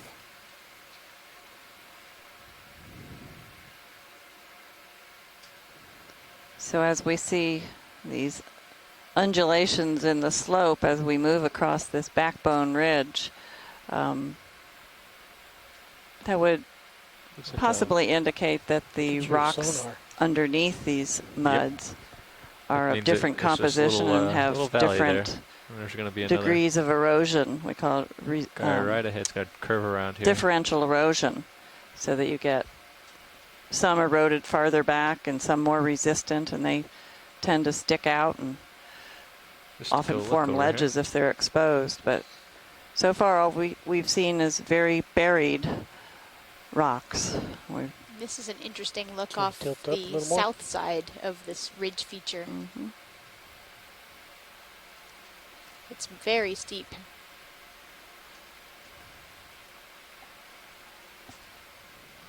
All right, my call move in. Yep. Bridge is RV now. You can see how some of the compacted muds, once they get buried, they get compacted. Bridge, this is RV now. They've been a little bit eroded by Yeah, like a move the range southward 30 meters. exposure to the bearing current. 320 degrees. We didn't see speed very decimal much of 2. that on the other side. So the currents would Good be copy. attacking this side, pushing some of these grains over to the other side in the lee and depositing them rather than eroding. So we see a little more evidence of erosion here, but not enough erosion to expose the underlying rock.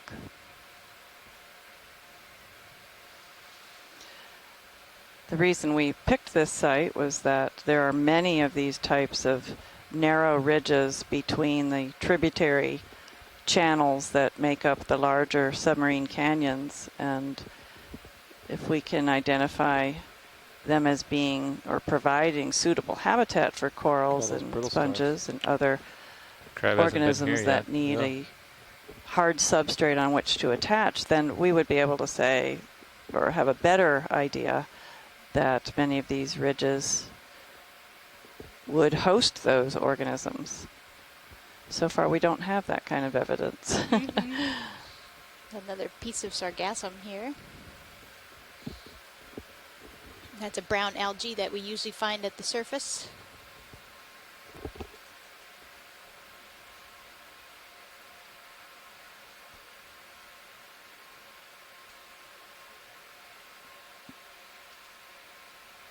still see a pretty steady covering of these brittle stars. It's a white object coming near laser point. Maybe a shell of a gastropod. And if you were lucky enough to be online earlier, you saw an amazing long video of a close-up of a large crab eating a brittle star. It's a gastropod shell. Nope.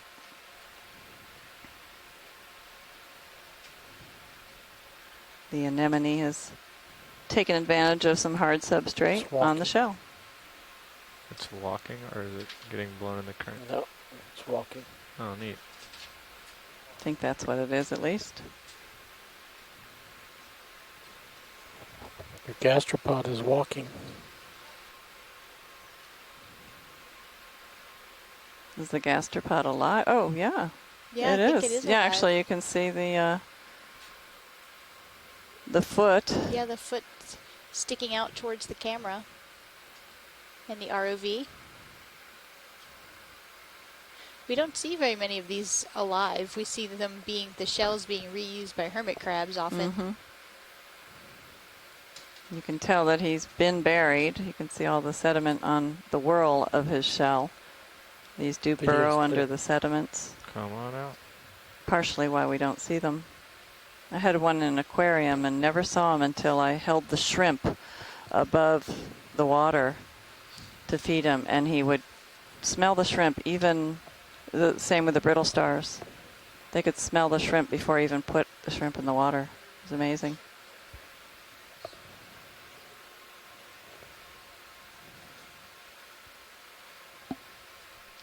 And yet another Celestered Sea Star.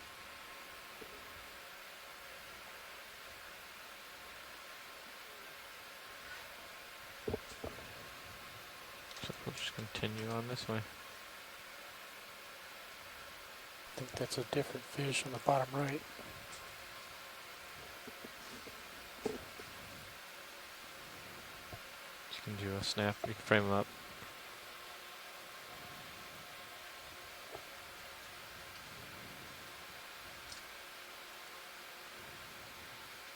This is one that we haven't seen today, but we have seen in the past. Oh. Corey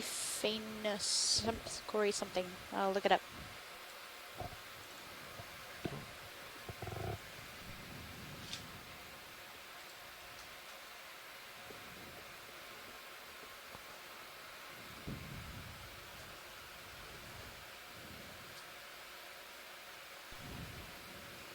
And another eel pout in the lower left.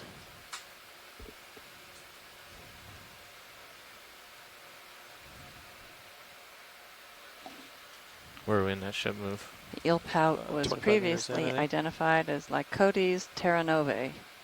25.1 meters in. Look at serious view underneath the vehicle. Poof, like a rocket launch.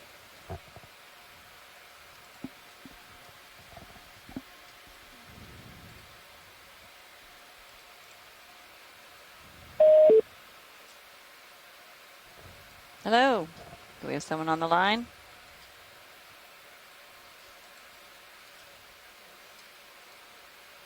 That was the reverse. Someone disconnecting.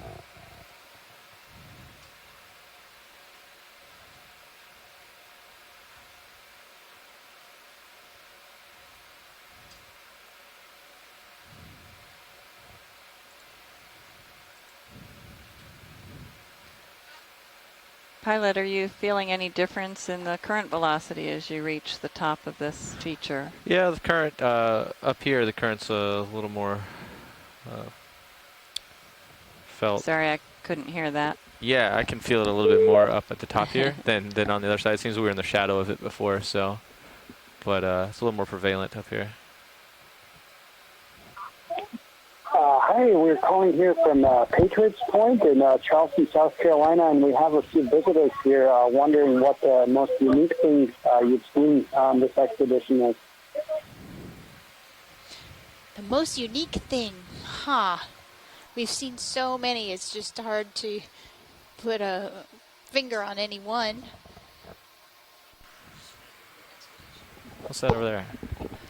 What do you think, Leslie? Anything pop into Yeah, your I mind have right to away? kind of go through all the different. Not a lot One to it. I'm of trying the to most keep beautiful moving things here. Yeah, we've I'll come seen, back in around my in a second. opinion, was yesterday's I just want to go see real dive quick. at the end Let's move where we complete. Thanks, saw Bridge. just incredibly dense populations of the Do a orange quick zoom video. anemones covering the dead coral stalks. What is that? That's a little motor? Oh my gosh. Is that light? That's definitely Come back a little bit. But in anthropogenic waste or trash.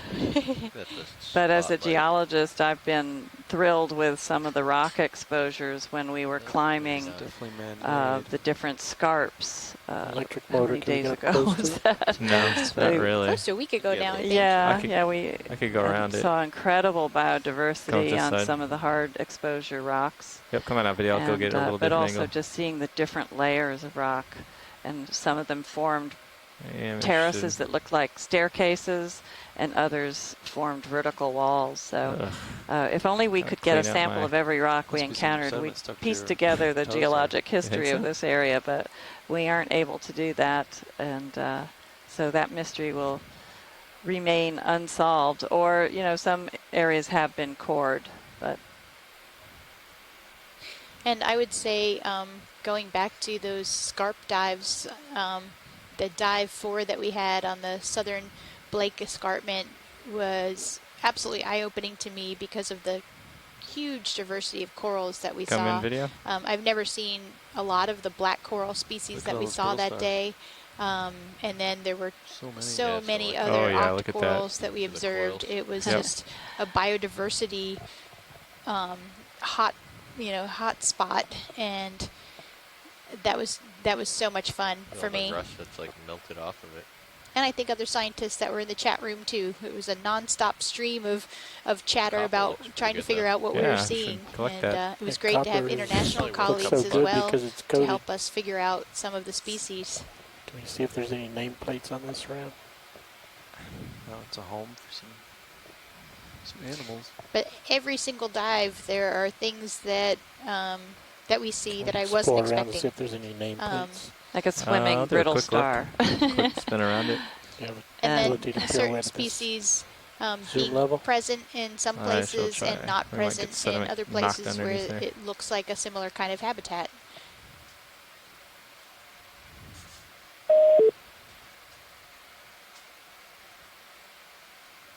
Should be fine, but keep an eye on that swing arm for me. Your swing arms are with fine. the tether, I mean. Yeah. And we were Tether's- hearing from, it I should be believe that just was fine. Daniel Right. Wagner, who is at Patriots Point, Especially when I the swing right Naval over here.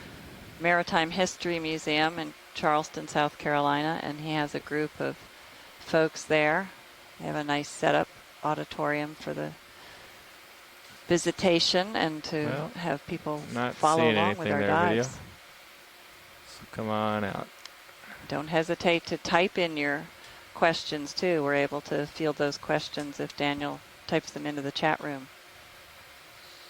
It's kind of interesting how that motor or whatever it was drawing organisms It's to a it. field of The sea brittle stars were stars. actually touching each other where they don't We did a appear to dive be as, they tend to want to My be by God, the themselves sea out is on full the of flat plain stars. here. 4 or 5 And then years there ago. are several shrimps Here? around. No, it was somewhere on the East Coast. We were trying to look for this landslide. Yeah. It was just flat, and it was just sea stars like this, and the brown sea cucumbers. And then I sat down in the pilot seat, and we had this live event. And they're like, try to find something to look at. I'm like, oh no, we're not gonna find anything. Like, and then I see this little spot of like purple out in the distance. And I zoom in, and it's like a little octopus about 3 inches long, just crawling across the bottom. And I zoomed in and got like a couple minutes of that footage.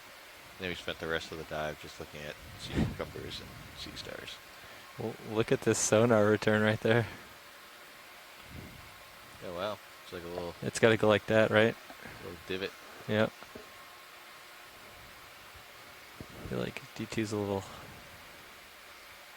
All right, where would you like a ship move? Keep me going. Up slope is like due north or so. Yeah, just give us the Yeah. whatever you need to do. I'm just gonna keep going this way. So due north is probably good, if you think it's good. Let's go.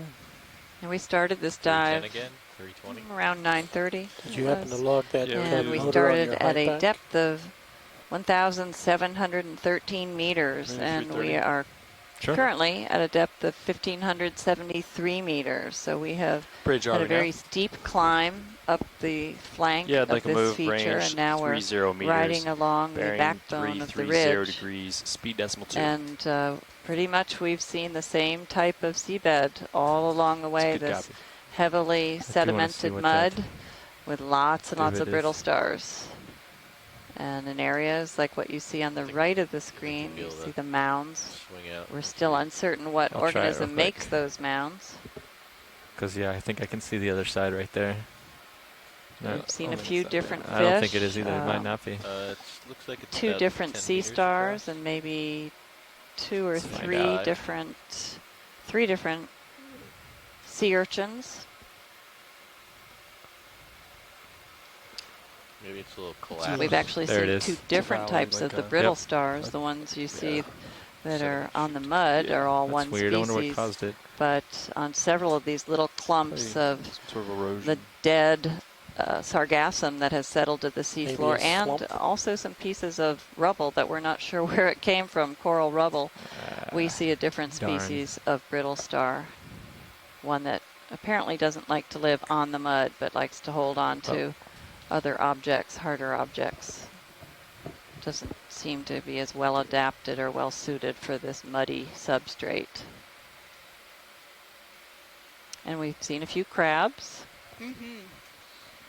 Most notably the lithodid crab that was eating one of the brittle stars. We got to observe that feeding behavior up close and personal for probably the first time.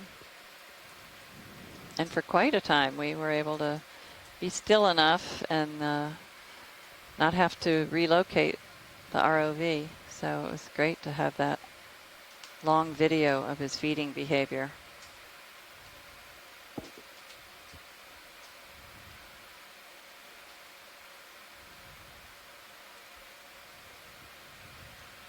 If you'd like to zoom And past the periodically skids, we you come can, across video. these areas that are suddenly without brittle stars, and so there must be some difference in where the distribution of their food source lies.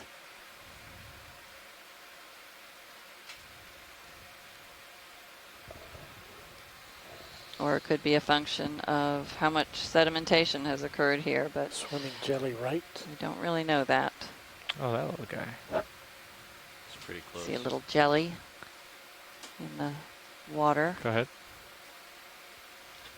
Where are you going? Oh, he's on the bottom. Between your toes. Yep. Go over it. Oh, look at that little guy. Just about going If over he's it. between your toes, I'd turn on that light. His name is Squishy. Should be mine. Oh, he's going into the ground. Oh no. Oops. We blinded him. I'm not sure if it has eyes. Common misconception. Some of them have eyes. Do they? Yeah. It's called photoreceptors. So our water depth is just about with an eye, yeah. a mile down. That's as far down as I can 1575 go, and I know if I meters, back up, I'm almost going a to pick up mile. a ton of sediment. Video's clear. Copy that. A sea pen to the right. Tall red organism. Do you want to take a closer look, watch these? At it? Or And we've seen go ahead, zoom in video. those occasionally all dive, and they are Hmm. typical of a sedimented substrate. And they have a peduncle that's buried underneath the substrate there that holds them in place, and we saw one just suck down into the sediment when we hit it with the thruster Okay, water. come on Oh, I now. missed that. Oh, yeah? Yeah, What was I that? It was must have really been at neat. lunch. Oh, shrimp. That might be a mysid. We were going around about what the little red shrimp-like to the thing that left. just swam by, what it was. What was that? Do a quick Is zoom that to on your the one left on right the there? sediment. That shrimp guy? Yeah. Come on in, video. Oh, okay. It's just Yeah, just And that's a bigger shrimp. Mm-hmm. Look at those antennae. It's amazing.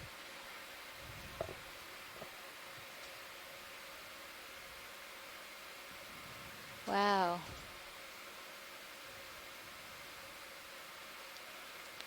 And whenever He's scratching an itch between his eyes. oops.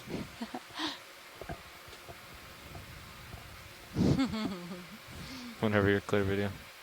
They get very personable when we zoom in that close. Yeah. Start getting a sense of their character.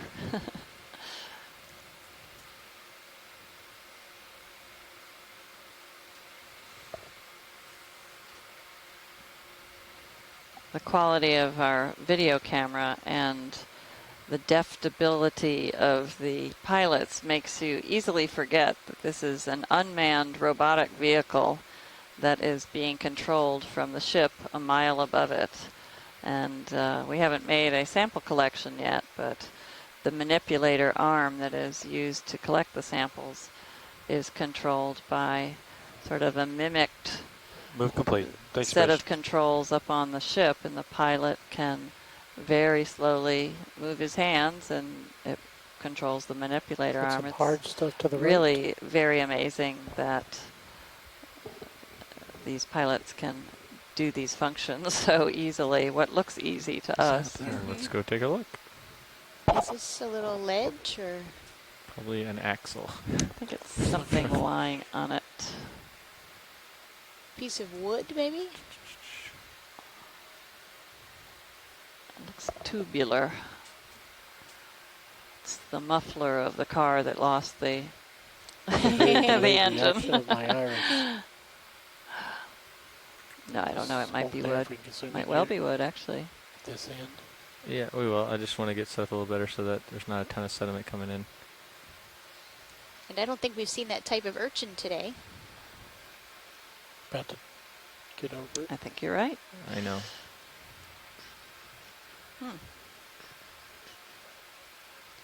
And if this is wood, it would probably be bored into we by can shipworms move eventually. northbound next. And shipworms are actually Oops, did it anyway. not worms but mollusks, but they have a long body like a worm. And they will actually came in eat hot. wood. So, okay. Yeah, it's really light sediment today. We dove on a 19th century shipwreck a few days ago, and it had been viewed previously by the submersible Alvin, and so we knew of its existence, and the Underwater Cultural Heritage Group had requested that we visit it and move, Josh. take high def video of it so that a mosaic image or a map of it could be created. Yeah, that's fine. And some of those You can try coming in on that images video. will be Just, used to picked make up a a whole lot of sediment 3D that I didn't want image of it using a process called photogrammetry, or that's what it is called when you generate 3D images. And we didn't expect to see any wood because it had been on the seafloor for so long, but there were a few pieces that were poking up out of the sediments. Might get a move underway, Andy, if you're good with it. So maybe they had been buried enough Serious turn to starboard, so we're going to go kind not of to north. be exposed to those mollusks. Bridge is already There out. was very little left of the structure Yeah, I'd like to of move the ship. 30 it was meters, mostly bearing 25 the ballast degrees, piles speed decimal 2. and a few other artifacts. And Correct. looked like a cooking pot and Thanks, a Bridget. vase. What else did we see? We saw a pile of conch shells that was interesting. Suggesting they had either collected them maybe in the Bahamas or they were using them as food. You see that upper left edge? Or they might have been merchandise that they planned to sell someplace. Right. Go ahead. So there will be some great video on that posted on the web soon, and photographs. Looks like the top edge of that piece of wood might have had some burrowing organisms, possibly shipworms. You had a good eye to identify that as wood from a distance. I thought it was a pipe. Some days you get lucky. That's all it was. Video's clear. Come on out. that probably hasn't been there very long, you think? I mean, it's hard to say, but yeah, it is hard to say. it would be broken down if it had been there for many, many years. Also buried by sediments. There's so much sedimentation here.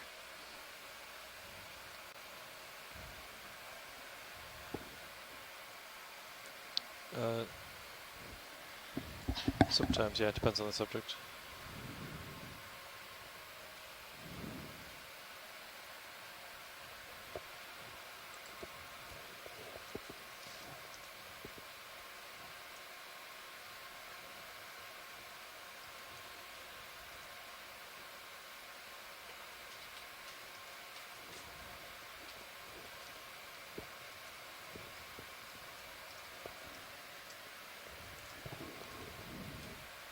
All right, Sirius, I got a ship going. Sirius is heading there towards you.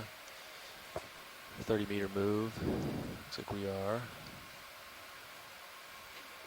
One of the resources that we use to select dive sites is, of course, we map in high resolution the seafloor using multi-beam sonar, and that gives us a record of the water depths. But it also has a signal to it called backscatter intensity, and that's the strength of the acoustic signals returned to the receiver. So a sound pulse is emitted, bounces off the seafloor, and returns to the vessel. And the length of time for that return tells us the depth, the water's depth, but it also, the strength of that signal tells us what the substrate character is on a very broad, general term. If it's very hard, I'll stop so you can talk about this. Oh, I was just wondering if that's another one of the low-bait it does look like ctenophores.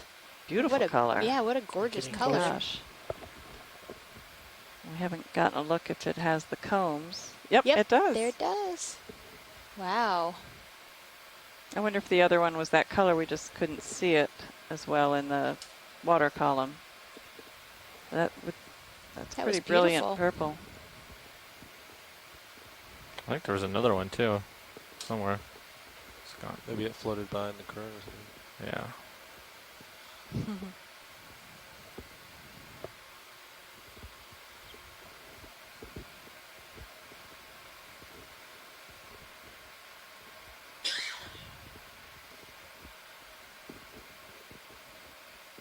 So you can imagine if sound were to bounce off of this substrate or this type of seafloor, a lot of it would get absorbed by the sediments, and it wouldn't reflect as much sound as if this were a very hard, flat, rocky surface. And so the backscatter intensity signal, if we map that out just as its own map, can sometimes give us really good information as to how hard the seafloor is. We haven't generated that type of map yet for this area, but we have used it in the past for some of the areas we've explored. And it's always interesting to get new information on what the maps tell us and what the substrate actually looks like. So this is called ground truthing, our hypothesis of what the seabed character is. And so now we know that this seabed is not hard rock, and it wouldn't send back a very strong reflected signal. And so we'll have to check out the backscatter and see what that data tell us.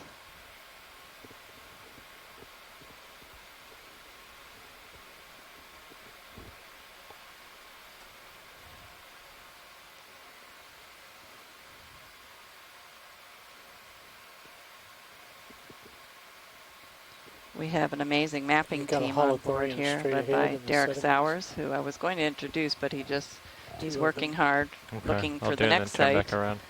And we also have Kevin and Scott. I'm not sure of their last names, but they run the night shift. And every night between dives, we run the multi-beam, and we go and map areas that have not yet been mapped. And at times, those areas are sites we're going to select. Go ahead. This looks like a This might be our holothurian. first sea cucumber. Yes. He sure does blend in well. Gosh, no kidding. And for many of you, it's probably hard to believe that this is related to sea stars. Yep. And brittle stars and crinoids and urchins.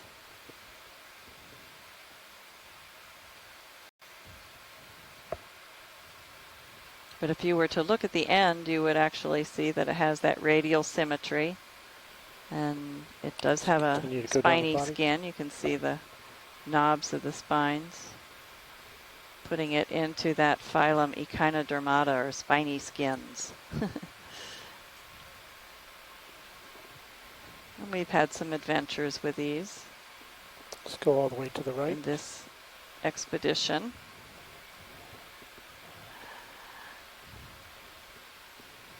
In one of our deeper dives, we witnessed the defecation pattern of a holothurian, and they made a very interesting fecal trace. Okay, when you're clear, I'm that seemed to be characteristic of the species, because there were several in the area, and we saw several of those fecal traces. And we called it the holothurian outhouse. And then we saw it again later, near to the wreck, near to the chain of the anchor chain of the wreck.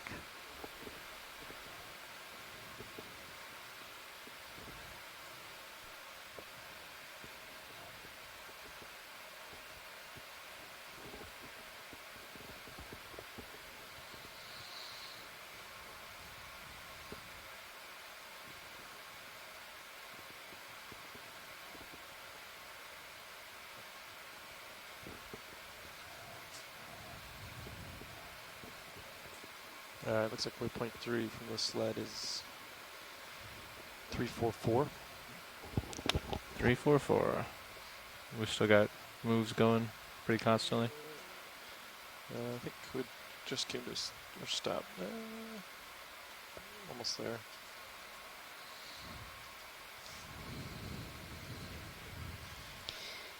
And I think we were talking earlier about these canyons, and that we're kind of at the southern part of the canyon kind of territory, which goes all the way through New England. And there are 13 canyons in the mid-Atlantic region. Bridge is RVF. I guess we're a little bit south of the mid-Atlantic here, right? Understood.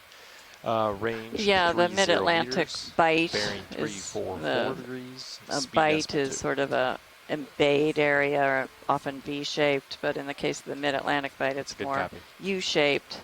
So it has geographic boundaries, and the tip of Cape Hatteras, I believe, is considered as the southern extent of the mid-Atlantic bite or mid-Atlantic region. So we're just south of it. And these canyon features can be quite impressive. They vary in right shape here, and to the lower right. even how they were formed.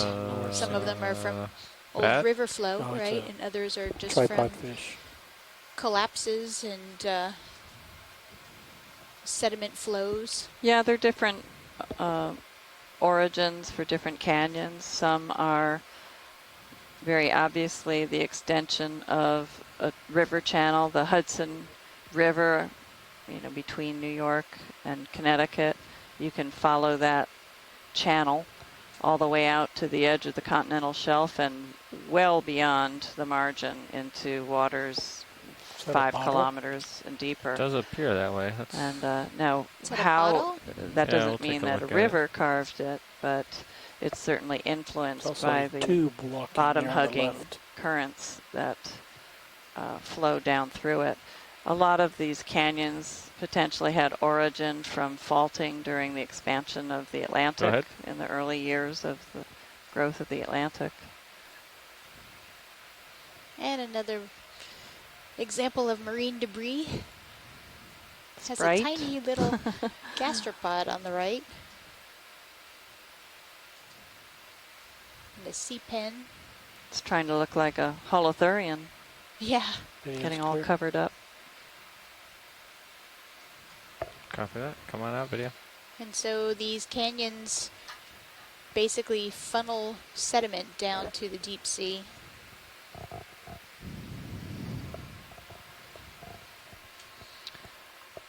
And they can have very steep walls that are made of different types of rock or clay-like material. And those are often inhabited by especially octocorals and some scleractinian corals. Yeah, the carving of these canyons, once they've been initiated, it causes sediment-filled bottom waters that, because they're rich with sediments as they start their motion, they are denser than the rest of the seawater, and so they form a density current as they get channelized into these canyons. And of course the canyons are steep in areas, but they are flowing down slope, and these density currents begin to pick up speed, and with the speed they start picking up more and more particles, and they then become very erosive. It's like taking sandpaper, cruising down some of these very steep canyon walls and eroding into them. And those are known as turbidity currents. They're very turbid or unclear waters because they have enough velocity to keep all that material in suspension, and that material just abrades the walls and helps to erode these canyons. So as you erode deeper and deeper into a canyon, then the walls above it get steeper and steeper, and sometimes they become unstable and pieces of those walls break off and contribute more material into the downward motion of the material. It's another urchin. It looks like he has a piece of seagrass. And again, he's sitting on what looks like some coral rubble. Cemented coral rubble.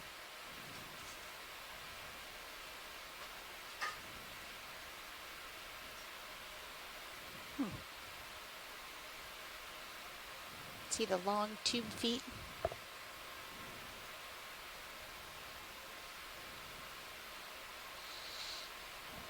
Still down. And so due to that influx of sedimentation, the right there canyon areas are considered highly productive compared to other areas outside of canyons. Pulling out partial.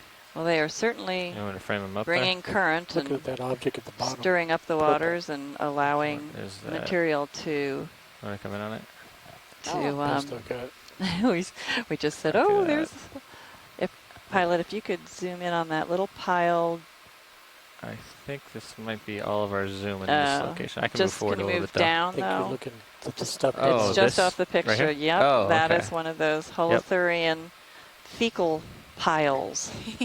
There's a holothurian attached to it. I think that's is him that right the there. Holothurian? Yeah, that's him. Oh my wow, gosh. He has really camouflaged He's himself well. So these holothurians, the sea cucumbers, ingest the sediment and utilize whatever food is available in that sediment, and then it comes out the back end and in a little stream, a tube pattern, and then Copy that video. Come on holothurian out. zigzags back and forth to make that pile. Okay. I don't think that would be Try that right fossilized in the rock record, but if it were, now we'd know what made it. Yeah. If it's fossilized, it idea. becomes a coprolite. Move complete. Thanks, Bridge. That is fossilized poo. Yeah. Ooh.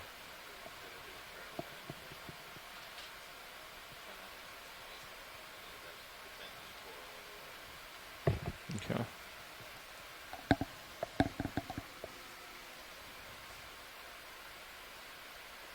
These turbidity currents are really interesting because they not only scour the canyons, but they really are the delivery mechanism for taking sediments from the continental shelf, which are largely coming from rivers off the land, and channelizing that material and delivering it to the deep sea. And when those currents hit the flatter portion of the continental margin that we call the continental rise, the velocity of the current declines very rapidly, and those sediments immediately fall out of suspension and deposit on the seafloor. And in some places, they create broad fans of deposits. In some places, they just keep carrying that turbidity current keeps moving down through if there's enough power behind it and channelizing. In fact, tomorrow's canyon is one of those that the canyon just extends very far offshore. And it's amazing to me that a canyon can extend that far. I don't know where it gets its power from to erode into the material, into the seabed. And we'll hopefully have Jason Chater from the USGS and my colleague Scott Harris on board when we are looking at the geology of that seascape.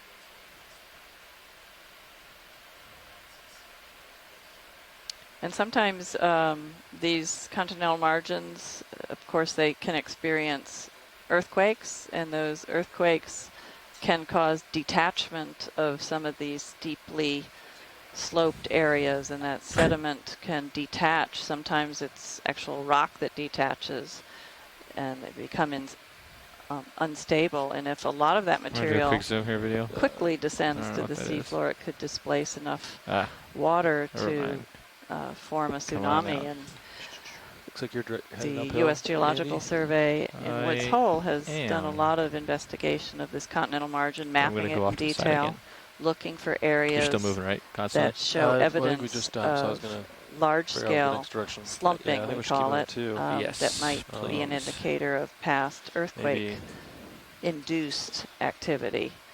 And I think there's actually a waypoint 4, so it's been very interesting. Just keep us moving. Understood. Until we see it's very hard to age date anything like that or when it happened. And of course, you don't know how quickly large masses of rock fell to the seafloor or fell into the bridge is over now. Quick zoom here, video. Bobtail another swim? Nope. Yeah, like a ship Another move of those range that we saw. 30 meters, bearing 350 degrees. That was called. We're both looking up our notes because we don't Sorry, remember. I cannot hear you at all. Video. I got a lot of people in my ear. That's correct. Can we set it between our skids? Yeah, we can definitely do that. Just give me a second That here while I is float around it. Formosoma placenta. Looks cool. And those pouches that have a little spine at the end, Chris Ma informed us that there was some other researcher had suggested, and I wish I knew who that was, I don't have his name written down, that those pouches might be used to be more like hypodermic needles to poke into potential predators. And they have a type of venom in them.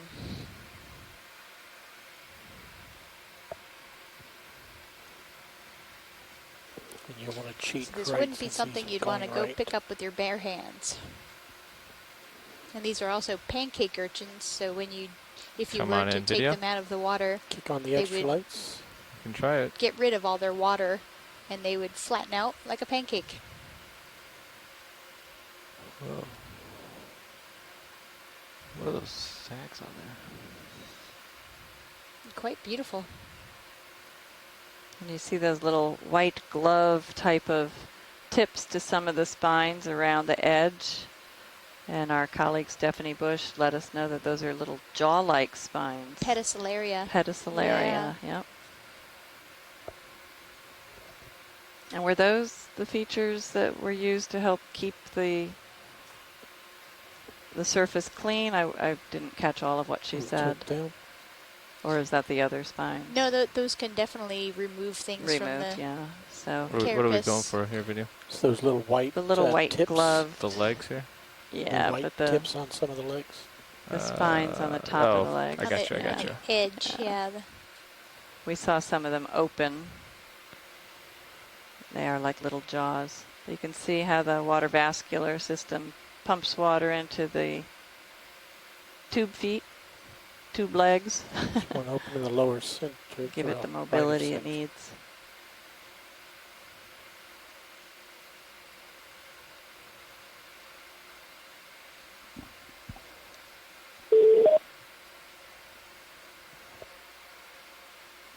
Hello. Who do we have online? Hello. Sorry. Hi, it's Scott. Hi, Scott. Oh, hey, Scott. We have Scott France online. Scott is the science advisor. I guess I never introduced myself. Sorry. No, you don't. Scott France, Biology, University of Louisiana at Lafayette. And I'm calling in just because I saw a coral that I haven't seen today. Maybe you've seen it in the chat room, but it's off to the left, so when you're finishing getting these nice images of this urchin, we could have a look at it. It's white, and it has a brittle star on it. Oh, I didn't even see that. Slight tilt. There we go. Thanks for pointing that out, it's pretty Scott. small. Okay. Not much taller than this urchin. That's great, Pilot. Okay. Beautiful view. Come on out, and I think it's just to the left here, right? Is it saw that? an enemy. Is it that? Yep. On the left. Okay. I believe. It does look like a brittle star is on. Correct, on the left there. Yeah. That's a partial, by the way. Oh, okay. And it's probably going to be a sea pen, but I just want to verify. Yeah. Because there are a couple of other octocorals that can live in sediments like this that would grow like this, both bamboo corals and a type of chrysogorgiid called radicibes. Looks like the ship is Go ahead, video. 20 meters. I guess you can get a little bit of rotator left. Be all right. So Scott, is this something that you've seen before? Is the brittle starfish and a sea pen, being on a sea pen? Yeah, in fact, up off the Aleutians, we see this very, very commonly on the genus Helipterus, which is another kind of sea pen. And these brittle stars will basically crawl up and then they'll stream their arms out into the water, just like a fishing line, and are presumably capturing plankton in the water. So this might be actually a much larger version of those small, what I was calling red sticks before. So this could be Distichoptilum. Thank you for having a look. Video's clear. Cover that. Come on out. Thanks, Scott. We've missed your voice. We haven't had too many octocorals to look at today. No. None, actually, so. We have a few questions I'm gonna do a little shake real from quick. the North Carolina Aquarium crowd that Joe Hoyt is hosting, and we want to say hello to them, first of all, and thanks for tuning in and watching and following us. One of the questions that I will... Yep, I'm on my way. There's one that I'll ask of the pilots in a moment. Move complete. Thanks, Bridge. We'll wait a minute, but in the meantime, one of the questions is, what is the rarest animal you have seen so far on this dive? Or maybe we can address both this dive and the cruise so far. That's pretty much uphill for you. I'll let Cheryl, the biologist, answer those. Well, it's kind of a tough one Sonar because looks good. I'm we've going seen to, multiple, run I out think, there. of just about everything that we've observed.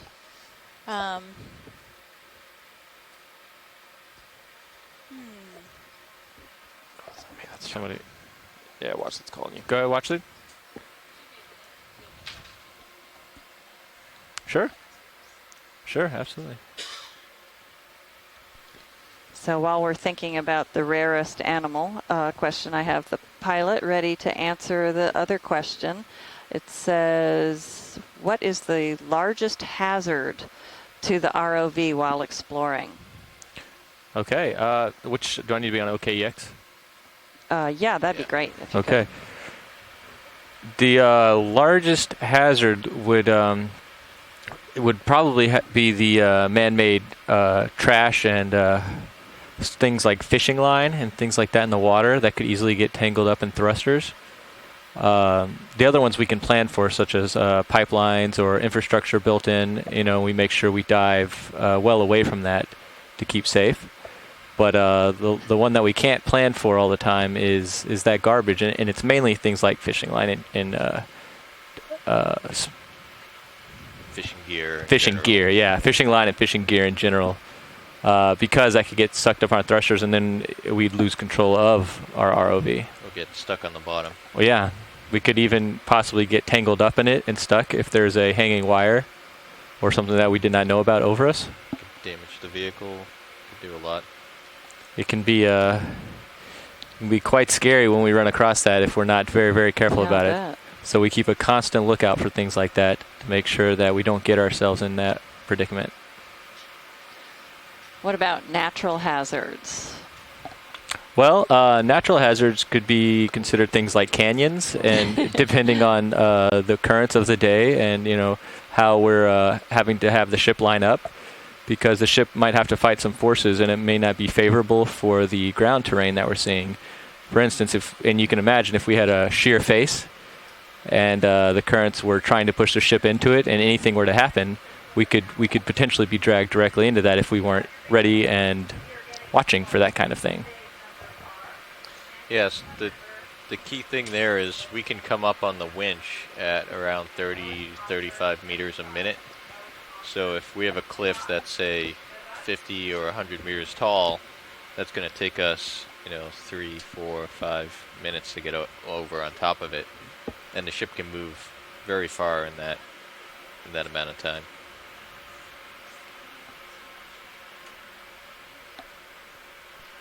Thanks a lot, guys. It's great to hear directly from you. Would hate to guess what your greatest hazards are. I wouldn't have even thought of marine debris. So it's very, very important for these younger audiences to hear, too. Thanks very much. And just to add to that, one other thing is floating marine debris as well. I mean, because that can interact with the ship thrusters and cause us direct problems subsea. So floating or subsea marine debris is always bad.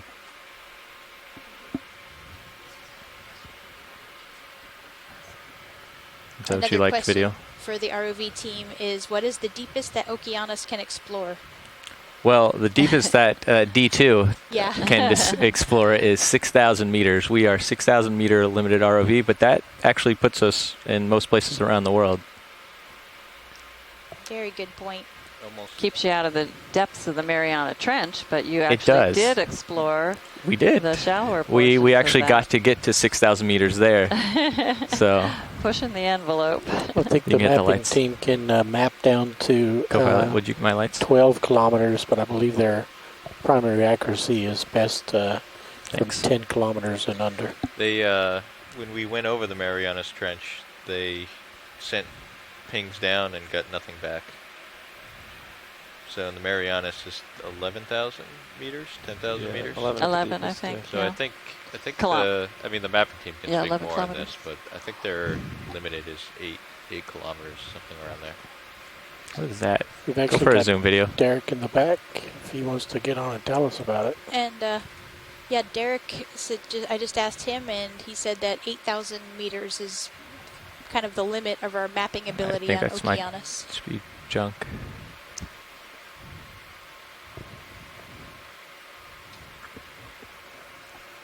You still got to move in? Because I can hop ahead easily. The 6,000 meters that we were just looking at are by the way. Anthoptylum I think it's about 6 kilometers. grandiflorum. 4 miles. And they have a characteristic question mark shape. And that one did look like it was a question mark. Got a couple of sea stars coming here in the distance. And the Brittle Star was probably Asteronix, or a relative of. Yeah, I'd like to move range 30 meters. And another question is, what are the little bumps on the seabed? And that's a very good question. They are likely made by some organism that lives below the surface, but we don't yet know who makes that. But they certainly are very prevalent in this area. At the beginning of the dive, where the slope was a little lower, we didn't see them. Oh, come wide. But we've certainly I'm gonna land. Do you want to see the shrimp plenty or of that? them for the dive. Oh, okay. Nothing real.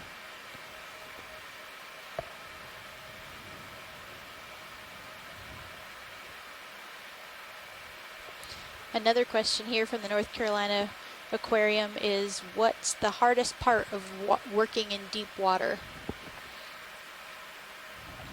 Is that for us?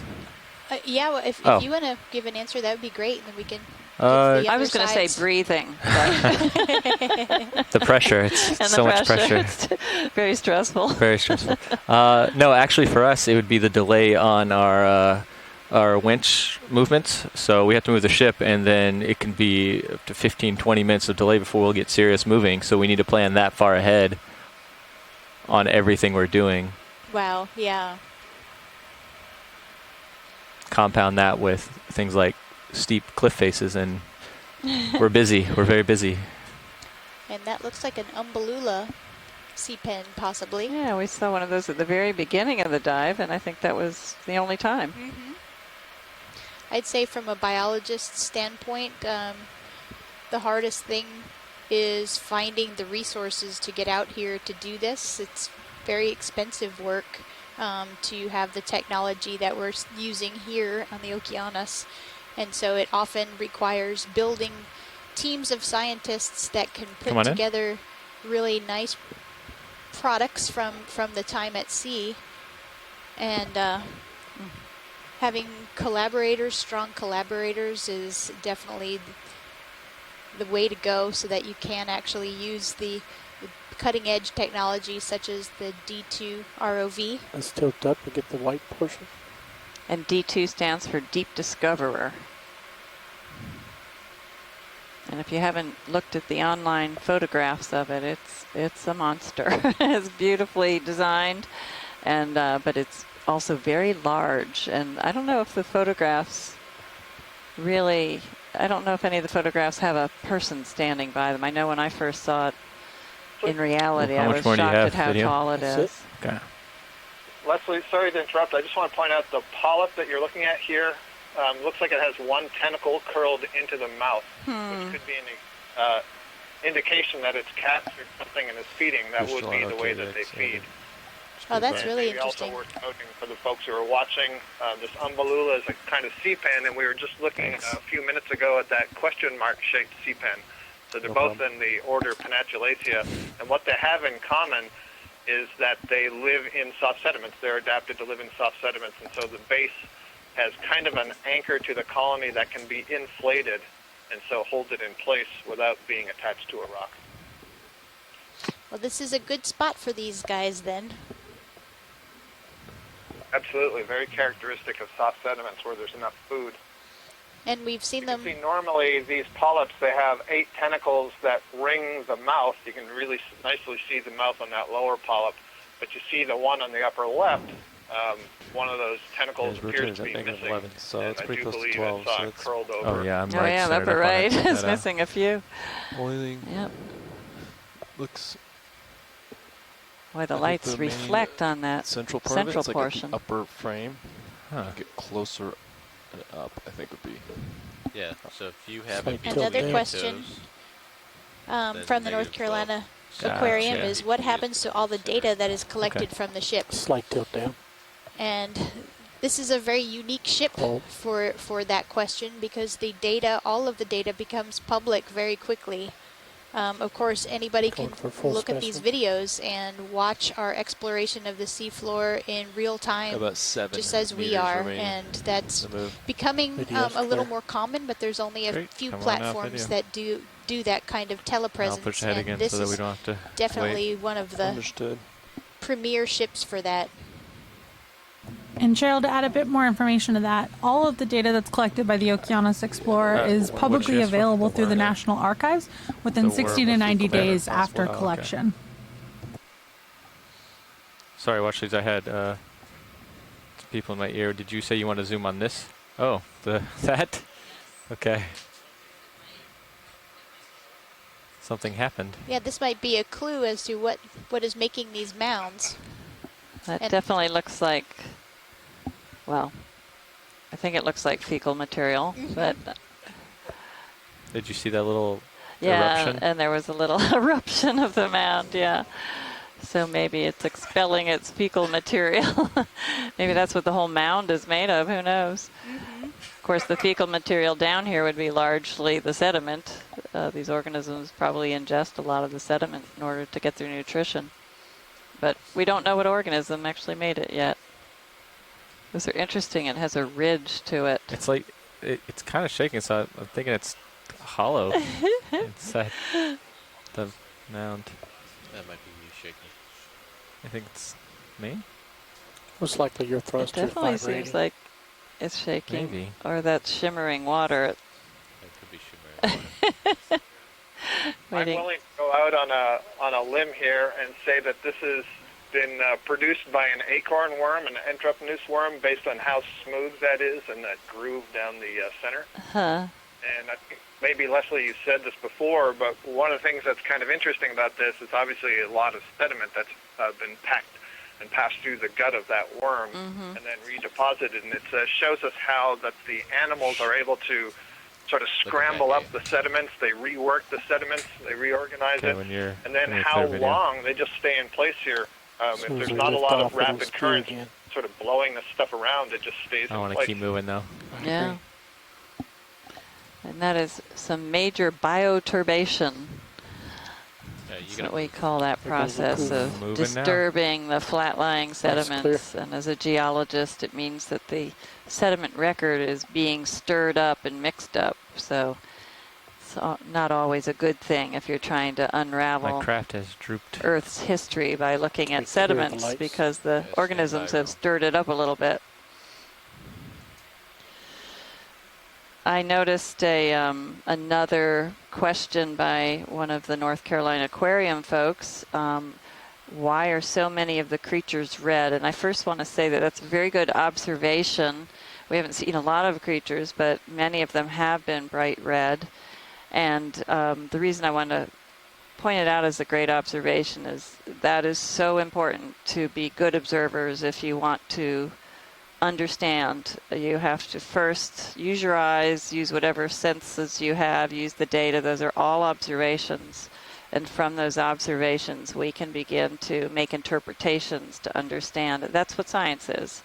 So after saying that, I'm going to pass that observation over to Cheryl, because she has a great answer to the red coloration, because she's explained it before. Yeah, we've been talking about it quite often because we see so many red organisms. It was called in 1803. We don't have anything after that? Sunlight or light hits the sea surface and starts getting deeper. Red is the first color that's removed, and so when you dive to 30 feet or so, things look more blue. Some of the red is already being absorbed by the water instead of making it further. So in this very, very low light environment, red will basically appear black. So it's a way to camouflage and blend in with the dark environment. Good copy, Bridge. Thank you. Red has a longer wavelength than, say, blue has the shortest wavelength. So that has something to do with the physical characteristics of why red disappears first. What I find interesting, though, is that the seabed is not dark here. So it's really not that helpful here. And also there's no light at all. So I still don't really understand why an organism would benefit from being red. Well, we think of it as absolutely no light, and at this depth there really isn't any light from the surface that reaches, but there are animals that bioluminesce. There's quite a few, and so there might be little flickers of light here and there, and if you just blend in with the black darkness that's all over, you are going to disappear into the black, basically. Is that a coral? Is that a what? Is that a sea pen? Oh, and that one has an ophiuroid at the base. At the base, holding it up. Look at that.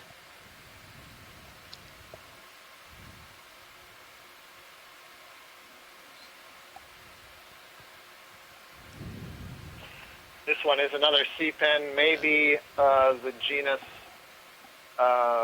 Halictrus. Or Tylum. Or Anthopulum. It's really hard to identify some of these sea pens unless you have them in your hand under a microscope. And it's interesting that it has a little brittle star associate that's wrapped around the base of it. We've usually seen the brittle stars higher up on the organism where they're probably able to grab some food from the water column, but this brittle star is wrapping around its base. We do it with the extra lights. Sure, let's go ahead and try that. Oh, and there's something at the tip of this sea pen. Or maybe that's just the growing end. And one of the polyps is retracted.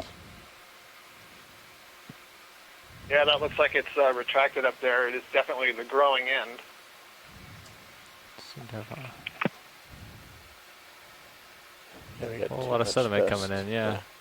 Kill the lights. Even though I'm downstream a little bit. Actually, look up here. Oh, great. Look, so now we're seeing a little more current. Look at this. Left straight up. And I say great because I'm hoping for areas that have been swept clean of sediments with exposed rock. And therefore, coral habitat. That was just a localized cloud. Sorry, I was trying to talk to you guys. I had a delay in my iris. There's plenty of camera material in the control as water. well.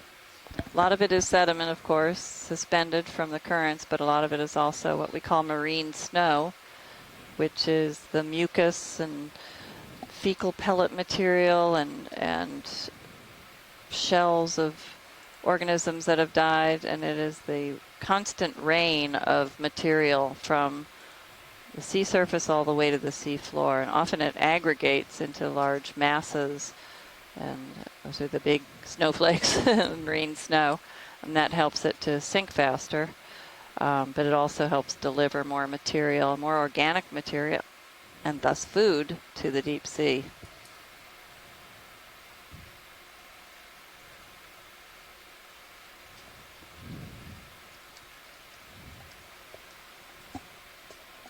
We have a whole discussion going on related to that fecal pellet trace that we saw earlier. It's not a pellet, it's a fecal trace. It was more of a tubular kind of thing, if you missed it. But it could have been made by a polychaete, a terabellid polychaete. Les Watling writes this, that currently has its tentacles pulled in. Okay. And there was a second lower mound to the left that made him think that it was a terabellid. It's the grass. Come on out. And that the two grooves along the sides of the pellets must also be distinctive. He knows that when they fed pink particles to a local mudflat terabellid, the particles all were arranged in a nice little line along the pellet side. Organized pellets. Organized fecal matter. Interesting.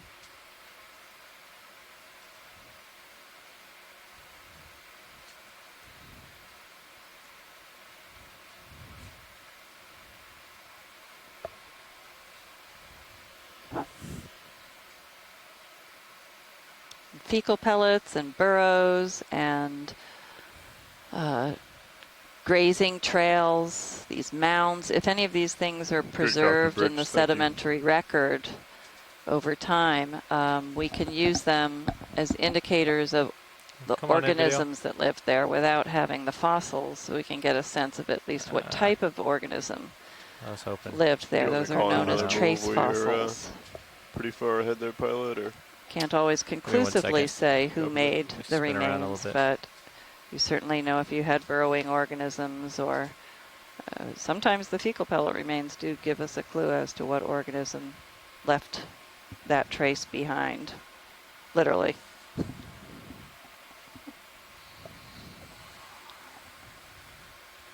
What is that? That's a good question. More debris. It's another motor. No. Is that a Piecing bigger together. small log? Oh, what? See here that there's a small log that you guys found. We did find that. Let's come in video.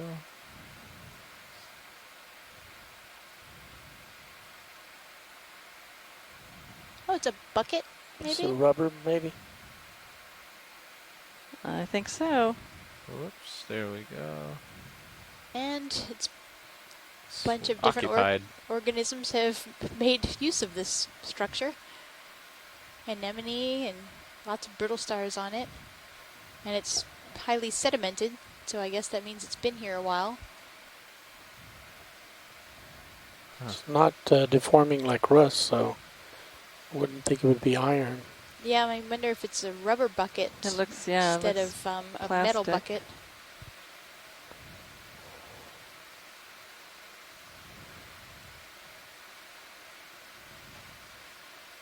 It's the community center.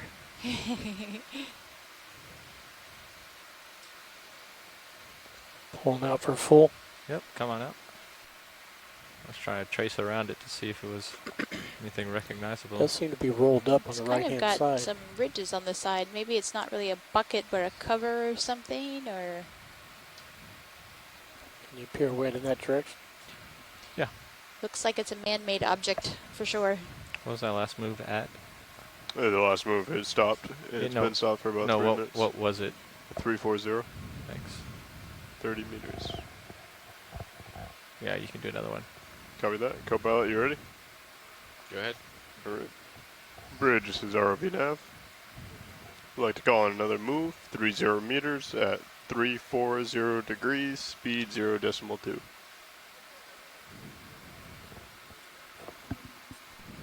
Good copy, Bridge. Thank you.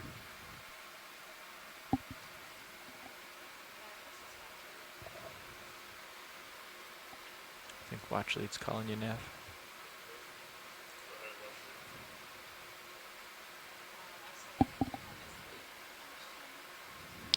Stand by one. I will calculate it now. Okay. You good there, video? Or do you want another side of it? Good I think enough. that's probably enough.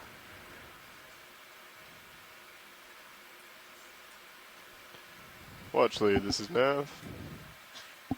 We have about another 1 hour and 18 minutes until we need to come off bottom.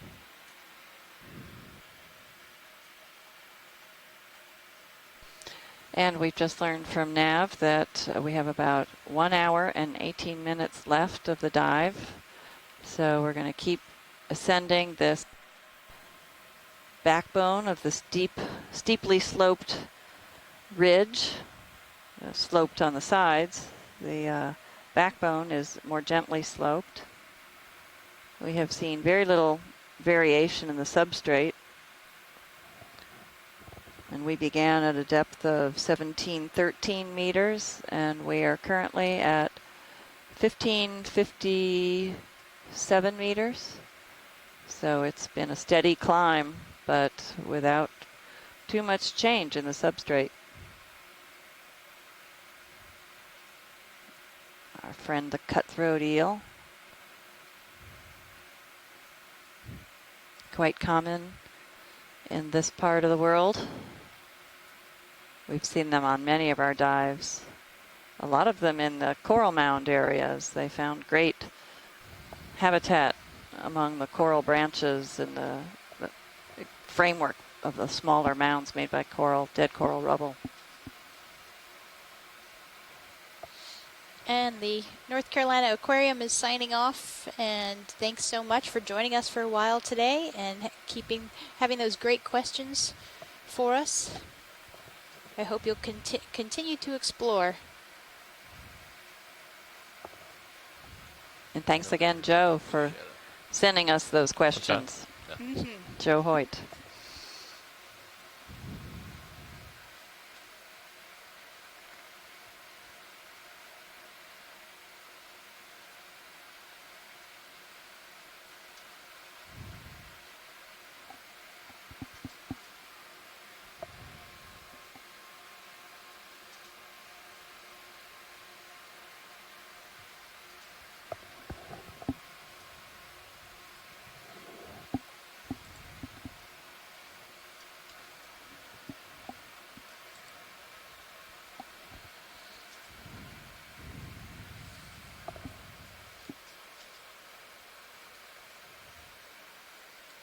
Turning back around, coming back for my next pass.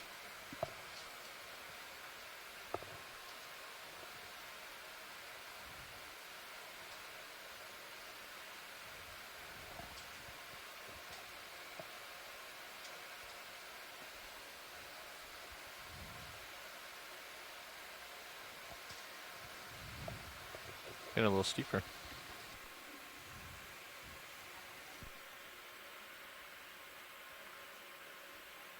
A big snail at the bottom, lower left. I have a lot of dust that's going to be coming in. Probably won't. It's not going to make good video. It's going to cover it. It's going to be very good to see. He's really stretched out for our gastropod specialists. It's not going to be a good video.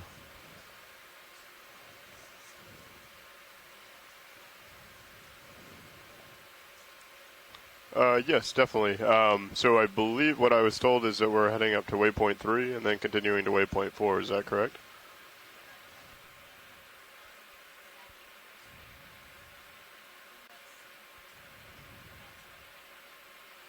Am I pulling you?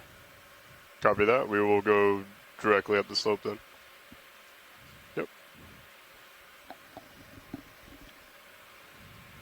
So pilots, we just had a request to head directly up the slope rather than heading to the waypoints directly. So if you wouldn't mind turning to face what you believe is upslope, we can get a decent reading off of that. Where are you in that move? We're just about done. It's probably another minute or so. Okay. Then yeah, it's going to be, you can see on sonar that it's going to be right here. Yeah. I can't really push out though yet. No, copy that. Whoops. Anyway, it's going to be about 285, 280. Your copy, Bridge. Thank you. You said 285, 280? Yep. All right. Excellent. Looking at Sirius, it's probably 290. It gives you an idea of how disturbance in the water. Think of a current coming down, picks up and suspends that material. 285. And the faster flow, the greater the grain size and the more erosive power a current would have. And that's what has formed, eroded, and shaped these canyons over millions of years. I'm going to get above this.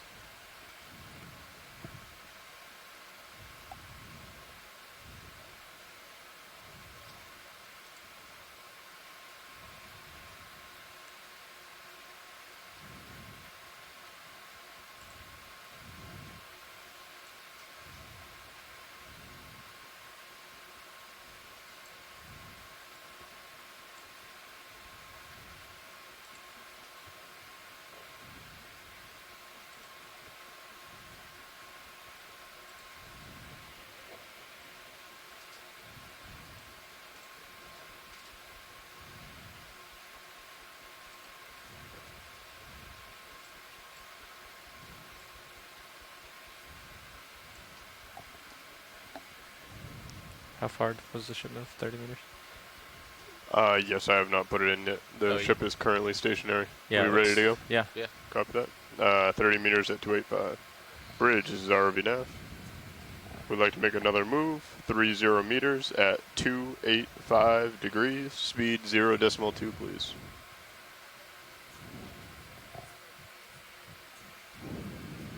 Good copy, Bridge. Thanks.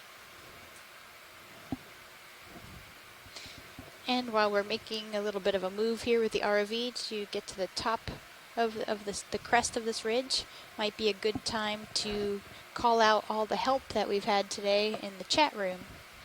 We've had Adrian Copeland from NOAA and Alan Leonardi from NOAA, Alexis Wenning from Temple University, Andrew Quattrini from Harvey Mudd College, Asako Matsumoto from Japan, Jason Chater from the U.S. Geological Survey, and Jill Bork is also from the U.S. Geological Survey. Jim Masterson. Not sure where Jim is from. Florida Atlantic University at Harbor Branch. Great. Les Watling from the University of Hawaii. Megan McCullough from the North Carolina Museum of Sciences. Michael Vecchione from the Smithsonian Institution. And Nolan Barrett is from South Carolina. Okay, gonna push out. From the Medical University of South Carolina Natural Products Discovery Lab. Tether here. And we have Bob Carney from Louisiana State University. And Scott France from Louisiana State at Lafayette. And Scott Harris is from College of Charleston. And Tim Schenk is from Woods Hole Oceanographic Institute. And Tom Hansknecht, I don't remember where he's from. I don't have that either. Okay, I think I might have it. I will look. Just to correct you there, Cheryl, it's the University of Louisiana at Lafayette. Okay, great. Thanks. Sorry.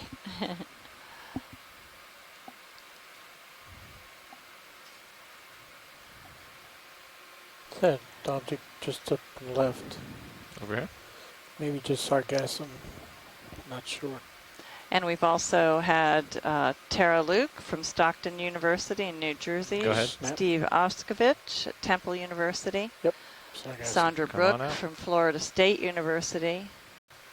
Nick Polenko from NOAA. Not sure which office. Sorry, Nick. John Reed from Harbor Branch Oceanographic. Heather Judkins from U.S. University of South Florida, sorry, in St. Petersburg. And Daniel Wagner from NOAA OAR, who was there with the Patriots Point group. And Andrew Schuler Look from at this NOAA. C-pin.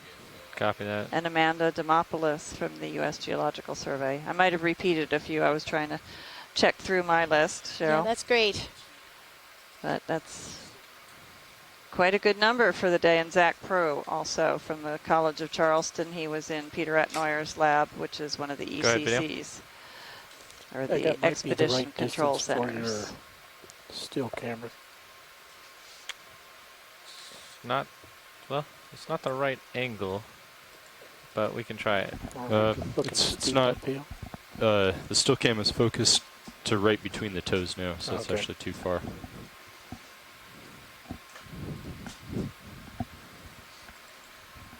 Let's kick on the extra lights. See if we get enough overshoot. Would you like the extra lights, pilot? All Yeah, right, go ahead. Coming on. Not that much for that distance. Yeah, it's a little high. I didn't want to get directly over it because I can Yep. get more of a profile this way.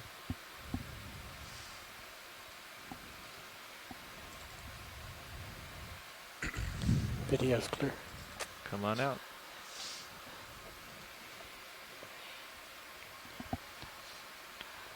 Lights are clear. Lights off. Thank you.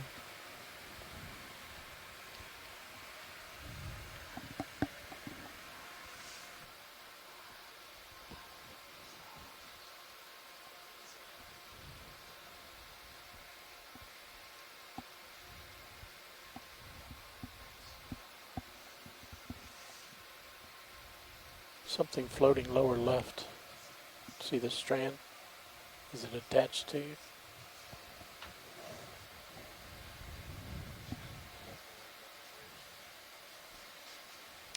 There had been a suggestion that we might want to dig into one of these mounds, and unfortunately that would create such a disturbance in the water we wouldn't see anything. And I don't think the currents would be able to clear the water in time for us to really know who lived there. So I like to listen to video. we've opted to keep climbing, and we're a little behind on reaching our waypoints. So having only about an hour left, we're just going to keep trying to get up this ridge, All right, Sean. the backbone of Ship's this on the move. steeply sloped ridge. Should be coming to a stop here shortly. Copy that. Just called in at 1827, and they've So been what did you taking test? about 5 to And 6 minutes. Tom Hands Copy. Connect was employed as a macroinvertebrate taxonomist for 26 copy, years Bridge. with Thank Bitter and you. Associates in Okay. Mobile, There's Alabama. Swing. And he's now Copy retired, that. but still So loves deep sea handoff was research. move So up bridge. thanks for Yep. joining Get to us the and top. helping Move up us the slope. interpret all of the different, the science very leads different asked us organisms that we to find kind down here of in the deep bypass the sea. waypoints check. and just go as high as we can in the time that we have left. So we're just So going just go up as directly up slope, which they found to be about 285, 290. Copy that. So the ship moves have been at 285. Sounds good. So the ship is stopped currently. I'll, what do you got, 67? I'll let you push out a little bit, and then we'll make another move. Sounds like a plan. Copy that. Hey, Watchley, go ahead.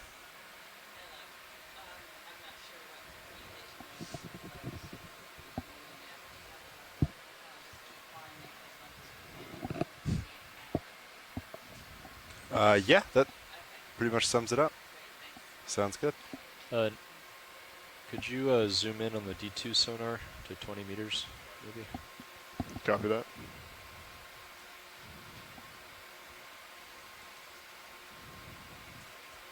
D2 is at 20. Thanks. We can go ahead and call that move in, I think. Copy that. Yeah, it looks pretty bare.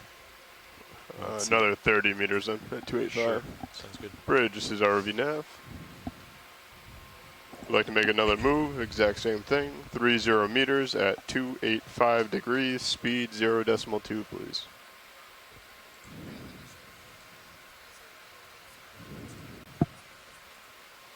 Good copy, Bridge, thanks.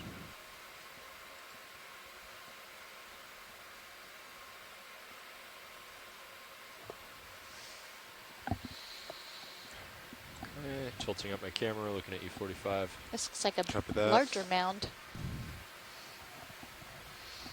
Yeah, maybe. It's like the slope dies a little bit, might rotate. Maybe we'll get a little peek.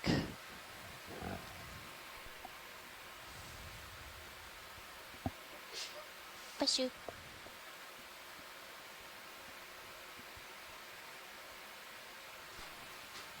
Now that looks more like one of the crab kind of mounds. Of course, we didn't see who lived in the previous one, but one of the chat room scientists had suggested it looked like a crab burrow.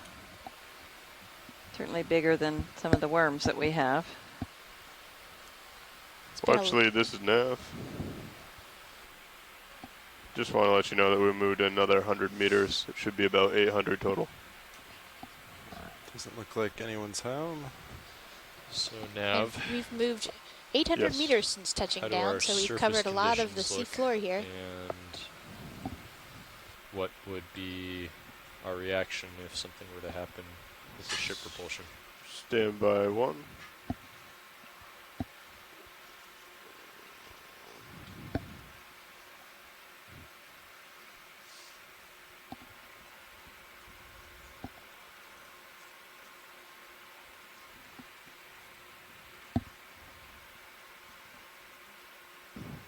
Currently have a surface current of 1.5 knots at 49 degrees, so that is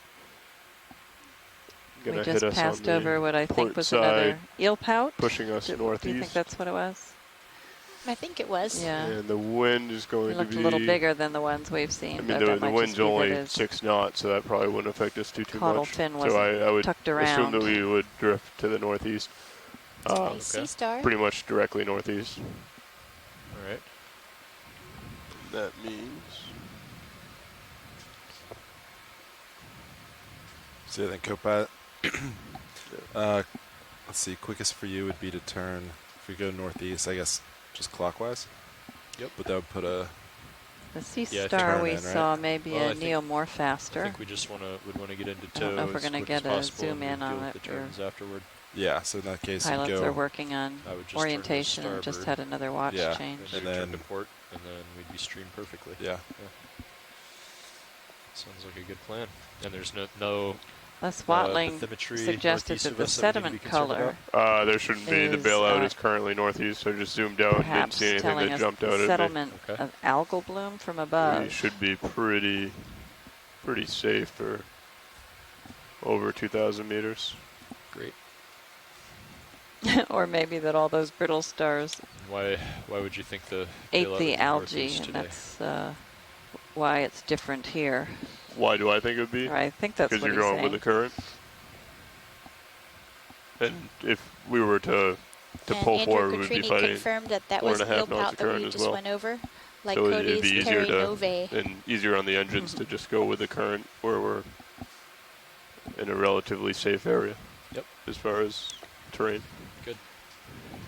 So, co-pilot, you would go to starboard to line up with the ship, and pilot would go to port a Yes. couple of degrees to line up? Yeah. Copy that. Hey, Washley, go ahead.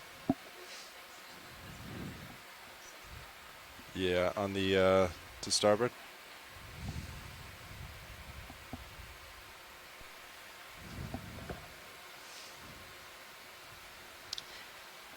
And this, again, it looks like what Chris Ma previously identified as a neomorphaster. Once However, get if we a had quick zoom time and then to get we rid might of hear the from turns, it would be better for co-pilot to go to the starboard, correct? We saw one If we earlier had, that was missing a little lamp, but bit of time. regenerating it. So I have video. Lasers clear. No, I Interesting would, to I would see go that. to starboard, and Show actually lasers. today that would, sure, lasers off. That would actually straighten out the turns and the tether. It has the So classic it'd be pentameral both the quickest radial way symmetry to get to streaming tow configuration, and it would take many the of turns the out. asteroids. But generally, we would just want to get into See tow the and tube get feet? closer. Yeah.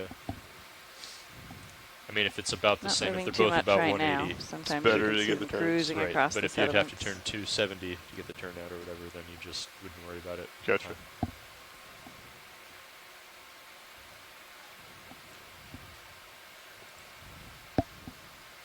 That's great, pilot. Thanks. Copy that. Video, take what you need, and we'll keep moving on. Video's clear. All right. You guys want to introduce yourself since we've got a new pilot shift? Yeah, watch leads. Is this a good time to introduce the new front row? If you're all settled, that'd be great. Awesome. Hi, everyone. This is the front row. We are all from the Global Foundation for Ocean Exploration.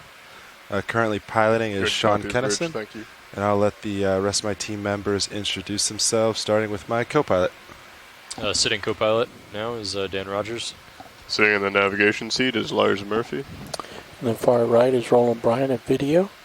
And in the back, in the video clipping chair, I'm Emily Nero.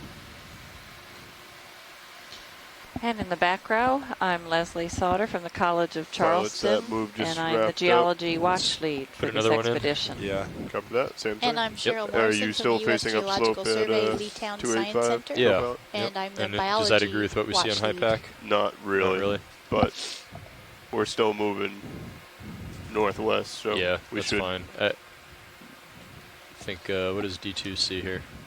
Look up for a sec. So you're looking at more like a 310. 315. 315. Yeah, I'll turn my head. Let's do 315. Copy that. 315. So you Another 30 meters. Saddle over to starboard, Sean. Yeah. Yeah, 30 meters sounds good. Okay. Looks like you're almost there. I'll call on the move. Sounds good. Bridge, this is ROV nav.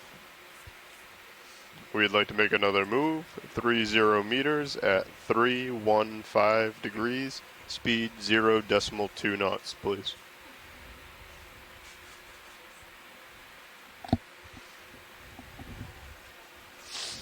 Good copy, Bridge. Hey, Wash Thanks. 1, go ahead. I don't believe so. It looks off I to me. was. I clicked off. Oh, copy. All right, thanks, Watch Lead.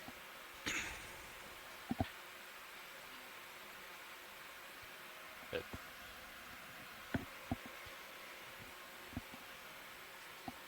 Oh, it's solved, Roland.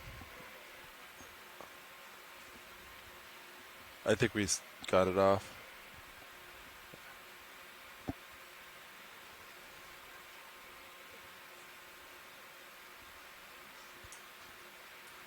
Is this the first rat tail we've seen today?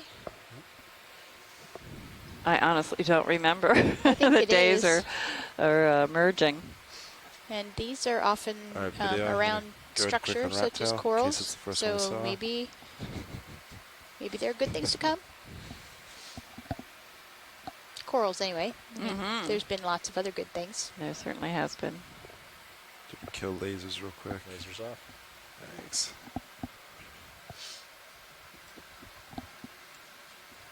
How much more bottom time do we have now? Nazumia, correct? Mm-hmm. I'm Great job, learning. Leslie. I'm learning. Trying. It's all Latin to me.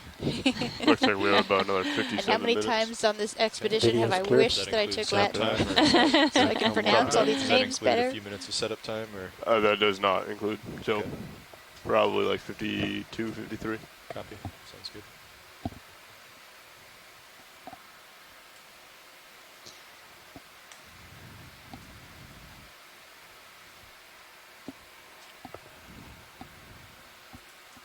And that was It's Nazumia not- bairdii It doesn't really matter today since we're just making our way up slope at whatever pace from Andrew we can. Quattrini of Harvey Another Mudd good thing to do College. when you sit down in nav is to try to figure out what your average pace needs to be for the rest of the bottom time to be able to reach the final waypoint.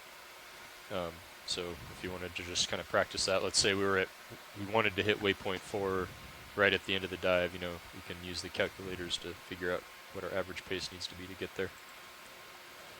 Copy that.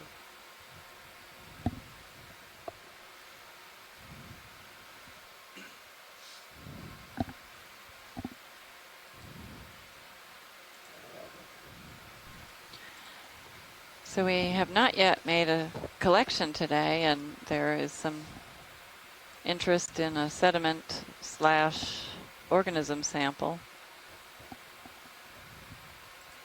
Earlier I said that might be difficult in terms of the clarity of the water, but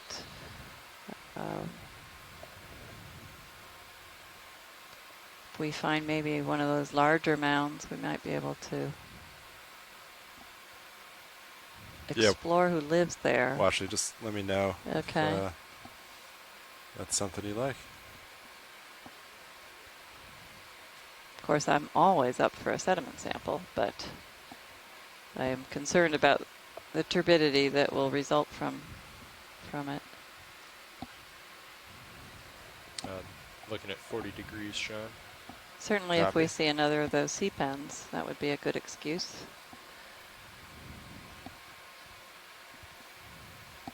Roland, I can confirm that. The comment that I made earlier, I was hearing Dan, and I have a feeling it was following the introductions, but perhaps what you just said is correct.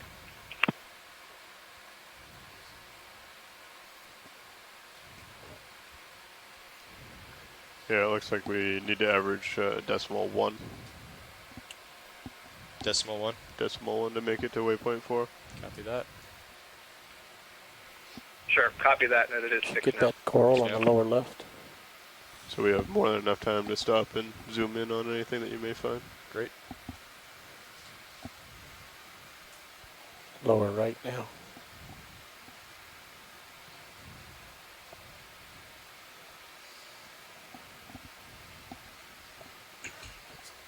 Is it dead center? Yep.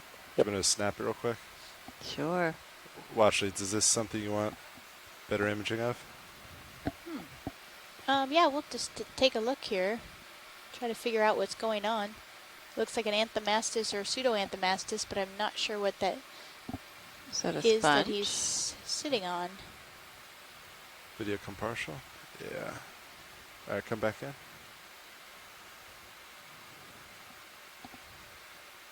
Does look like a sponge. Yeah, I agree. It looks like a little sponge. The only other thing it could be maybe is a tunicate, but probably sponge, and I wonder if that means there's some little rock under there that they're both sitting on. Mm-hmm. Yeah. Or this coral rubble, cemented coral rubble that we've seen on a few instances. Down, looking at 50 degrees. Copy that.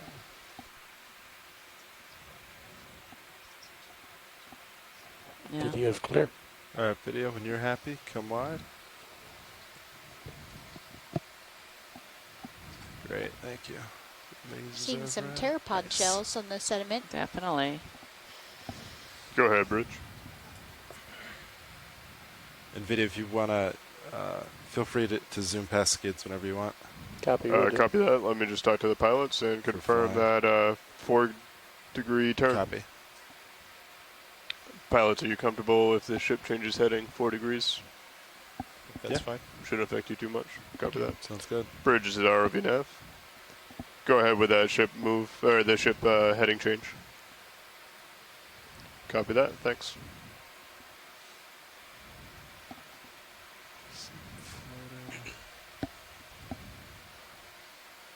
Can we do a quick zoom on the lower right? It's a little more turned over sediment. Maybe there's a burrow or something we could look into. Dead center? Yeah, I guess it's not much of a mound, but Video snap zoom. definitely a little more rubbly like. Mm-hmm. And there is a mound. Huh. Well, let's keep moving. Maybe we're starting to see some outcrops. Copy that. Once the ship finishes its heading change, would you like another move? Yeah, sure. You guys still feeling the 315? Yeah, I think that's upslope. Pretty good, yeah. Copy that. I'll call it in once they finish.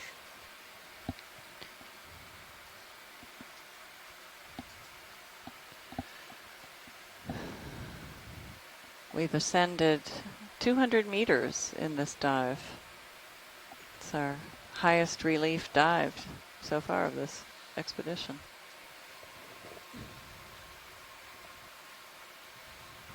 Go ahead, Bridge. It's a little urchin on the left. We've seen it before, but you might pass over with a partial zoom.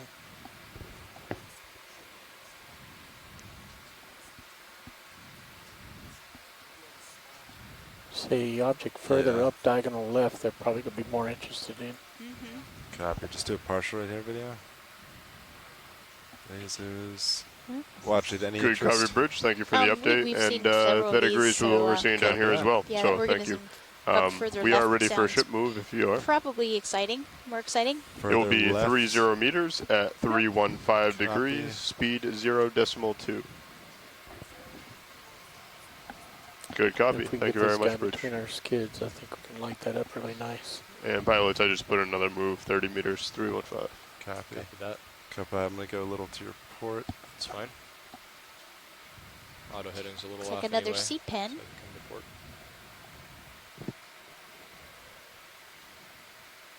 I'm looking at 305 right now. Copy. They may not want this since we've seen a few. Might check. Copy. Video, go ahead, come in. This is what you wanted, right, watch leads? Yes, that would be great. Yes, Thanks. I think so.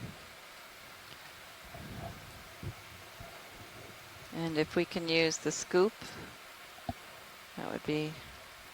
You want to sample this? Is that what I'm hearing? I'm inquiring, actually. Yeah, so the ship. There had been a still- suggestion is maybe it of getting one of these sea stopped right now? pens I just in put in a addition move. Do you want me to bring it to to the an easy sediment. stop? What do you think? Let's give it a second. I just asked the chat room for more information kick on the about how extra deep lights? this would be, whether Yeah, you want to try there's some any fog chance lights? of being able to scoop under it since it's so large. Yeah. Yeah, so the comments before about the scooping the sediment is because we were talking about the little red stick sea pens that we saw earlier. Oh, uh-huh. They were so small that it would be hard to grab with the manipulator. So Okay. there's a suggestion that we scoop it. Yeah. This one is so large that's not necessary. And this one you can see the polyps are arising on these little ridges. You can see there's this kind of like teeth.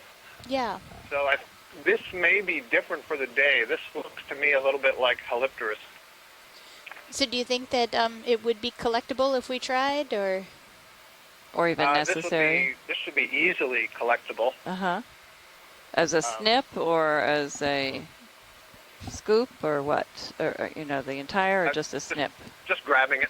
Uh-huh. Just be able to grab and tug it up. Okay. If So it's let's go ahead and not stop tall, the you Okay. don't even have to cut it. Bridge is RV now. All right. would it be We'd like to request an worthwhile easy stop if to possible. take the specimen to identify it further?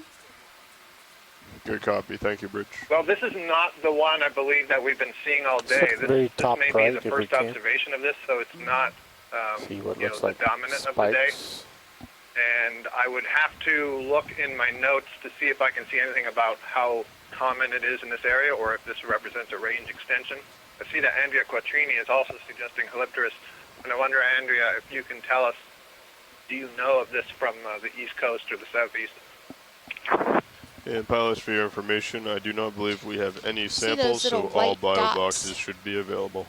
Copy that. Any idea what they would be?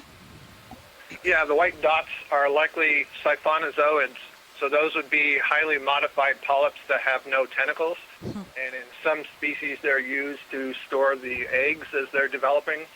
They also help channel water into and through the colony. Good copy, Wow. Bridge. Thank you. Pilots, the ship is currently all stopped. Thanks, Nav. Great, thanks. Looking down at you, 80 degrees, but we shouldn't go too much further. Copy that. So, watch lead, what's consensus? Is this we grabbing this or? Sorry, pilot, we still don't quite have a consensus. We're looking up whether this might be something new in this area or not. So is it possible to hold just another minute? Yeah. Okay, roger down that. at the Thanks. base. All right, go for base. Okay, but if they want this, I'm just going to snip it. Yeah, I agree. Yep, there's no reason to scoop this.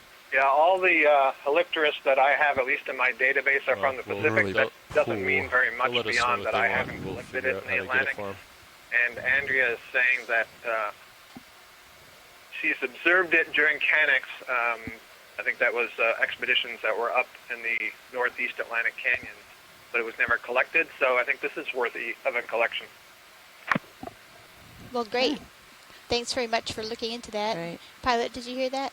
Yes, this is going to be a collection? Yes, right? and when we do that, we were actually thinking of after we collect the sea pen, maybe we can scoop some of the sediment here because it has some kind of, not rocks, but... it has some rubble within it that looks like more consolidated, so it's worth a sediment collection as well. Yes, I can snip it and then go back and scoop it. Yeah, if I can just reiterate, you should be able to put the claw on this and pull it up right out of the sediment like you're plucking a flower as opposed to cutting it.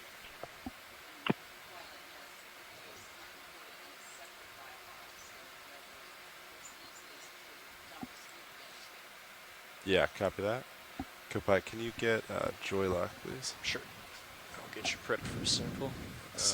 Can you put Sirius camera on your monitor 12 and help me keep an eye on position? So we're going to make two collections Oh, here. I'll keep One an eye of the on it. sea pen and put that in one of the bio boxes. I'll bring up, And then we'll Meneses use for the you. scoop to grab a sediment sample, which the fine grains would represent what we've seen throughout the dive, whereas the rubble material might indicate what is farther up ahead that we probably won't get to today. So or should if we go there ahead is and some put the underlying sea pen near surface starboard rubble box and that then put the scoop in at the one port point box might in have case been there's another scoop exposed later? and broken Sounds good, down and then was covered up.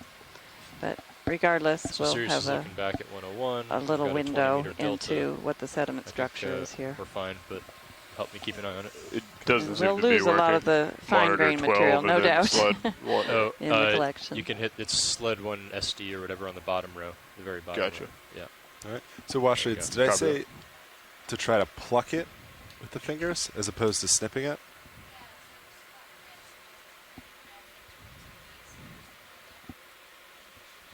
You want to keep those fog lights on, Roland, yeah, I can or try should I that. turn them We off? designed the you arms should turn to them off for snip samples. and pluck All right. as Thank you opposed to for just reminding me. pluck. So I can't promise how good it will try, but if you'd like, I can try it. Because we do have blades on them, so it's designed to snip and then hold it. If I just grab it with the fingers, it might potentially just crush it, and it could just, if it breaks, it float away.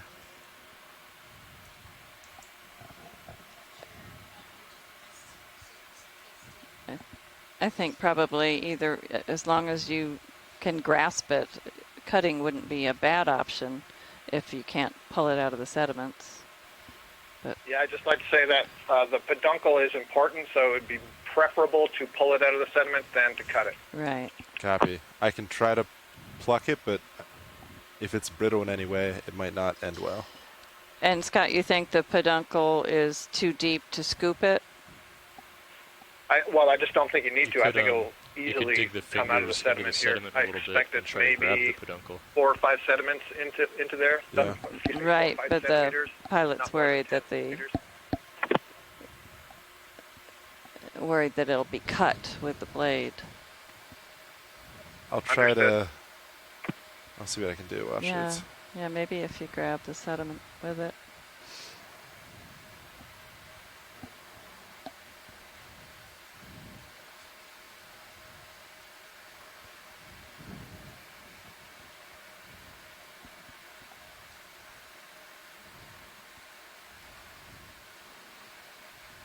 Looking good.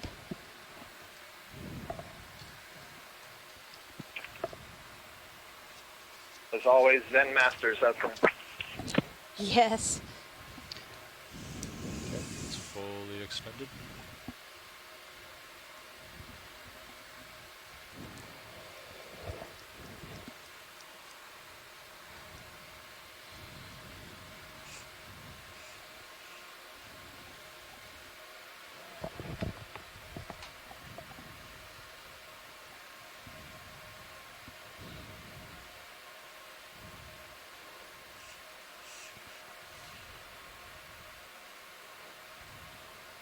Alright.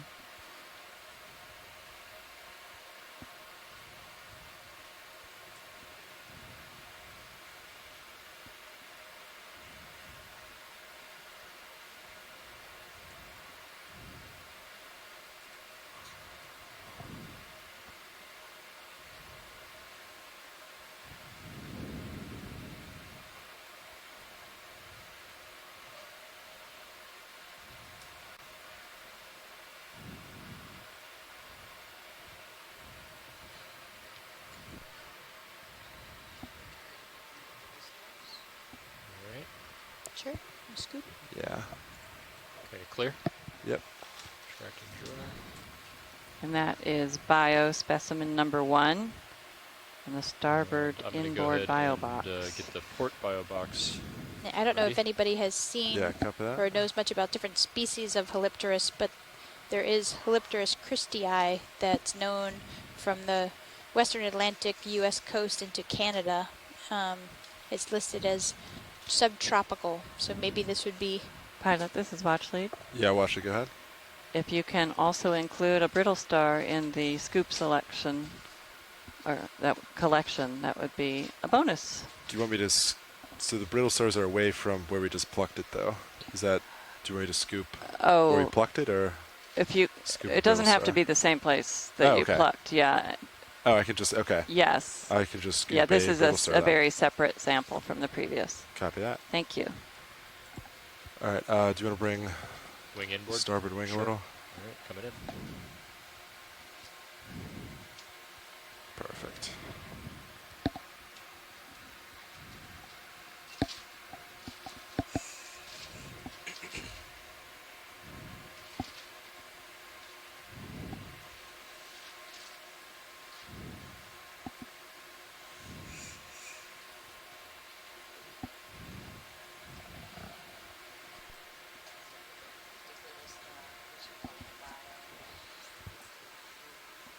Sure. Okay,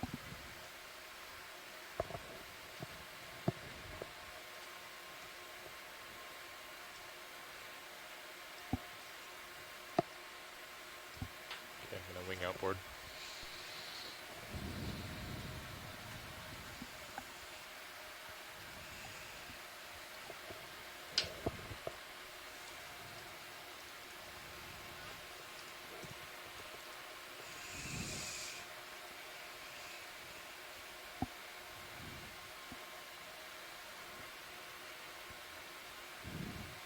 We'll see how fast they run away.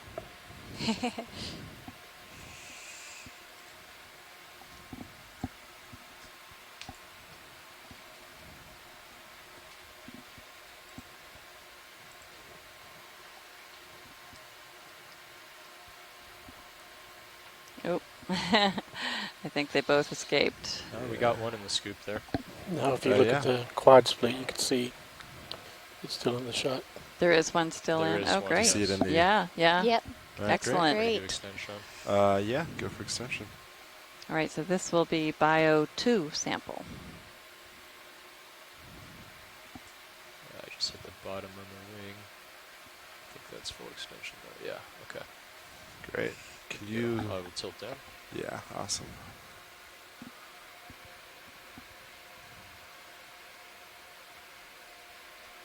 Perfect.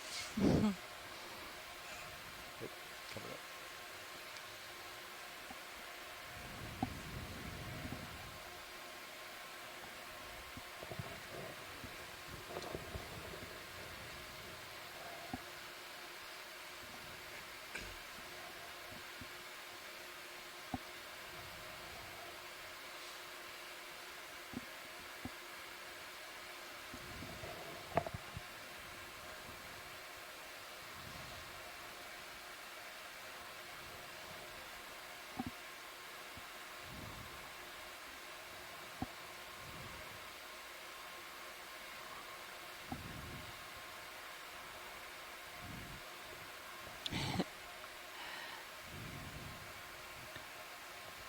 There he goes. All right.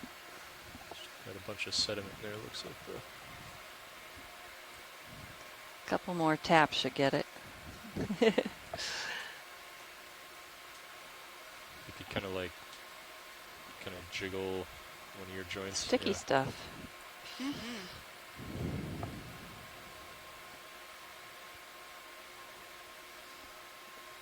All right, watch leads. How's that? Excellent. Looks great. Looks like most of it. Yep. Yep. Great. And that Ready to is retract? Yep. Bio 2. Now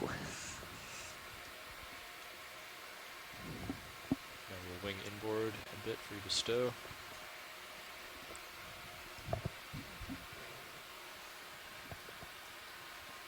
How's that? I like to leave it halfway when we're stowing, just so we're not pressing down on the cylinder. Cantilever it. Yeah. Totally understand. But I can bring it out more if you need. Yeah, looks good.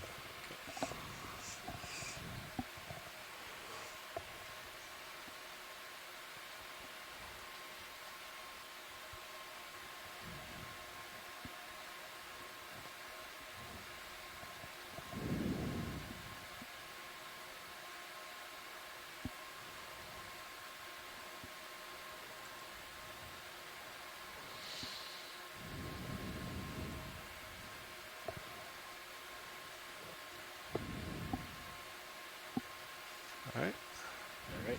Moving outboard. Definitely have some compacted sediments here. So I suspect just under this layer it's been compacted and becoming indurated, meaning the water's being squeezed out. It makes it a little more difficult to disaggregate. So stance. Forming these little nice job. Broken cobbles or pebbles. Good of collection sediment. pilots. But I suspect they will fall apart between my fingers later on. All right. I will push forward. All right. And catch up. Copy that. Once you push forward a little bit, I'll go ahead and continue that move. Thanks, pilot. That was great. No problem, watch leads. Bringing my head back. Watch lead, this is Nav. Go ahead, Nav. Just wanted to let you know that we have traveled another 100 meters, 900 total. Great, thanks a lot, Nav. Okay, 315. Tilting And up. so we've gone 900 meters since we hit the seafloor. Wow. Exploring this ridge. Auto heading is in. So I asked That's Jason better. Chater from the U.S. Geological Survey if what he would have expected coming to this feature, and he said he would have very much expected a lot of sediment You might cover. have just accidentally hit that when you thought you were taking auto heading up. With little or no sediment disturbance events to remove any of the cover. The currents can be high from time to time, but it just moves the the sediment around on this ridge. It looks like you doesn't might need to turn transport a bit it more to elsewhere. starboard, huh? Yeah, I was going to say, it looks like it's more like you turn a your head to starboard and see what lines up with the slope there, Sean. 3-2 or 3-3-0, 3-4-0. Like a 3-3-5. Yeah, 3-3-5. Copy that. 30 meters. You're pushed out pretty good. Ready for a move? Let's do it. Yeah. All right. Bridge, this is RV. Our original hope had been to be able to start 30 meters deeper in the canyon on the current side, the south-facing side of the canyon. But so that was the original plan. But unfortunately, we couldn't do that because of the strength of the Gulf Stream currents affecting that part. And so our alternate plan was to go to the other side in the lee of the current and then climb up to this ridge. We're looking at about another 25 minutes of bottom time, pilots. How much? 25. Okay. Copy. So we have another 25 minutes of bottom time. And in the meantime, Jim Masterson is with a school of high school students at Harbor Branch Oceanographic Institute, and they have a question regarding the most common organism we've seen during this dive. And I would definitely say it's the one that we just collected, which is that brittle starfish, which has been all over for most of the seafloor. And as I say that, there's not as many right here, but we've seen them fairly consistently the whole dive from where we first sat down. But there's a little sea star, or maybe that's just the base of an ophiuroid. Video snap it. 40 degrees. It's a little bit behind us now, underneath, I think. It might be just the base of an ophiuroid, and some of the arms were covered. Is it on screen at all, watch it? Nope. Copy. It was down a little bit further where the camera is heading. Oh, right there? There it is. Okay. And that could just be an ophiuroid disc with the arms. Yeah, that's what it is. It's ophiuroid, partially buried. Partially buried, yep. All right, moving on.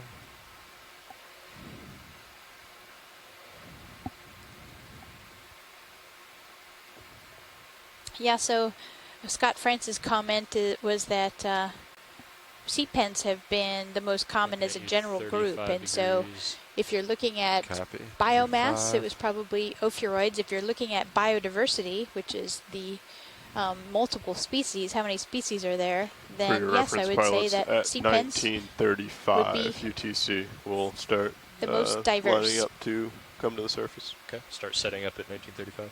Copy that. Copy that. Yes, that's correct. Video do partial. Is this of any interest, Oh, yeah. Watchleads? Looks like a xenophyophore. Do you want better footage of this, or are we going to move on? Yeah, we can probably move on. All right. Video come wide. Thanks. So xenophyophores are single-celled organisms that are related to forams. Ship is and underway, they make these structures, gluing sediments together.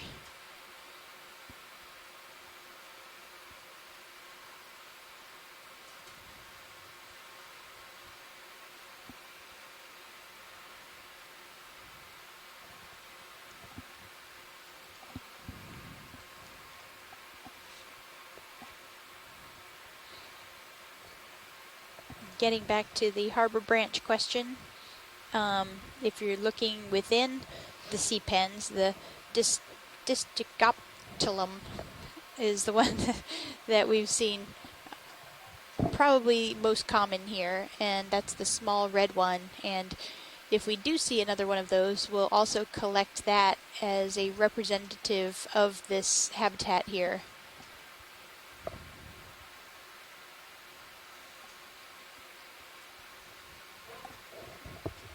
Copy, I'll snap it real quick.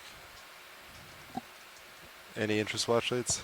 That looks more like an Anthomastus type.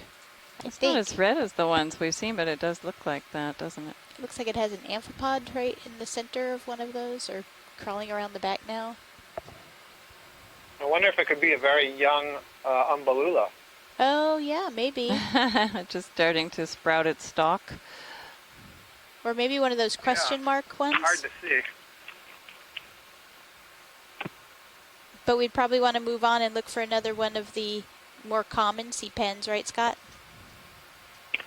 Yeah, this is an interesting one to see, but I'm not exactly sure what it was. And there's something that was on one of the on the lower side of one of the polyps, so that'll be interesting to look at the video later. Yeah, I think that might have been an amphipod, but again, need to go back and look a little closer.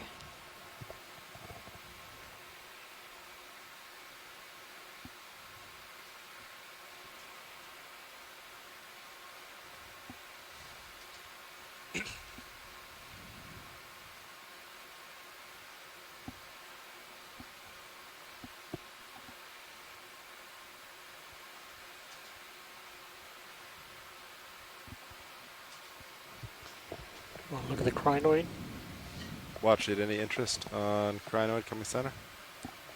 Oh yeah, if we could take a quick zoom at least. I think this is the first crinoid we've seen. Research clear. We saw one earlier, I think, when you were at lunch, but we didn't get a good shot of it, so And Go ahead, video, Bridge. come on in. I think it was right during the watch change. Yeah, that's a nice one.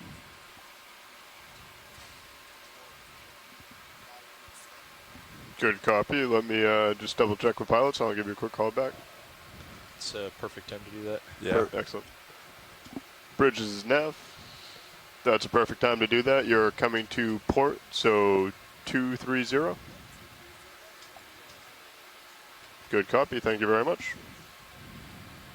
Excellent. Ship is stationary, by the way, pilot. Copy.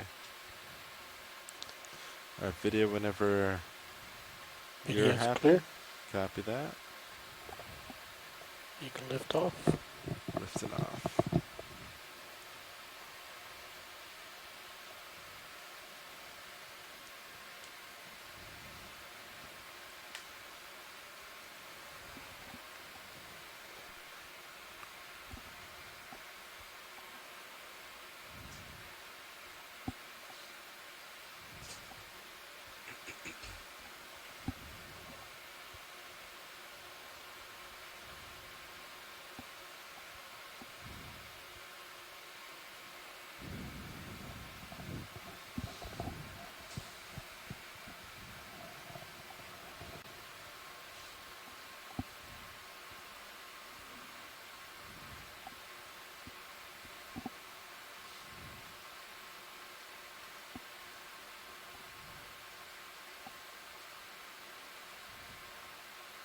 Tilting up a little bit, 60 degrees.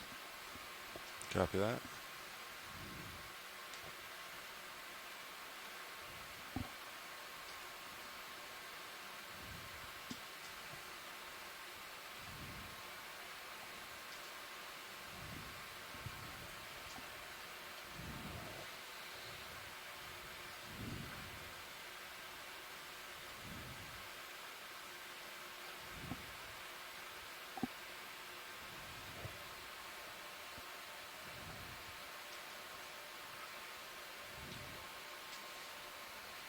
It's a jelly on the lower right.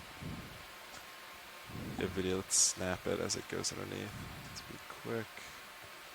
It's very impressive.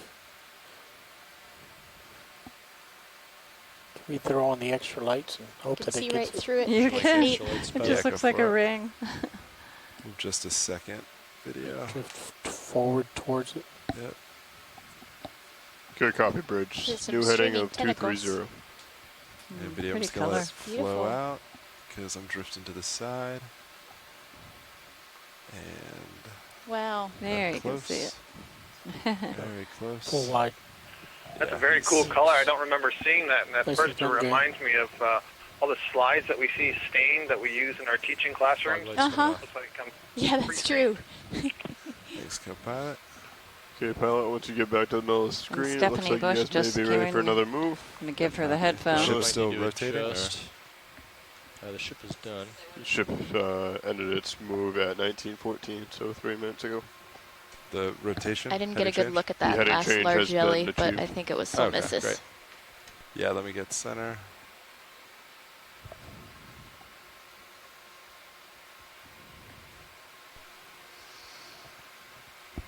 Thanks, Stephanie. Maybe And like a 300. Copy that.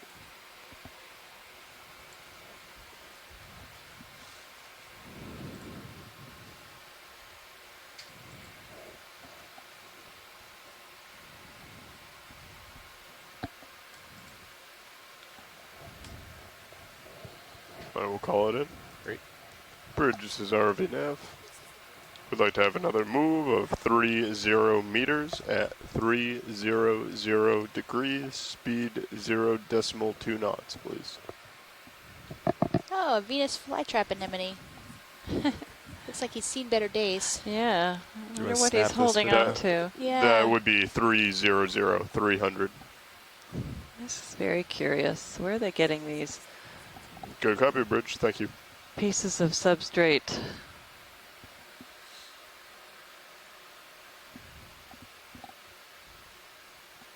I can't tell if that's just encrusted sediment from somewhere. Can you look on the Or if left it's that, backside of it? backside. Coral rubble. Probably don't have time for that Oh, video. he's got a lot Okay. growing I'm on just him. going to take a quick moment. And again, those pink brittle stars are up off the seafloor here. I think it looks metallic. Looks like a little gastropod on the left-hand side behind the anemone. Video's clear.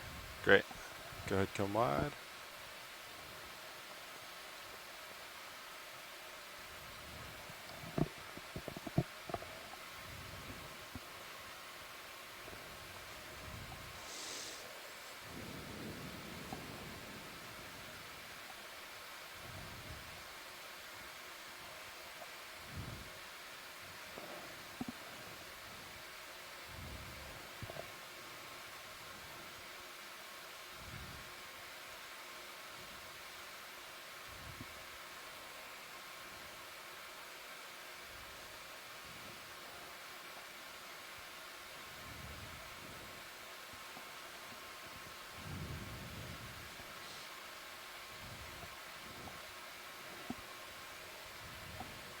Tilting up 45 degrees.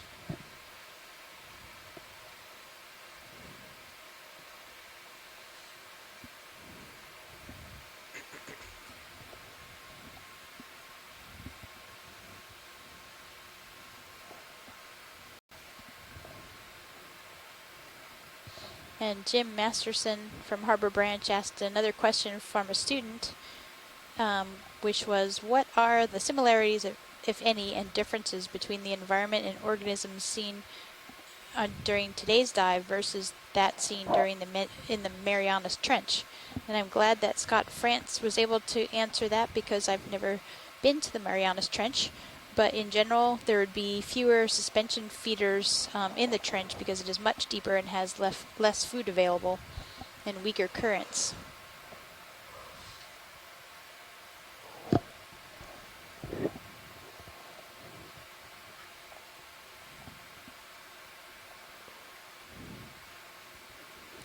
But the Deep Discoverer has done dives in the Marianas Trench, correct, pilots? Yeah, that's correct. We went down to about our limit at 6,000 meters. Do you remember much about the habitat and how it might compare? It was pretty diverse, actually. I mean, we saw, that's where we had the painted canyons. Yeah, that's true. We had, 100-meter or 100-foot tall hydrothermal vent. Wow. Yeah, I mean, there was a lot of diversity, a lot of interesting things in that area. I think we had 2 or 3 cruises out of Guam in the trench, or near the trench. Well, thanks for that, Dan.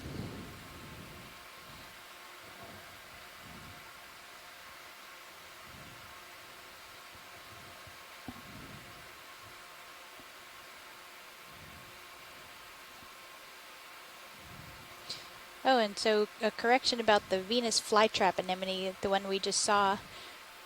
Mike Vecchione said that Daphne Fountain, who's an expert on anemones, said that flytrap morphology isn't a species per se, but rather a posture that many anemone species can use. That makes sense. We see them all over the place. And yesterday we saw one that had white and orange on the inside, and we were wondering that it looked very different than the others we had been seeing, and maybe it was not a fly trap at all. It was just using that behavior. Well, hopefully she or someone can make some IDs based on our video of, we've seen several or so many that we are referring to as Venus flytrap anemones, and at least 2 species, probably more, that we can't discern with our untrained eyes, but maybe someone with trained eyes can go through the video at some point and identify them. And that reminds me, a question earlier in the day was how is the data used? And for each group of animals, there are taxonomic experts, and so there will probably be many eyes looking over this video in coming years, trying to get a better idea of species identifications. What we do out here is a tentative field identification, but it requires a lot of expertise to say for sure what a species is, especially when all we have is video. Of course, this is some of the best video that you could possibly get, but some of the characters are not visible unless you can actually pick up the organism, look at each side, possibly put it under a microscope, possibly remove some tissue.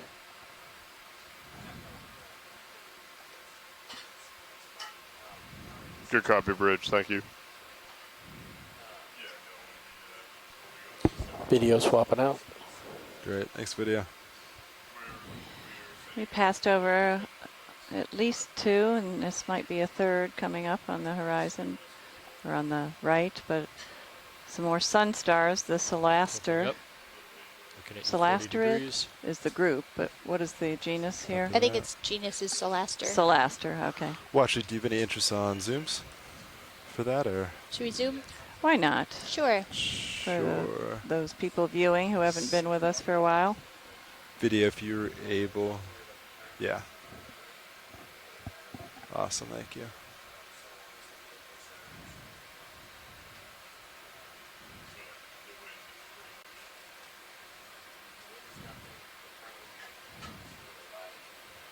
This is the most abundant of the sea stars that we've seen today. We've seen the other, another form called Neomorphaster with 5 arms, sort of the classic pentameral symmetry. This one has 9 arms, so it's very different. It's in a group. Common group name would be a sunstar. All right, video whenever you're happy. I'll just keep moving. Great, thank you. Lasers, good.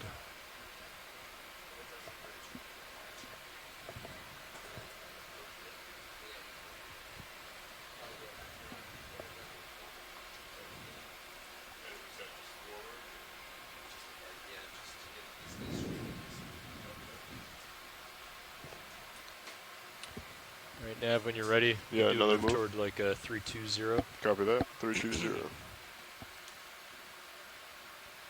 Another 30 meters. Yes, please. Bridge, is Hello, already now. this is Chris Ma. Hey, Hello, Chris. Chris, how are you? We'd like to have Hey. another move of Well, you were 30 focusing on the meters Sun Star, at and I thought, well, if you 320 were degrees, being so speed generous 0 with your decimal time, I two. thought I should look it up again and see if I could get you a species. Okay. The closest thing that I can come to is that this is something called Yeah, copy Celestered bridge, thank you. Caribbeus, which, of course, alludes to the fact that the type species for this was likely collected from the Caribbean. There are a couple of other possibilities, but as you had mentioned in your earlier For your reference narrative, pilots and watch leads, we have we really about do 10 minutes kind left of in the need to dive. have a species, or rather a specimen, in order to examine the fine details. And so there are some things like spines and other types of mouth sort of morphologies that are what we use to identify different species of Celesterids.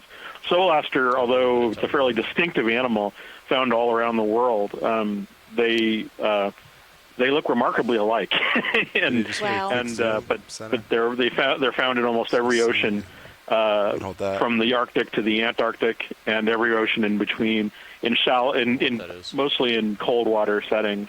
They're usually predatory on other echinoderms and other kinds of animals. So I think we just passed that one, and the disc was just slightly elevated, and I bet that something was probably being fed on below it. So I would put good money that it was feeding on either a brittle star or maybe even one of those neomorphaster sea stars that you saw elsewhere. So there are some places in the Pacific Northwest, for example, where there's some evidence that suggests that Celester, like an avoidance of Celester, will actually drive a lot of the kind of defensive mechanisms and types of behaviors that other echinoderms will display. And I was talking earlier about how some when we were looking at the brittle stars being fed on by the crab, how some echinoderms will move away in avoidance of their predators when they smell them or when the chemotactic cues come into the water. And Celester is a perfect example, because Celester will cause so many animals to simply move out of its way. You can take, there's a large sunflower star that lives on the Pacific coast. It's a 30-armed sea star that eats everything. And you take a Celester that is 1/10 of its size, and you put it just on the edge of one of those big animals, and those things will run away because Celester is such a predatory monster. Wow. They just eat everything. They're mean. They're, from the starfish world, they're mean sons of bitches. So, oh, wow. Yeah, I know, it's so innocuous, but they eat everything. From sea cucumbers to brittle stars. They're a top predator. So, and there's not any real evidence that suggests that the other species don't do that. They vary in terms of what they feed on, but they usually are almost always like predators on other sort of large animals, sea cucumbers or brittle stars or other sea stars. So wow. Every time I see one, I'm always a little curious as to what's below it or what it's eating or what have you. We haven't seen any of them here preying on anything, but But we have other good evidence from Okeanos, in fact, that shows them rolling over other sea stars and consuming them. So there's definitely there's a lot going on, and I guess we just don't always see it. And so lots of interesting stuff. And I'm glad that we're seeing everything that we're seeing today, because we get a lot of these types of animals in dredges and things, but we really don't get to see how they're spatially sort of spread out from one another. I mean, all of these brittle stars, which are all probably Ophiumuseum limani or something similar to it, they come up in trawl nets by the hundreds, and they're all just sort of just on top of each other. They're densely packed when they're brought up in nets. And when you see them on the deep sea floor like this, they're all spread out very evenly and very widely from one another. So, and Neomorphaster is the same way in the North Atlantic. They're extremely abundant and very dense when they get collected on trawl nets. But when you observe them, we'll be coming ahead half a knot as soon as we come off the bottom. On the deep sea floor, they're widely spread out, and they're usually almost sort of individually placed. Yeah, they're not aggregating. That's Bob Carney called that over dispersed, where they don't want to touch each other, and so they're exactly very careful about their arms and yes, there's that absolutely. So so there's a lot of cool stuff you're seeing. It's very subtle, and I think Leslie was mentioning something about observation earlier on in one of her narratives, and I think that's very correct. Observation. Yeah, that's really interesting to just have that perspective of the opportunities that we have with going down with this really great video set up, so that we can observe animals, seeing what they're doing in their normal lives, and instead of having something trawled up where it's all jumbled together with everything else. And how different eyes see different things. You're looking for the biota, I'm looking for sediments and rocks, and other people viewing these in the future or even now are seeing very different things. Well, I always welcome the geological perspective, because after all, I mean, what was Darwin? What was Darwin doing when he came up with his theory of evolution? That's right. He was being a geologist. So, anyway. Well, thank you, Chris. I appreciate everything that you do, and I'm looking forward to the next dive. So are we. Well, have a good night. Bye-bye. Thanks, Chris. Well, actually, this is Nav. Go ahead, Nav. Just want to let you know that we have 2 minutes left in the dive, and we have also traveled another 100 meters, a total of 1,000 for the day. Great. Thanks very much, Nav. Well, this is going to be it. We're counting down the last few minutes. We've gone 1,000 meters on this dive, which is basically one of the longer traverses we've made on Smudge. Yeah, you can come on. Probably because we weren't stopping a million times to look at a million different biota. So less diversity. So we make farther distance, but definitely less diversity. And Andrew Quattrini was reminding us about the fish that we saw just a little while ago in that area with some kind of metal debris, and she called it Canunculus thompsoni, and that's actually a relative of the blobfish.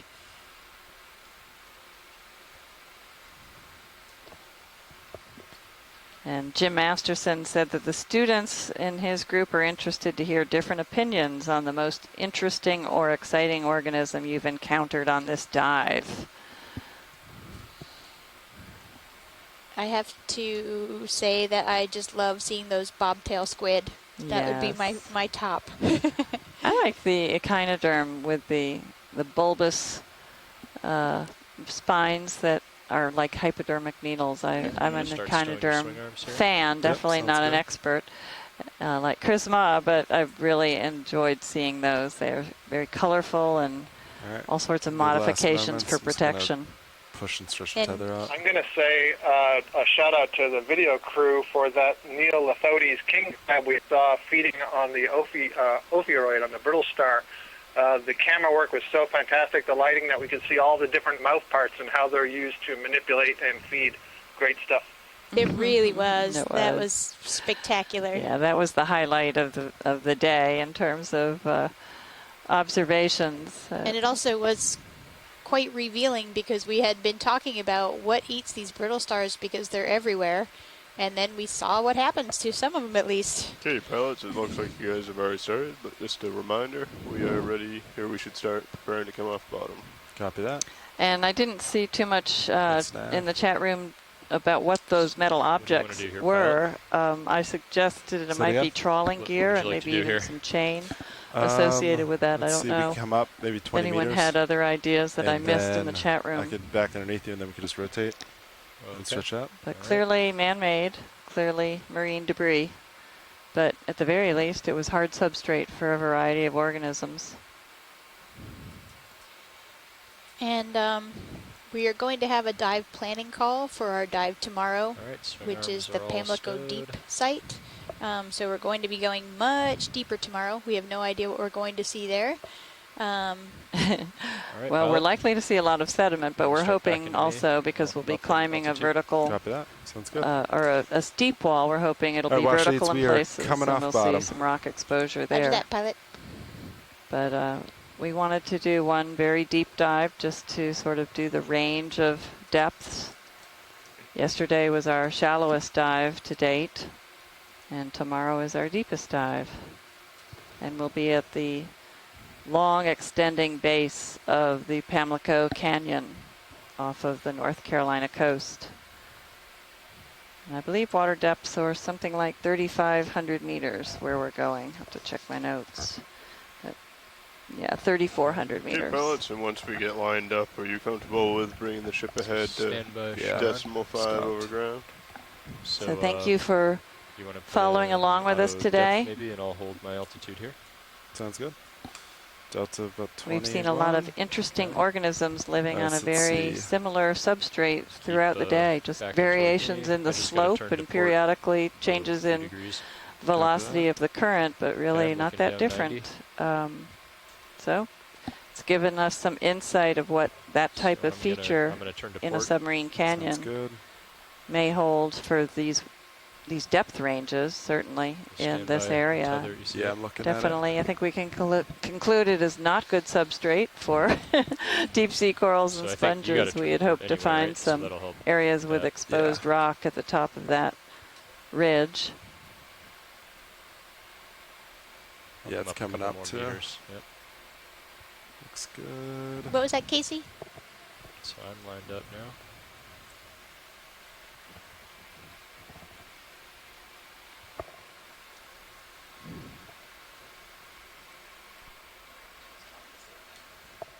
Okay, I'm looking back 101. Go ahead, All right. coordinator. Pushing out. Lined up. Sonar looks clear.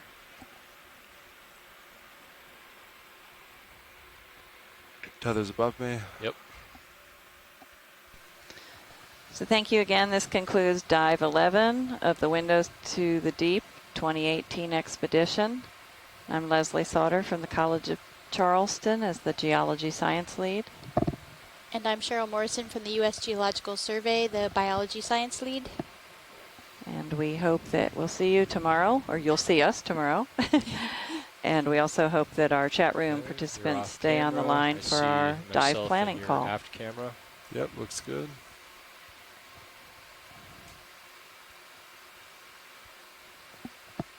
All right, looks like we're nicely stretched out. Yep. Come out of auto depth. I'm going to start coming up. Sounds good.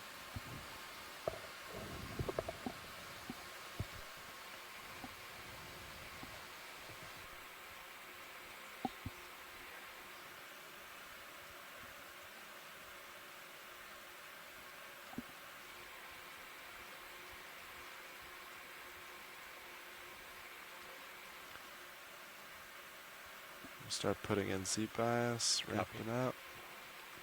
So, Dive Super said he wanted to come ahead half knot over ground or just stay stationary.